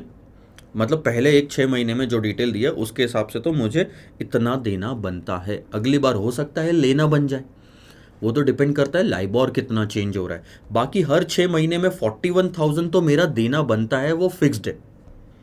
अगला क्वेश्चन, अच्छा हो गए सारे क्वेश्चन हो गए, कहानी खत्म। आपको काफ़ी सारे ये बेसिक कॉन्सेप्ट समझ में आए। नवंबर 23 में 8 मार्क का क्वेश्चन पूछा था सिर्फ कॉन्सेप्ट पे, और बहुत इजी था, कुछ भी डिफिकल्ट नहीं था। पर इसमें टर्मिनोलॉजी पूछी गई, ये स्वैप्स की टर्मिनोलॉजी पूछी गई कि बायर का मतलब क्या है, सेलर का मतलब क्या होता है, ये जो 8/820 है उसका मतलब क्या है, बिड आस्क होता है वो फॉरेक्स में आप देखोगे। ठीक है सर, अब अगला क्वेश्चन है क्वेश्चन नंबर 13, थोड़ा सा ध्यान देंगे। Derivative bank entered into a plain vanilla swap again. Plain vanilla का मतलब क्या होता है सर, फिक्स्ड वर्सेस फ्लोटिंग, जो जेनरिक स्वैप था वैसा। Through an overnight index swap, ये OIS डेली बेसिस पे इंटरेस्ट रेट मार्केट में लाना। Overnight index swap on a principal of 10 crore and agreed to receive MIBOR. Receive क्या करना चाहता है, माइबॉर, और पे क्या करेगा, for a fixed payment on the principal. Receive MIBOR, fixed pay कर रहा है। बताओ ये बायर है कि सेलर है, बहुत सिंपल, बायर है कि सेलर है डिसाइड करना है। तो ये रहा बायर, ये है सेलर, ऐसी एक लाइन इधर, ऐसी एक लाइन इधर, ऊपर में लिख दो फिक्स्ड और नीचे में लिख दो फ्लोटिंग। सो फ्लोटिंग तो रिसीव कर रहे हैं, फिक्स पे करने वाला कौन होता है sir, buyer. So derivative bank is a buyer of the swap, जहाँ पे फिक्स्ड का पेमेंट होगा, फ्लोटिंग की रिसिप्ट होगी, ठीक है। किसी के साथ उसने स्वैप का एग्रीमेंट करा, जहाँ पे प्रिंसिपल अमाउंट जो डिसाइड करी है वो है 10 करोड़ की। आगे, the swap was entered into on a Monday 2 August 2010 and was to commence on 3 August, 3 तारीख से चालू होगा और 7 दिनों के लिए चलेगा। और हर दिन का कैलकुलेशन होगा सर, क्योंकि ये overnight index swap. Respective MIBOR rates, अच्छा माइबॉर क्या है ये तो मैंने बताया नहीं। जैसे लाइबॉर होता है वैसे माइबॉर होता है, बस लाइबॉर में लंदन इंटरबैंक ऑफर्ड रेट है, माइबॉर में मुंबई इंटरबैंक ऑफर्ड रेट होते हैं, ठीक है सर। आगे बढ़ेंगे, अपना अपना सबका फ्लोटिंग रेट है। Respective MIBOR rates for Tuesday to Monday are as follows. ये रहा Tuesday, Wednesday, Thursday, Friday, Saturday और हो गया संडे। मंडे तो है ही नहीं क्योंकि संडे की होती है छुट्टी, इसलिए मंडे। पर संडे को कैलकुलेशन नहीं होगा क्या सर, होगा। जो सैटरडे का रेट है वही संडे को लगेगा 7.98%। संडे को हॉलीडे भले ही है तो रेट नहीं है ऐसा नहीं, जो एक दिन पुराना रेट था वही संडे को लगाएंगे, उसके बाद ये जो रेट रहेगा ये मंडे को लगेगा। इफ डेरिवेटिव बैंक रिसीव्ड 317 रुपये नेट ऑन सेटलमेंट, ध्यान देना सर, हम कौन थे, हम बायर थे। इस केस में हमको 317 रुपये दोनों का नेट ऑफ करके मिले, जो भी फिक्स देना था और जो भी फ्लोटिंग लेना था में हमको नेट में मिला। अगर नेट में हमको मिला है इसका मतलब ये वाला फ्लोटिंग का जो अमाउंट है वो ज़्यादा था।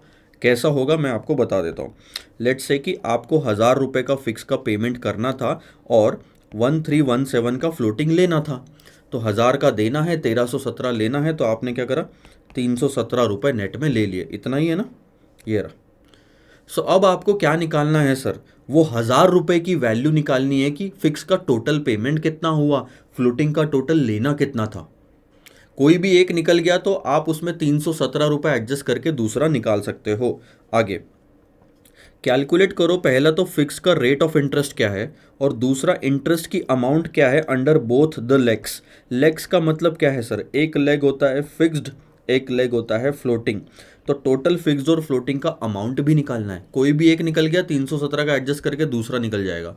ठीक है, संडे हॉलीडे है, राउंडेड रुपीज़ में काम करना है, डेसिमल अवॉइड करना है। ठीक है, सो कैलकुलेशन चालू करेंगे सर। हमको फ्लोटिंग दिया हुआ है, देख रहे हो आप, फिक्स्ड आपको नहीं दिया हुआ कहीं पे भी। तो फ्लोटिंग अगर आपको दिया है तो पहले फ्लोटिंग का कैलकुलेशन कर लो सारा का सारा। पहले दिन क्या होगा, फ्लोटिंग हमें मिलना है ना, मिलना है, पर मिला क्या, नहीं सर, क्वेश्चन में क्लियरली लिखा है कि पहले दिन का मिलना जो था वो मिला नहीं, दूसरे दिन का भी नहीं मिला, मिला जो आखिरी में सिर्फ नेट में सेटलमेंट जब हुआ तब। ठीक है, सो हमने पहले दिन का कैलकुलेशन करा 10 करोड़ पे, 7.75% लगाएंगे, पर ये हो गया साल भर का। उसको एक डिवाइडेड बाय 365, अगर डेज नहीं लिखे, हाँ, सो एक दिन का इंटरेस्ट उसमें निकालेंगे डिवाइडेड बाय 365 करके। ये देखो कैलकुलेशन अब ऐसा होगा, ये जो 10 करोड़ है इस पे 7.75% लगाओ इंटू 1/365 करो और राउंडेड इन रुपीज़।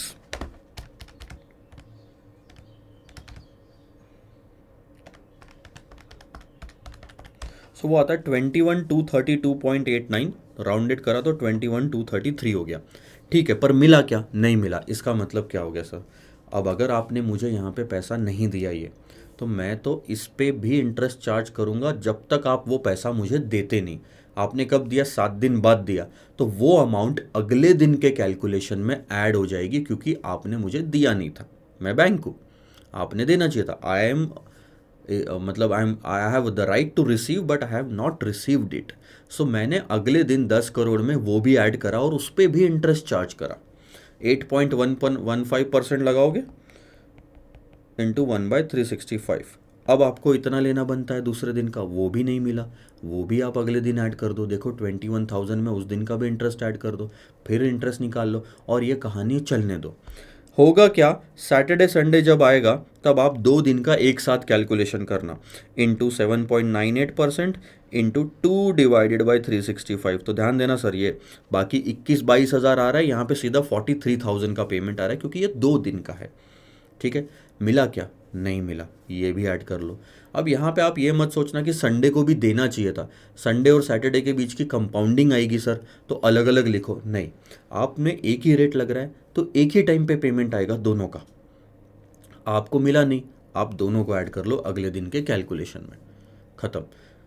तो आपने वापस वो ऐड कर लिया, अब आपकी अमाउंट हो गई 10,31,382। उस पर मंडे का रेट लगा और टोटल आ गया पेमेंट इतना। अब ये 7 दिन का पेमेंट है जो आपको नहीं मिला, राइट। ठीक है, ये 7 दिन का टोटल कर लो, ये हो गया आपका फ्लोटिंग लेग। ये कौन सी अमाउंट है, वो 1370 वाली अमाउंट है सर, जो अभी हमने डिस्कस करी थी। इसमें से ये 370 क्या करोगे, तो 1000 आएगा, माइनस करेंगे तो ये हम माइनस कर दो, सॉरी 317 ना, हाँ, तो ये वो मैंने थोड़ा सा ज़्यादा लिख दिया इसमें, ये 1317 की वैल्यू है, उसमें से 317 माइनस करोगे तो ही तो 1000 वाली वैल्यू आएगी, तो माइनस कर दो, ये आ गया फिक्स्ड लेग। अब आपको पता है 7 दिन का मिला के फिक्स लेग अगर इतना है 1,53,423, उसको 10 करोड़ से डिवाइड करके परसेंटेज निकाल लो, 7 दिन का परसेंटेज आएगा। 7 से डिवाइड करके 365 से मल्टीप्लाई करो तो साल भर का परसेंटेज आएगा। ये देखो, अब ये कैसे आया ये भी बताते।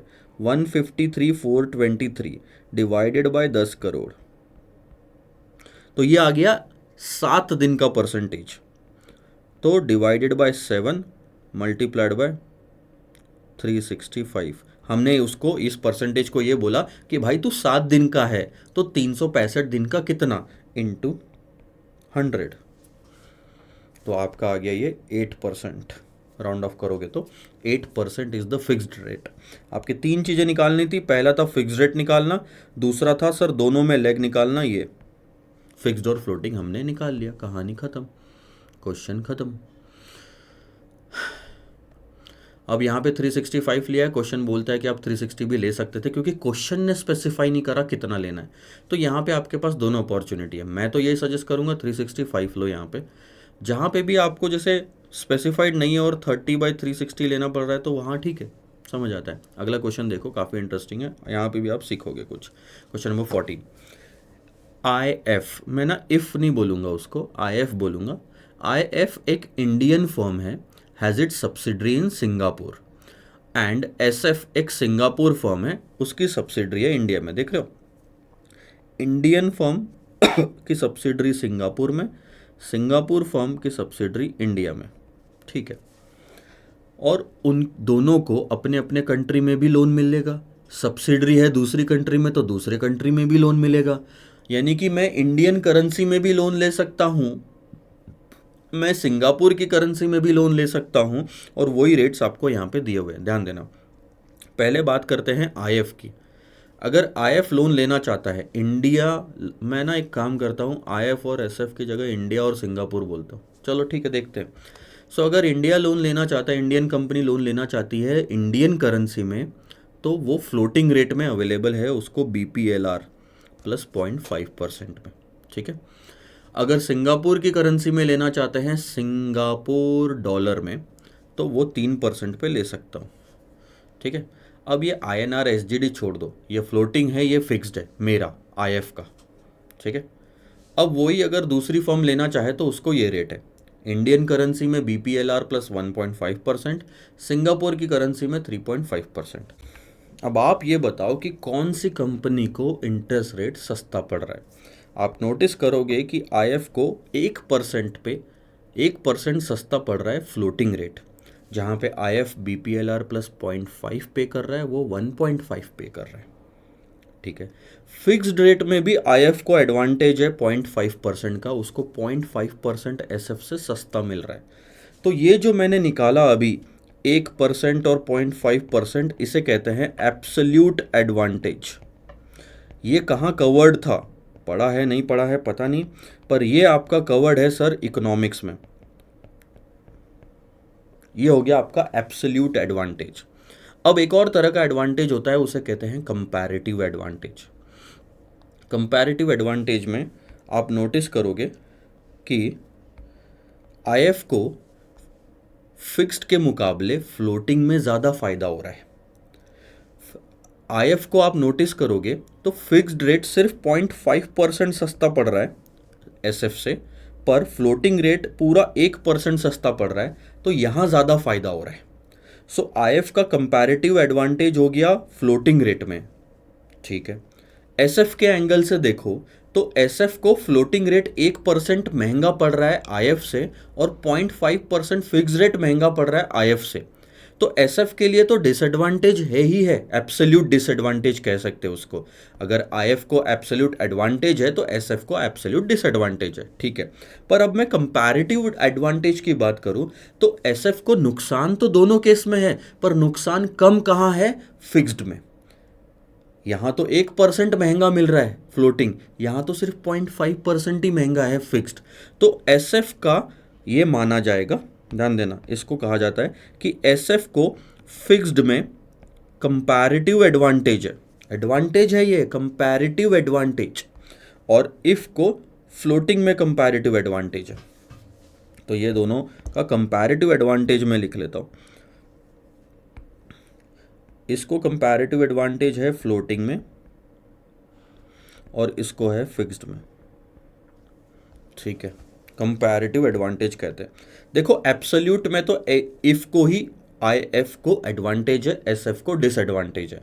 डिसएडवांटेज जहां पे कम होता है ना, उसको बोलते हैं कंपैरेटिव एडवांटेज SF का। चलो ठीक है, आगे बढ़ते हैं, ध्यान देना। अब ये भी मैं हटा देता हूँ। क्वेश्चन क्या बोल रहा है, SF विशेस टू बोरो रूपी। SF क्या करना चाह रहा है, ध्यान देना। SF बोरो करना चाह रहा है रूपी लोन। अब थोड़ा सा ध्यान दो, SF को फिक्स्ड रेट में एडवांटेज है कंपैरेटिव, और फिक्स्ड कौन सा है सर, SGD का।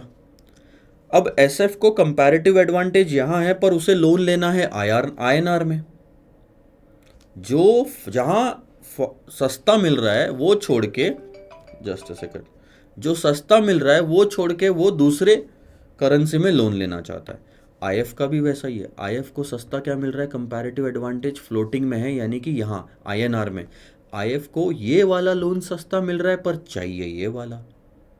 दोनों की जो एडवांटेज है वो छोड़ के उनको दूसरी करेंसी में लोन चाहिए। आगे देखो, और if wishes to borrow in SGD at fixed rate, ठीक है। अब the amount of loan required by both the company is same at the current exchange rate, तो वो छोड़ दो। अ बैंक बोल सकते हो उसको, अ बैन नहीं, अ बैंक, इसको भी ठीक कर लेंगे।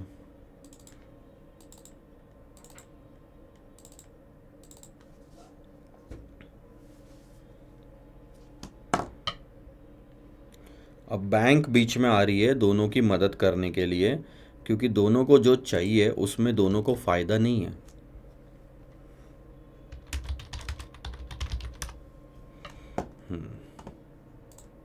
यहाँ मैं ठीक कर लेता हूँ, क्या है ना, अगली बार से फिर ये वापस प्रॉब्लम नहीं आएगी।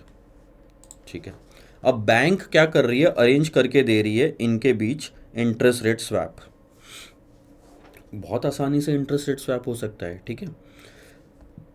And requires 50 basis point as its commission, 0.5%, which is to be shared equally. हाँ, which is to be shared equally, इसका मतलब क्या हो गया कि आईएफ से और एसएफ से 0.25 बैंक चार्ज करना चाहती है। ठीक है, आगे। अब आईएफ जो है, it requires a net gain, minimum gain of 20 basis point, और एसएफ को चाहिए 10 बेसिस पॉइंट का गेन। मैं धीरे धीरे जानबूझ के पढ़ रहा हूँ, क्वेश्चन ट्रिकी, मतलब टर्मिनोलॉजी ऐसी है।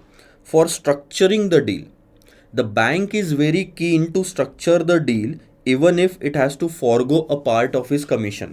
वो बोलता है कि 0.5% मैं कमीशन लूंगा, लेकिन अगर उतना नहीं पॉसिबल होगा तो भी चलेगा। मैं अपना कमीशन थोड़ा कम करने के लिए तैयार हूं, लेकिन ये डील फाइनल होनी चाहिए ताकि मुझे फायदा हो थोड़ा बहुत, तो कैंसिल होने से तो अच्छा ही है। Now, what you are required to do, whether there are any advantages available to IF and SF, यही सब आपको बताना है कि IF को एब्सोल्यूट एडवांटेज उन दो में है, कंपैरेटिव है उसको INR में, और SF को SGD में। अब मैं यहाँ पे लिख देता हूँ,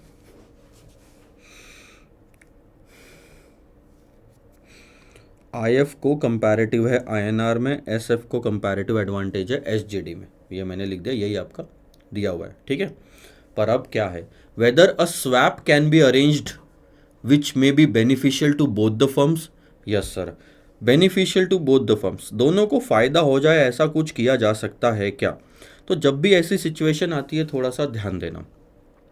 आपको निकालना क्या है कि जब ऐसे चार रेट दिए हैं, दो फिक्स के दो फ्लोटिंग के, तो आप फ्लोटिंग का डिफरेंस और फिक्स के डिफरेंस के बीच का डिफरेंस निकाल लो। एग्जाम्पल के लिए, ये जो दो BPLR के रेट दिए हुए हैं, इन दोनों के बीच अगर आप डिफरेंस निकालोगे तो वो आएगा कुछ 1% का, है ना, 1% का। और जो फिक्स रेट दिया हुआ है, इन दोनों के बीच का डिफरेंस आया 0.5 का। अब इन दोनों का भी डिफरेंस निकालोगे तो 0.5 निकल के आएगा। Difference between floating and difference between fixed, minus sign बीच में, difference between floating minus difference between fixed. Absolute में लेना है तो आगे पीछे कर सकते हो, कुछ माइनस नहीं आएगा, ठीक है। 0.5% का पॉसिबल गेन हो सकता है। इसका मतलब क्या है कि रेट्स को घुमा फिरा के, किसी को कोई लोन दिलवा के, किसी को कुछ लोन दिलवा के, आजू बाजू करवा के, कुछ ना कुछ करके 0.5 का टोटल में गेन पॉसिबल है। इतना परसेंटेज गेन पॉसिबल है, और इतना का इतना ही अगर वो कमीशन खा जाएगा तो फिर तो एसएफ और आईएफ को अपना 20 और 10 का गेन नहीं मिल पाएगा। सो ऐसे में इसीलिए क्वेश्चन आगे बोल रहा था कि भैया बैंक को अगर अपना कमीशन में कॉम्प्रोमाइज़ करना पड़े तो करवाओ, पर डील करवाओ। तो आप ध्यान देना, दोनों का टोटल मिला के जो कमीशन पॉसिबल है, गेन पॉसिबल है, वो है 0.5। उसमें आईएफ अपना गेन रख लेगा 0.20 का, एसएफ अपना गेन रख लेगा 0.10 का, तो बचा कितना, सिर्फ 0.20। ये हम दे देंगे बैंक के कमीशन को। ये रहेगा बैंक का कमीशन। और हम यही बोलेंगे कि भैया बैंक ने कॉम्प्रोमाइज़ करा, और ये जो कमीशन चार्ज किया जा रहा है इक्वली चार्ज किया जाएगा दोनों से 0.1010। अब आपका ये सवाल हो सकता है कि सर फ़ायदा मतलब कैसे, ये जो गेन होगा वो कैसे? बहुत सिंपल, ध्यान देना। एसएफ जो है वो रुपी लोन लेना चाहता है। अगर वो डायरेक्ट मार्केट से रुपी लोन ले तो उसको 3.50% पड़ेगा, नहीं सॉरी, कितना रुपी लोन, वो उसको पड़ेगा BPLR प्लस 1.5, है ना। पर हम स्वैप करवा के लोन दिलवाएंगे उसको, और वो उसको मार्केट, डायरेक्ट मार्केट से लेने से भी सस्ता पड़ेगा। कितना सस्ता सर? 0.10, क्योंकि गेन उसको उतना चाहिए। यानी एसएफ का लोन अगर मैं दिलवा दूं BPLR प्लस 1.4% में, तो क्या मैं बोल सकता हूं कि उसको रुपी लोन चाहिए था, मिल गया। दूसरा, उसको 0.10% सस्ता भी मिला, यानी कि उसका उतना फ़ायदा। ठीक है, ऐसा ही हम आईएफ के साथ कर सकते हैं। आईएफ को चाहिए एसजीडी का लोन जो उसे पड़ेगा 3% का, लेकिन मैं अगर उसको 2.8% में ही दिलवा दूं तो उसका 0.20 यानी 20 बेसिस पॉइंट का फ़ायदा, प्लस उसको सस्ता भी मिला, मतलब फिक्स्ड का फिक्स्ड भी मिल गया, यानी कि एसजीडी लोन। अब वो करवाओगे कैसे? सिंपल, अगली स्टेप यहाँ पे पढ़ते पढ़ते हुए आगे बढ़ते, ध्यान देना। यही चीज़ यहाँ पे लिखी है, स्वैप की अपॉर्चुनिटी देखो, पोटेंशियल गेन क्या है हम निकाल लेते हैं। आईएनआर का जो डिफरेंस है वो है इतना, 1% का। बीपीएलआर कैंसिल हो गया, 1.5 माइनस 0.5 इज 1%। और एसजीडी का जो डिफरेंस है दैट इज 0.5। अब ये 1 और 0.5 में भी डिफरेंस आ गया, वो है 0.5। इतना फ़ायदा पॉसिबल है। इसमें से बैंक को कमीशन इतना चला जाएगा, बचा हुआ जो 30% है उसमें से 20 रखेगा आईएफ, 10 रखेगा एसएफ। वो कैसे, हम आगे बताते हैं। ये उसी के बारे में डिटेल थी तो यहाँ ख़त्म कर दिया। Yes, the beneficial swap can be arranged. आगे देखो क्या क्या कैलकुलेशन होंगे। जो लोन चाहिए ना बैंक को, मतलब कोई भी आईएफ को और एसएफ को, उसके अलावा दूसरा दिलवाओ और फिर स्वैपिंग करवाओ। इफ और एसएफ, इसको चाहिए फिक्स्ड, इसको चाहिए फ्लोटिंग। पहली कंडीशन ध्यान देना, जो चाहिए उसका उल्टा बैंक से दिलवा दो। तो बैंक को क्या करना पड़ेगा?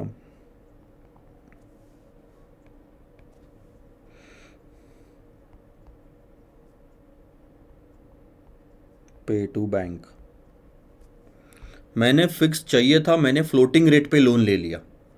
फ्लोटिंग रेट पे लूँगा तो बैंक को देना पड़ेगा BPLR प्लस 0.5। ठीक है, मानते हो ये बात को?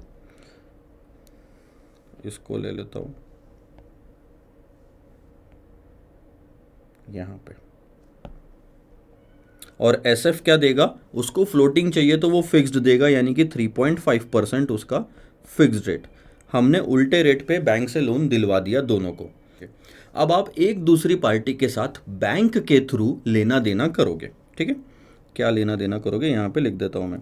हम कुछ लेंगे कुछ देंगे, तो हम यहाँ पे पहले लिख लेते हैं रिसीव फ्रॉम पार्टी, यानी अदर पार्टी, पे टू पार्टी। और ये सब हमने एक दूसरे के साथ अकेले नहीं करा, बैंक के थ्रू करा है, तो बैंक का कमीशन भी आपको देना पड़ेगा, दोनों को देना पड़ेगा।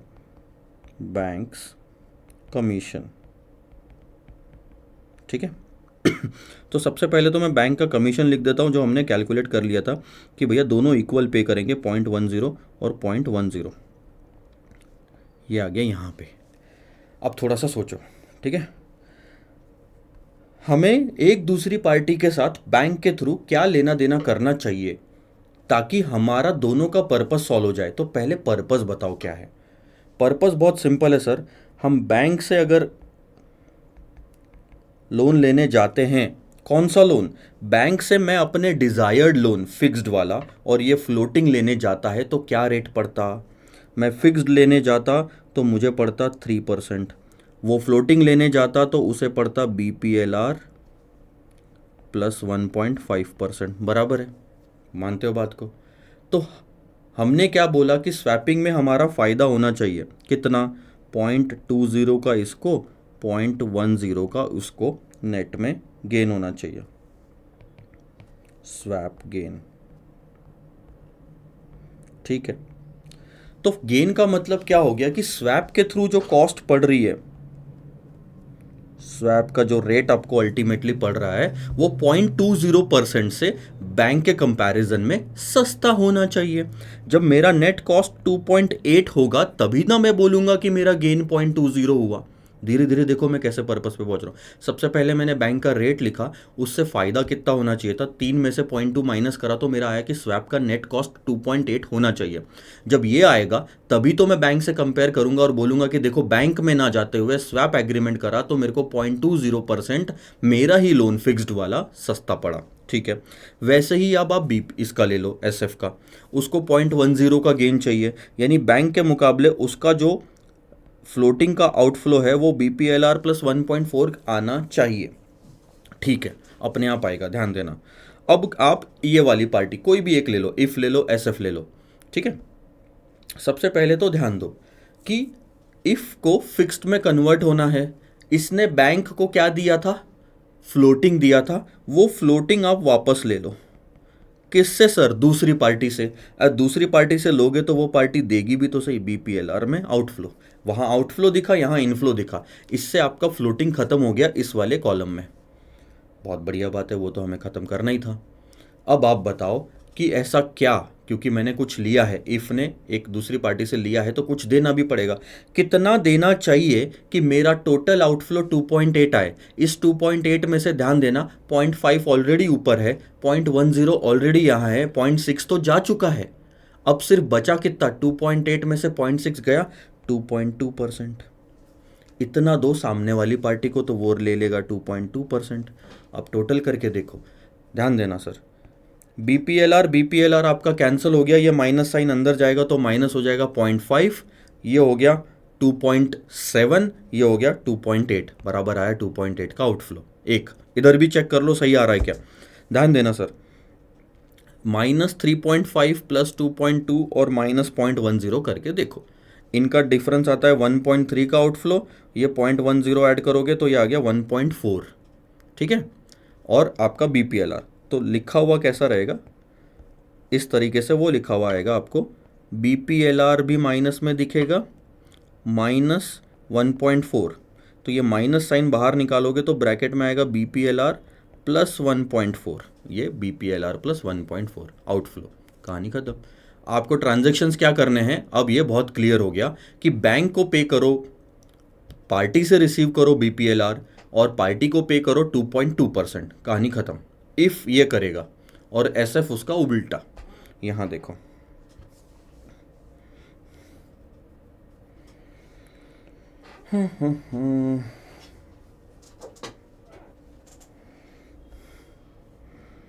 ये देखो, ये इफ का ट्रांजैक्शन दिखा रहे हैं, ये जो दिया उसने वो है बैंक को BPLR प्लस 0.5, उसके बाद इन्होंने एक गलती करी है, अब उसको मैं गलती ही बोलूँगा, बिकॉज जो बैंक को दिया ना उसमें 0.5 तो ऑलरेडी फिक्स्ड ही था, तो फिक्स्ड दे के इन्होंने क्या करा, वापस पूरा फिक्स्ड ले लिया। वो डजंट मेक सेंस, क्योंकि आपको फिक्स्ड में कन्वर्ट होना ही था, तो पूरा फिक्स्ड ले लिया, तो ये 0.5 और 2.2 में ऐड हो गया, तो 2.7% आपने दूसरी पार्टी को दिया। अब आप ज़रा सा सोचो, आप दूसरी पार्टी को 2.7 दे रहे हो और उनसे BPLR और 0.5 ले रहे हो, तो 2.7 में और उसमें दोनों में एक कॉमन चीज़ है जो ले दे रहे हो, 0.5%। यहाँ भी 0.5% दे रहे हो, वहाँ भी 0.5% उसी से वापस ले रहे हो, that doesn't make any sense. तो आप ऐसा भी करते हो तो कोई गलत नहीं है, ये बहुत प्रॉपर तरीका है, इससे प्रॉपर तरीका है, ठीक है। मैं, आप बोलोगे सर इंस्टीट्यूट के आंसर को आप ऐसे बोल रहे हो, नहीं ऐसा नहीं है। इंस्टीट्यूट ने वही करा जो हमने करा, हमने थोड़ा और प्रॉपर वे में करा। एग्जाम्पल के लिए मैं आपको समझा देता हूँ। लेट्स से ये है मेरा, ये टिफ़िन है जो मैं दिन भर में थोड़ा भूख लगती है तो खाता हूँ, और ये मेरा कैलकुलेटर है।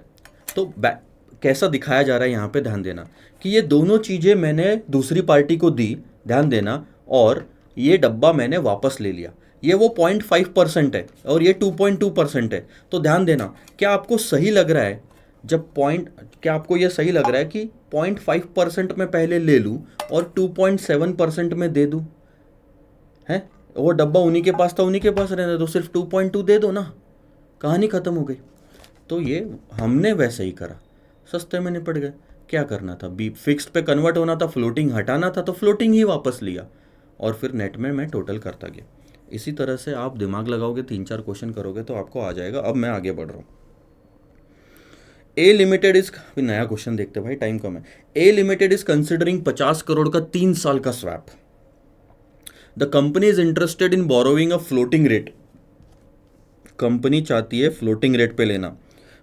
Due to its good credit rating it has a comparative advantage over lower rated companies in fixed rate market. अब देखो, ये भाई को चाहिए फ्लोटिंग पर फिक्स्ड रेट मार्केट में कंपैरेटिव एडवांटेज है, तो फिक्स्ड रेट वाला ही लोन इनसे दिलवाना पड़ेगा। It can borrow at fix rate of 6.25% और floating rate of MIBOR plus 0.75। Question और अगला आंसर इनका मैच कर रहा है क्या? हाँ, कर रहा है। ठीक है। सो जो पुराने क्वेश्चन में टेबल फॉर्मेट में दिया था, ये उन्होंने भर भर के यहाँ पे लिख दिया। ठीक है, अल्टीमेटली मैं बताता हूँ क्या है, ध्यान देना। ये है वो टेबल जो हमने आंसर में बना लिया।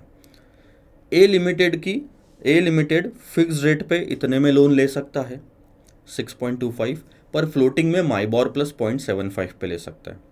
और बी लिमिटेड दोनों 7.25 पे ले सकता है और वो माइबॉर प्लस 1.25 पे ले सकता है। अब थोड़ा सा ध्यान दोगे तो ए लिमिटेड को एडवांटेज कितना है बी के कंपैरिजन में, ये तो क्लियर है कि ए लिमिटेड को एब्सोल्यूट एडवांटेज है दोनों में, क्योंकि दोनों रेट बी लिमिटेड से सस्ते हैं।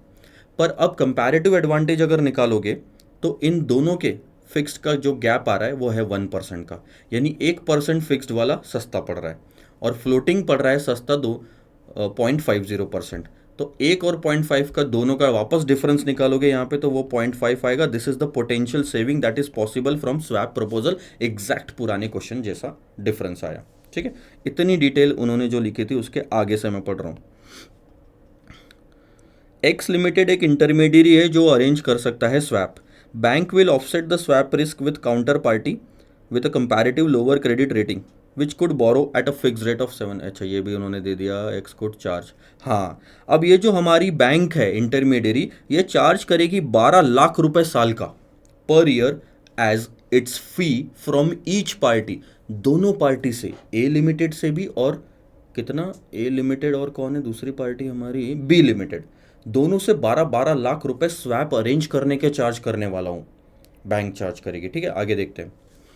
एज इट्स फी, आगे देखो, mister Fin the CFO of A limited desires that A limited should receive 60% of any arbitrage saving before payment of fees from the swap as A limited enjoys higher credit rating. अगर कोई फायदा हो रहा है तो उसका 60% मैं रखना चाहता हूं। 60% कितना फायदा हो रहा है, 0.50, तो उसका 60% ए लिमिटेड रखेगा यानी कि 0.3, बाकी 40% बी लिमिटेड रखेगा यानी कि 0.20। ठीक है, इतना ही गेन आना चाहिए दोनों को। The applicable tax rate is this, evaluate the proposal, evaluate whether the proposal is beneficial to both the parties. है सर, क्यों नहीं है, बोथ द पार्टीज को बेनिफिशियल है। अब यहाँ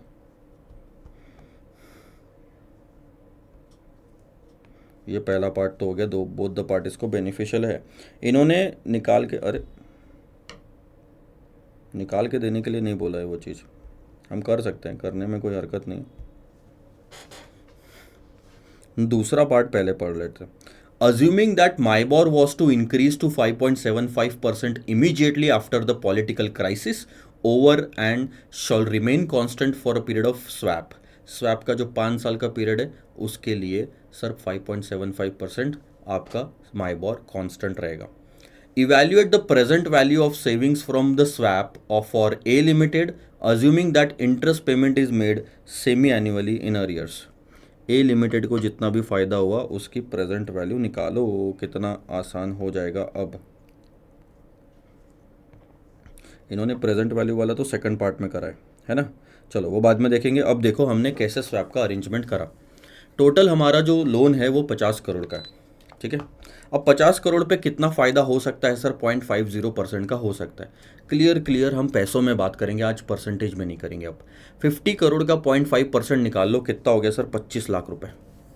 ठीक है, अब ये 25 लाख के फ़ायदे में ध्यान देना, 0.6%,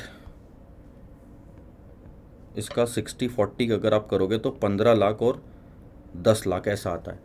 इतना फ़ायदा होना चाहिए ए लिमिटेड का, और बी लिमिटेड का 10 लाख का फ़ायदा होना चाहिए। सो हमने क्या करा, share of A limited in the benefit is 15 lakh.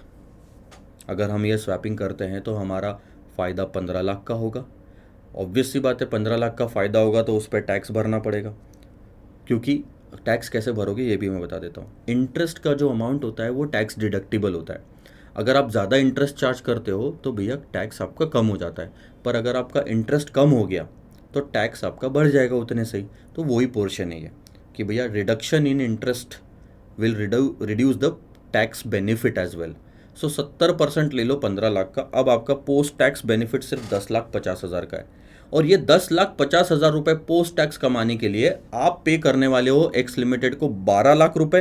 पर ये भी खर्चा है, ये प्रॉफिट एंड लॉस अकाउंट में डालोगे तो इस पर टैक्स की सेविंग होगी, तो वो ले लो 8,40,000। इतना सारा लिखने के बजाय आप सीधा सीधा लिख सकते थे post tax saving 15 lakh 1 minus 0.3, फिर post tax fees 12 lakh 1 minus 0.3। दोनों को अलग अलग दिखाना है इसलिए, ठीक है, ऐसा आप दिखा दो। अब ये तो बहुत क्लियर हो गया, 15 में से 12 भी करोगे तो 3 लाख 1 माइनस 0.3, 3 लाख का 70% ले लो, 2,10,000। ये रहा आपका फ़ायदा।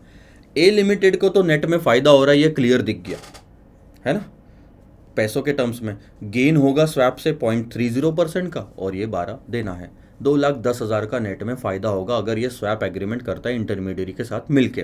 पर आप ध्यान दो, बी लिमिटेड के एंगल से 25 लाख में से उसको फ़ायदा सिर्फ 10 लाख का होगा, और फीस वो पे करेगा 12 लाख रुपए की, यानी कि 2 लाख रुपए का नुकसान।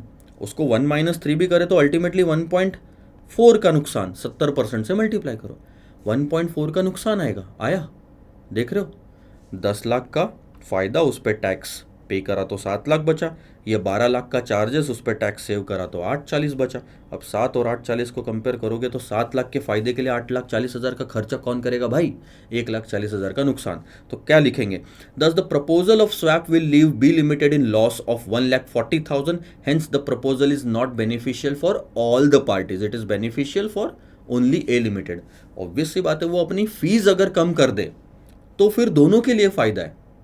बात मानते हो, दोनों के लिए फ़ायदा है, फीस कम कर दे तो। मैं तो बोलता हूँ फीस कितनी करनी चाहिए, इससे आप 12 लाख ले लो, पर इससे आप ले लो तकरीबन, इससे 12 ना लेते हुए 10 के नीचे कुछ भी ले लो, फ़ायदा होगा इसको, ठीक है। अब देखो, जो दूसरा पार्ट उन्होंने पूछा है ना, उसके बारे में मैं थोड़ी सी जानकारी दे देता हूँ आपको यहाँ पे, तभी आपको वो चीज़ समझ में आएगी।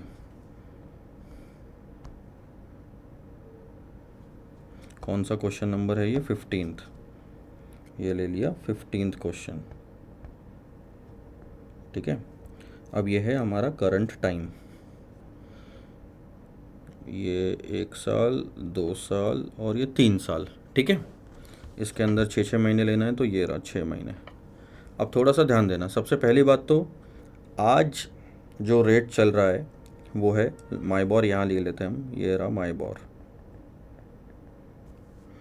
आज जो रेट चल रहा है वो है 5% का, यही लिखा है ना क्वेश्चन में, 5.25, चलो ठीक है।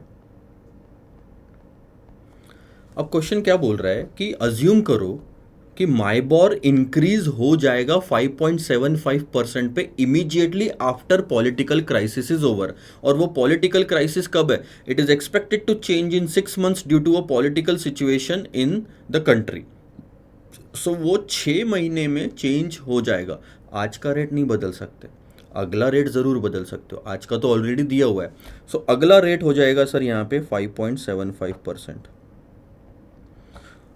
और ध्यान देना सर, लोन पे इंटरेस्ट रेट जो लगता है ना, इस पीरियड के लिए जो रेट लगेगा वो कौन सा रहेगा, ये आज बोरो करा तो आज का रेट लगेगा ना, आज रेट फिक्स होगा, तो अगले 6 महीने के लिए कौन सा रेट लागू रहेगा, 5.25 का, 5.75 का उसके अगले 6 महीने के लिए। पर क्वेश्चन बोलता है कि अब बचे हुए पीरियड के लिए यही रेट लागू रहेगा 5.75% का, यानी कि ये मैं कॉपी पेस्ट कर सकता हूँ, ठीक है। अब पूरे पीरियड के लिए हर 6 महीने में मेरा रेट सेम हो गया, मानते हो? क्वेश्चन ये बोल रहा है कि आज 5.25 है माइबॉर, आगे जाके वो 5.75 हो जाएगा। दूसरा पार्ट देखना, अब क्या है, मुझे चाहिए था फ्लोटिंग रेट लोन, मुझे चाहिए था फ्लोटिंग रेट लोन, ठीक है। अब अगर आप ध्यान दोगे तो पूरे स्वैप के ट्रांजैक्शन में मैं अगर डायरेक्ट ए लिमिटेड की बात कर रहा हूँ, बैंक से जाके लेता, तो मेरा रेट क्या रहता, माइबॉर प्लस 0.75, माइबॉर प्लस 0.75।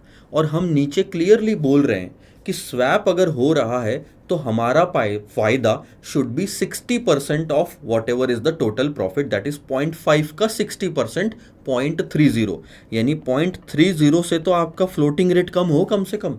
तो स्वैप में आपका जो नेट कॉस्ट रहेगा दैट शुड बी माइबॉर प्लस 0.45%, मानते हो बात को? मार्केट में डायरेक्ट जाके लूंगा तो मेरे को 0.75 लगेगा, स्वैप के थ्रू करवाऊंगा तो मेरा फ्लोटिंग ही रहेगा पर वो थोड़ा कम, माइबॉर प्लस 0.45, ठीक है। यानी मेरा स्वैप वाला जो रेट है वो, उसमें ये 0.45 ऐड हो जाएगा। क्या मैं सही बोल रहा हूँ? मेरी जो टोटल कॉस्ट है उसमें ये 0.45 ऐड हो जाएगा, नेट कॉस्ट गेन के बाद का। तो मेरा टोटल जो है वो क्या रहेगा, पहले वाले केस में 5.70% है ना, और उसके बाद पूरा आगे ध्यान दोगे 6.20%, पूरा हर बार 6.20%, this is going to be my cost, और यही मार्केट में रेट रहेगा प्रेजेंट। अब बात करते हैं सेविंग्स की। अब यहाँ पे थोड़ा सा आप डिबेट कर सकते हैं कि सेविंग्स किस टर्म में लेनी चाहिए। 50 करोड़ सेविंग्स, यानी कि ध्यान दो क्या क्वेश्चन क्या पूछ रहा है, आपको निकालना क्या है, इवैल्यूएट करो present value of savings from the swap. Swap से होने वाली सेविंग्स को आप इवैल्यूएट करो, उसकी प्रेजेंट वैल्यू निकालो। तो स्वैप से पहले सेविंग्स निकाल लेते हैं। ध्यान दो, 50 करोड़ पे सेविंग्स होगी 0.30% की, दैट इज 15 लाख रुपए। पर आप एक चीज समझ रहे हो, ये जो ऊपर रेट दिए हुए हैं ये पर एनम रेट है, माइबॉर भी, ये भी पर एनम है। तो हर 6 महीने में कितनी सेविंग्स होगी? अगर वो रेट पर एनम है तो इस पे ये जो 0.30 निकाला वो कहाँ से निकाला, 0.50 का 60%, और 0.50 कहाँ से निकाला, दोनों के फिक्स्ड का डिफरेंस, फ्लोटिंग का डिफरेंस और उनका डिफरेंस। तो ये भी पर एनम है, ये भी पर एनम है, उसको आपको डिवाइड करना पड़ेगा, मल्टीप्लाइड बाय इंटू 1/2। ये साल भर की सेविंग आपकी आपने सेमी एनुअल में कन्वर्ट कर दी, दैट इज 7,50,000, यानी कि हर टाइम पे आपकी 7,50,000 की सेविंग होगी। अब थोड़ा और ध्यान देना, आपको रेट अप्लीकेबल ये है, लेकिन 7,50,000 का जो क्या इंटरेस्ट पे करना होता है आपको, जो भी होगा वो एंड ऑफ द 6 मंथ्स पे करना है। तो सेविंग्स भी जो होगी वो एंड ऑफ द 6 मंथ्स की है। तो 7,50,000 सर ये हर 6 महीने के एंड की सेविंग है, before tax, before commission, before tax saving on commission, ठीक है, मोटा मोटा ये 7.5 लाख है। यही वो डिस्काउंट करने बोल रहे हैं। तो हम इसकी प्रेजेंट वैल्यू निकाल सकते हैं क्या? बिल्कुल निकाल सकते हैं इन सब की प्रेजेंट वैल्यू। कैसे? डिस्काउंटिंग रेट क्या लोगे, जो रेट मार्केट में चल रहा है, यही रेट मार्केट में चल रहा ना, सिर्फ फ्लोटिंग रेट नहीं लोगे आप। नॉर्मल इंसान अगर होते तो क्या रेट पे लोन मिलता, यही ना स्वैप वाला आपको दिया हुआ है, इसी रेट पे आप डिस्काउंट कर लो। और कैसे करोगे, इस हर रेट को आपको आधा करना पड़ेगा, क्योंकि ये पर एनम है। आपको तो सर यहाँ पे 6 महीने के लिए अप्लाई करना है, तो थोड़ा सा अब ध्यान दोगे आंसर पे, अब समझ आएगा। ये वो 7.5 लाख की सेविंग है, और ये डिस्काउंट रेट पहला वाला कैसे आया ये भी मैं बताता हूँ। आपका 5.7% आपको समझ आया कैसे आया, माइबॉर प्लस 0.45 आपका स्वैप का रेट होना चाहिए। पहला माइबॉर था 5.25, उसमें 0.45 ऐड करोगे तो 5.7 आएगा। इसको आधा कर दो सर, क्योंकि 6 महीने का निकालना है, तो वो आ गया 2.85। अब इसकी डिस्काउंटिंग रेट निकालो, 1 डिवाइडेड बाई 1.0285 क्या आता है, 1 डिवाइडेड बाई 1.0285, 6 महीने से डिस्काउंट करना है ना, दैट इज 0.972, ये रहा। इन्होंने ब्रैकेट में 5.7% लिखा जरूर है, पर ये पर एनम है सर, और ये 6 महीने का डिस्काउंटिंग कर रहे हो ना आप हर 6 महीने में डिस्काउंटिंग कर रहे हो। तो 5.7 का जो आधा रेट आता है वो उसका प्रेजेंट वैल्यू फैक्टर कर लिया, बाद में रेट बदल गया, 6.2 हो गया, 6.2 का आधा 3.1, तो निकालो 1 डिवाइडेड बाय, यहाँ से 1 डिवाइडेड बाय 1.031, इससे पहले साल का फैक्टर आएगा, मतलब 1 साल का, वो आएगा 0.970, है ना। क्या ये 0.970 है? नहीं सर, क्योंकि 6.2% जब आप पहली बार लगा रहे हो तो सीधा दूसरे वाले 6 महीने पे लगा रहे हो। जो 0.97 आपका आंसर आया, उससे वो कैश फ्लो यहां से, ध्यान देना, यहां से सिर्फ यहां तक आएगी, फिर और पीछे कैसे खींचोगे, और एक बार डिस्काउंटिंग करोगे, 2 बार दबाओ, दूसरे साल का फैक्टर चाहिए 6.2 का, तो आप क्या करोगे, और एक बार इक्वल टू दबाओगे, तब आंसर आता है 0.941, फिर आंसर आता है 912,885, अब कंपेयर कर लो, 858 और लास्ट वाला 933।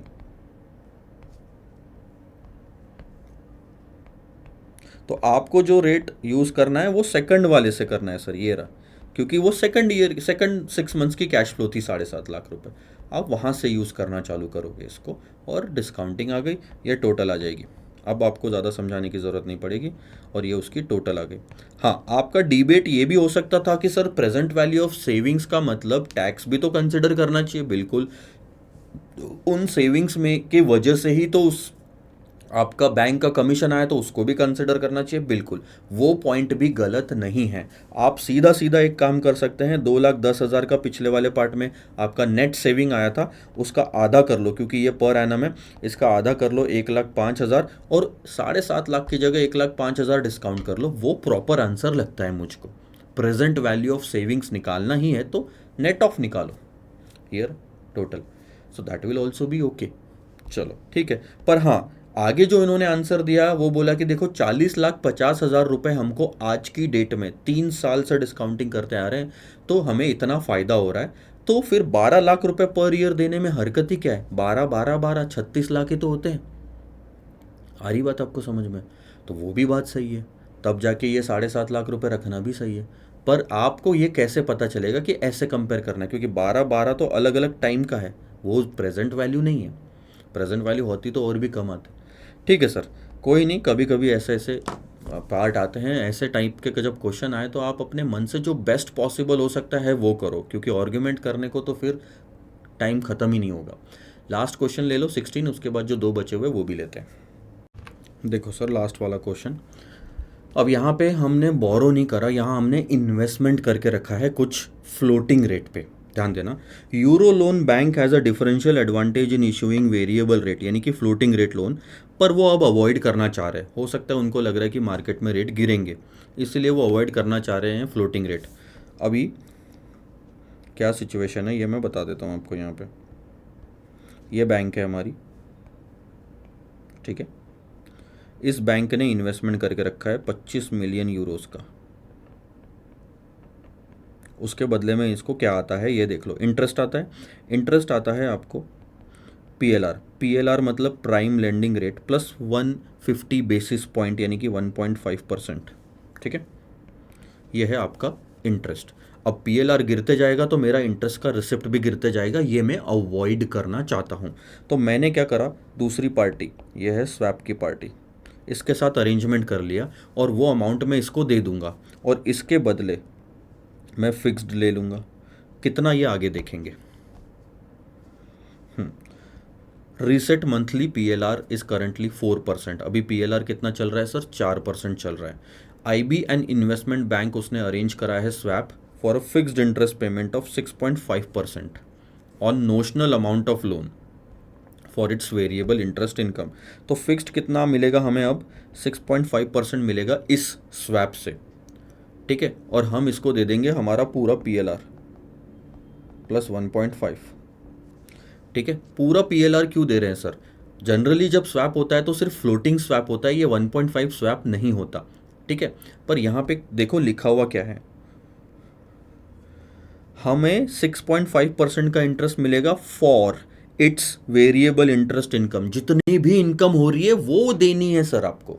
अब आपकी इनकम सिर्फ पीएलआर जितनी तो नहीं हो रही, 1.5 भी हो रही है, तो आप पीएलआर प्लस 1.5 दे दोगे, 6.5 ले लोगे। एक तरह से 1.5 दोनों में इंक्लूडेड है, तो आप ये यहाँ से हटा भी देते हो तो 6.5 में से भी हटा दो तो ये 5% का बन जाएगा। बट ठीक है, हम इतना डिटेल में अब नहीं जा रहे, ठीक है। ये हो गया नॉर्मल ट्रांजैक्शन। अब सवाल क्या है वो देखो, अगर यूरो लोन एक कंपनी है, वो एग्री करता है, तो आप बताओ कि क्या amount of interest is received and given in the first month. तो अब आपको बताना है कि कितना अमाउंट हमने दिया और कितना लिया। आप दोगे कितना, जितना आपको मार्केट से मिलेगा, और मार्केट से कितना मिल रहा है, पीएलआर प्लस 1.5%। पीएलआर अभी कितना चल रहा है सर, 4%। तो 5.5% से कैलकुलेशन कर लो कि आपको मार्केट से मिला इतना, वो आपने इसको दे दिया, और बदले में आपको मिला कितना, ठीक है। सो ध्यान देना, 25 मिलियन यूरो पे 5.5% लगाया, इतना मुझे मार्केट से मिलेगा, लेकिन ये साल भर का रेट है। हमें तो उसने बोला फर्स्ट मंथ, यानी कि 12 से डिवाइड कर दिया, तो हमें मार्केट से इतना मिलेगा, ये हम एक्सचेंज कर देंगे, यानी कि दे देंगे स्वैप वाली पार्टी को। कितना दिया सर हमने, 1,14,000। उसके बदले लेंगे क्या, 6.5%। ज़्यादा ले रहे हैं, 25 मिलियन पे 6.5%, यानी कि ये हमें आएगा, ये हमें जाएगा, तो यहाँ तो हमें फ़ायदा नज़र आ रहा है।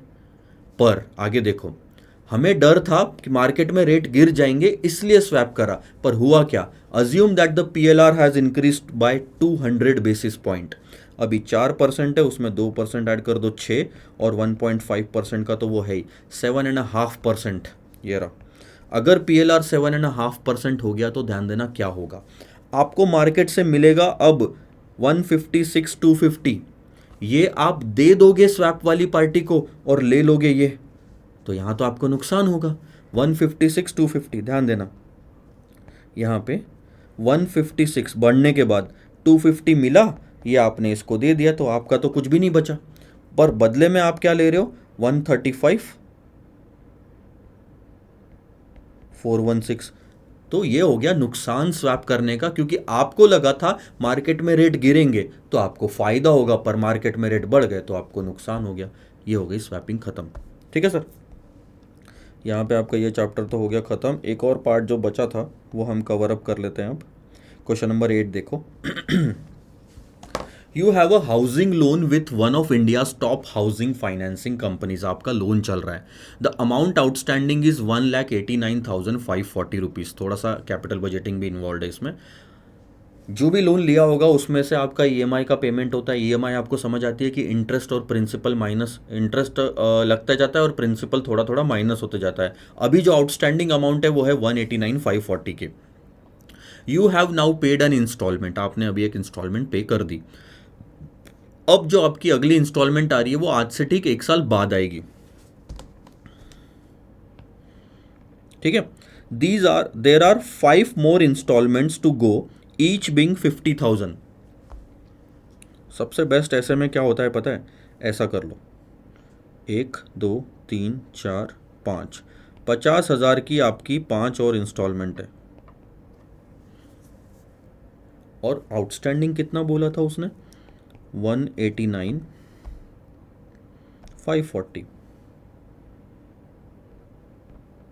अब आप 50-50 का टोटल करोगे तो 2.5 लाख होता है, क्योंकि 2.5 लाख और 189 में क्या फ़र्क है सर, इंटरेस्ट का फ़र्क है, ठीक है। इंटरेस्ट अमाउंट है उसके अंदर में, देखेंगे। सो एक तरह से क्या मैं ये बोल सकता हूँ कि 50,000 मेरी एन्यूटी हो गई और ये प्रेजेंट वैल्यू ऑफ एन्यूटी हो गई बराबर। रेट नहीं पता अभी हमें, आगे देखो। Another housing finance company has offered to take over this loan. अब ये मेरा जो लोन है वो कोई और कंपनी जो है मेरे पास आती है, बोलती है कि आप ये लोन ट्रांसफ़र करवा लो। होता है ऐसे मार्केट में, आपने आईसीआईसीआई बैंक से लोन लिया, कुछ सालों तक चलाया, वो लोन किसी और बैंक में शिफ्ट करवा लिया, तो वो टेक ओवर करने के लिए तैयार है, और उसके लिए आपको 2 साल और दे रहे हैं रीपेमेंट करने के लिए। 7 साल का रीपेमेंट है सर अब आपका।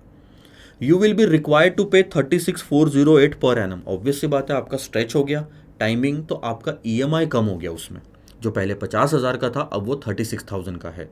With the first installment following a year later, आज से ठीक 1 साल बाद पहली इंस्टॉलमेंट आपको देनी है, पर अब आपको 7 इंस्टॉलमेंट देनी है सर। 1 2 3 4 5 6 सॉरी 1 2 3 4 5 6 7, और ये रहेगी 36,408 की, ये यहाँ लिख लेते हैं 36,408 की, ये सारी इंस्टॉलमेंट सातों, ठीक है। With the first installment, the processing fee is 3% of the amount taken over. कितनी अमाउंट टेक ओवर करी सर? 189,540 अब इधर आ गया, इसका 3% आपको प्रोसेसिंग फी देनी पड़ेगी, दैट इज 5686। आगे और देखते हैं, तो ये भी आपको पैसा कट जाता है वैसे तो, ये मतलब आपके इसमें ऐड हो गया वो प्रिंसिपल में, आउटस्टैंडिंग में, ठीक है। For swapping you will have to pay 12,000 rupees to the first company. अब ये आप क्या कर रहे हो, हाउसिंग लोन यहाँ से यहाँ पे स्वैप कर रहे हो, तो पेनल्टी देनी पड़ेगी इस कंपनी को, वो है सर 12,000 रुपये। सो अब आपको ये भी पे करना है, आपको ये भी पे करना है, आपको ये भी पे करना है, मान रहे हो?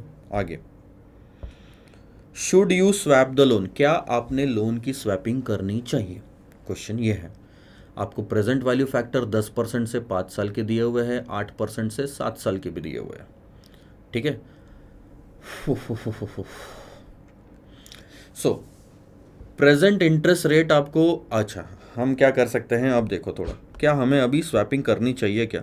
सर ध्यान दो सर, बहुत सिंपल सी बात है कि कहीं आपकी इंटरेस्ट की कॉस्ट अगर बच रही होगी तो आपको स्वैपिंग करनी चाहिए। पहले 10% लग रहा था, अब ये कॉस्ट कंसिडर करने के बाद में भी 8-9% ही लग रहा है, तो फिर आपका फ़ायदा है। अब हम क्या करेंगे, सबसे पहला कैलकुलेट करो at present value of annuity is equal to annuity into present value annuity factor. Annuity की प्रेजेंट वैल्यू 189,540 है, 50,000 रुपये की एन्युटी है, into present value annuity factor ले लो, ठीक है। 189,540 डिवाइडेड बाई 50,000 करता हूँ, तो ध्यान देना प्रेजेंट वैल्यू एन्युटी फैक्टर कोई तो रेट से 5 साल के लिए आता है 3.791। ऐसा कौन सा रेट है कि 5 साल से एन्युटी फैक्टर निकालो तो 3.79% आता है? क्वेश्चन ने दे दिया आपको कि भैया अभी आपकी जो कॉस्ट पर चल रही है वो है 10% का इंटरेस्ट रेट लग रहा है आपको, ठीक है। अब आप आगे देखो, आगे क्या कॉस्ट पड़ रही है आपको।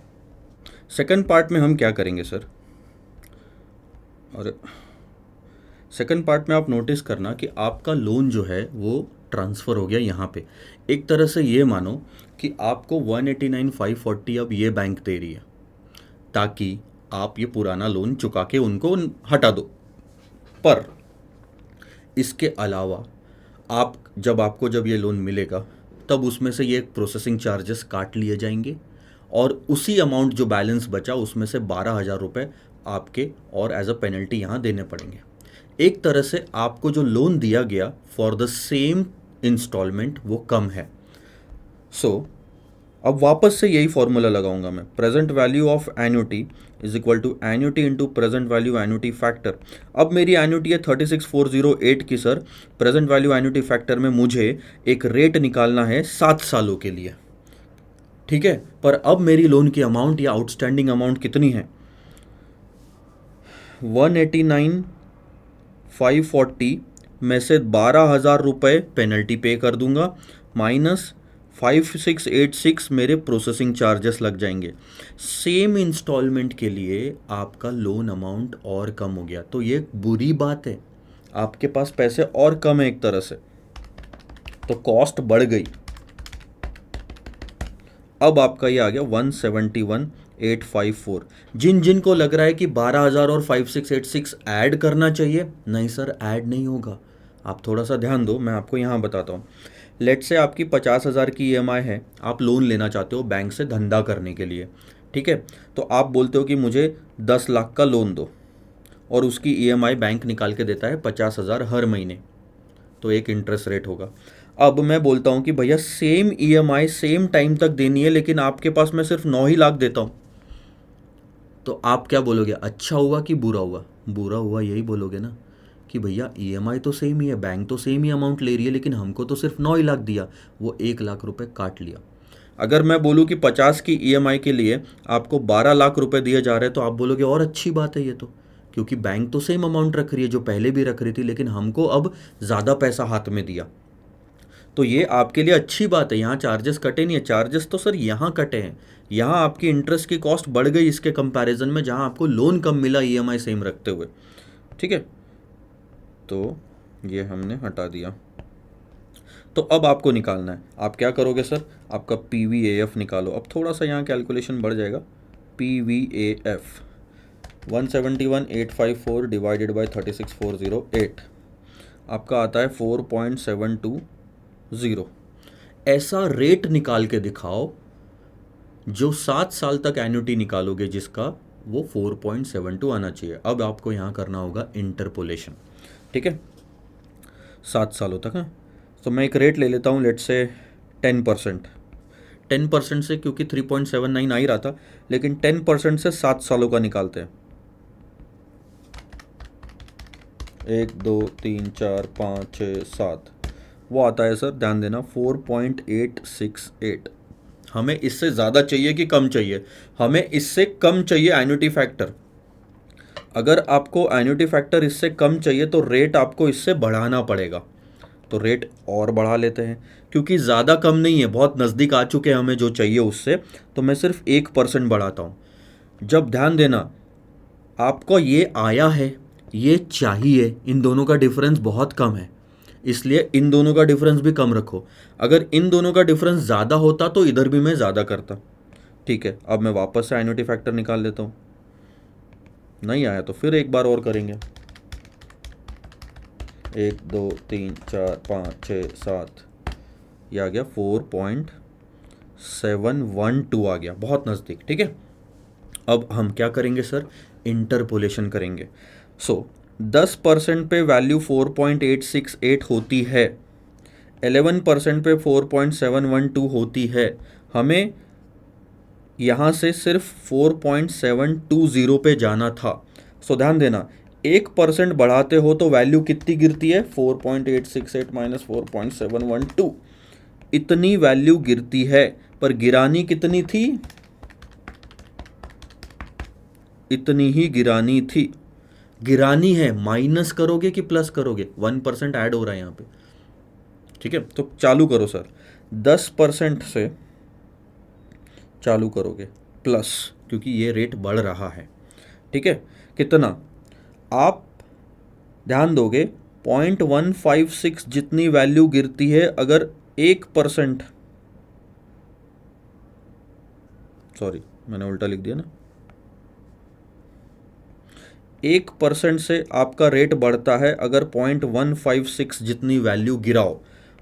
0.148 जितनी गिराने के लिए कितना परसेंट बढ़ाना पड़ेगा,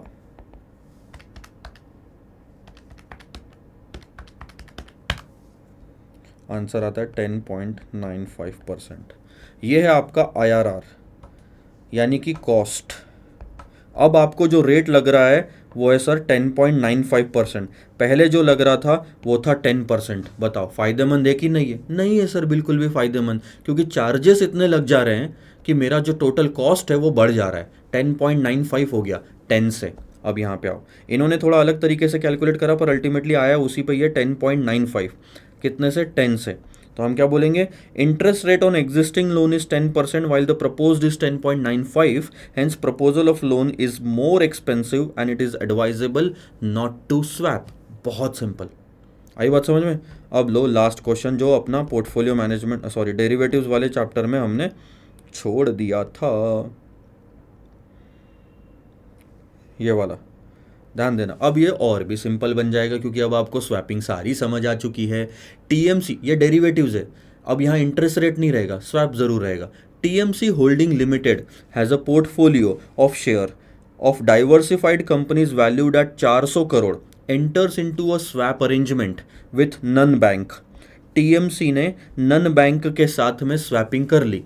क्या on the terms that it will get 1.15% quarterly, ये हो गया फिक्स्ड पेमेंट, मिलेगा, मिल रहा है, हम बायर है सर स्वैप के, on a notional principal of 400 crore in exchange of return of the portfolio which is exactly tracking the Sensex, यानी कि beta 1 which is presently at 21,600। मैंने इन्वेस्टमेंट करके रखा है पोर्टफोलियो में, पोर्टफोलियो का अलग अलग टाइम का रिटर्न हमें अभी नहीं पता, दैट इज फ्लोटिंग यानी वेरिएबल है, पता नहीं है, वो मैं आपको दे दूंगा, जो भी रिटर्न होगा वो मैं आपको दे दूंगा, आप मुझे इस 400 करोड़ के पोर्टफोलियो पे 1.15% क्वार्टरली दे दो, बस खत्म। 1.15% क्वार्टरली मुझे देते जाओ फिक्स्ड, जो भी क्वार्टरली रिटर्न आएगा मेरे पोर्टफोलियो का वो मैं आपको देते जाऊंगा। फिक्स्ड लिया, फ्लोटिंग यानी वेरिएबल दिया, स्वैपिंग सर। ठीक है, आगे देखो क्या दिया हुआ है, बहुत सिंपल है। Calculate the net payment to be received and paid at the end of each quarter अगर Sensex turns out to be like this. अभी दिया ना 21,600, और अगर हर क्वार्टर के एंड पे ये प्राइसेस हो गई तो क्या आप रिटर्न निकाल सकते हैं? ध्यान देना, अभी है 21,600, अगर वो 21,860 हो जाता है तो क्या आप रिटर्न निकाल सकते हो? दोनों का डिफरेंस डिवाइडेड बाय 21,600। सर क्यों नहीं निकाल सकते? वो हमारा रिटर्न आया क्वार्टरली 1.2037%। ऐसे ही आप यहां से यहां तक का निकाल लो क्वार्टर का, यहां से यहां तक का निकाल लो, यहां से यहां तक का निकाल लो, ये आपके क्वार्टरली रिटर्न निकल गए, ये हो गया फ्लोटिंग रेट। इसको लगा दो 400 करोड़ की प्रिंसिपल अमाउंट पे, क्योंकि ये आपको पोर्टफोलियो पे रिटर्न मिला है जो देना है दूसरी पार्टी को। ठीक है, अमाउंट पेबल आ गया क्योंकि ये देना है। ये जो फ्लेक्सिबल रिटर्न था, सेंसेक्स का रिटर्न था, हम वो किसी और को दे देंगे। ये लगा दो अब सर 400 करोड़ पे। ठीक है, 4.8148।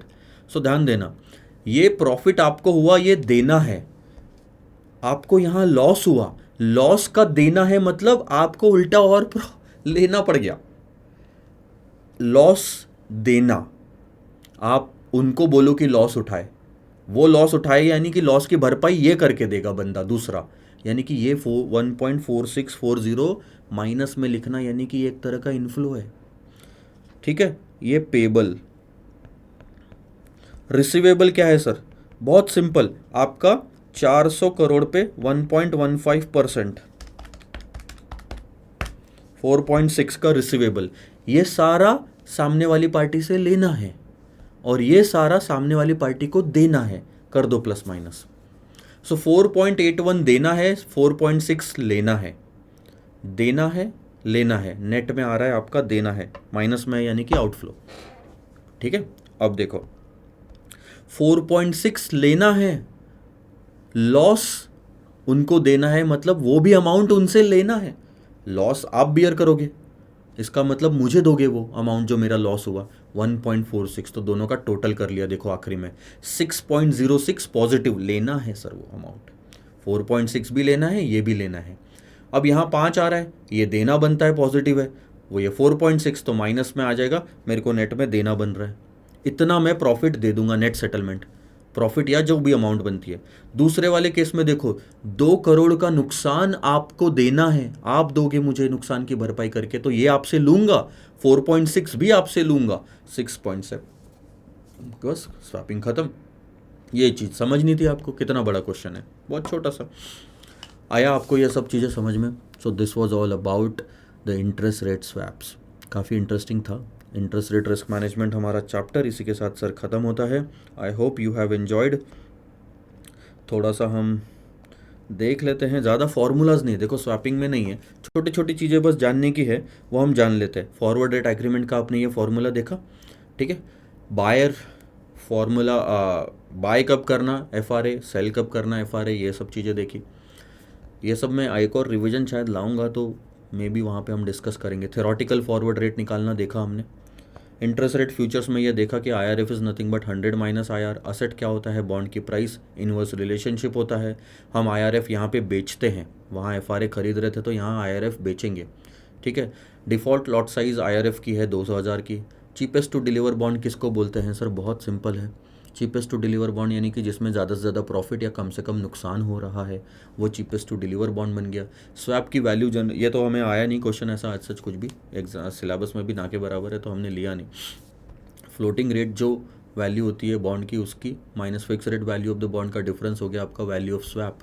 ठीक है, जो गेन में पॉसिबल स्वैप गेन या पॉसिबल क्वालिटी स्प्रेड उसको बोलते हैं, वो क्या है सर, फिक्स रेट का डिफरेंस माइनस फ्लोटिंग रेट का डिफरेंस, दोनों का डिफरेंस ले लिया, बस कहानी खत्म। स्वैपिंग में तो और कुछ ज़्यादा करना है नहीं। अगले चैप्टर होगा अपना फॉरेक्स का, मज़ा आएगा, सबसे बढ़िया चैप्टर, मतलब डिफ़िकल्ट है लोगों के लिए पर और ज़्यादा मज़ेदार, मेरा सबसे फेवरेट चैप्टर है सर। मतलब आप बोलोगे सारे चैप्टर्स में सबसे बढ़िया चैप्टर मुझे कौन सा लगता है, तो दैट इज़ फॉरेक्स, मज़ा आ जाता है।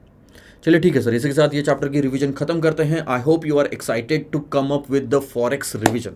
Bye bye.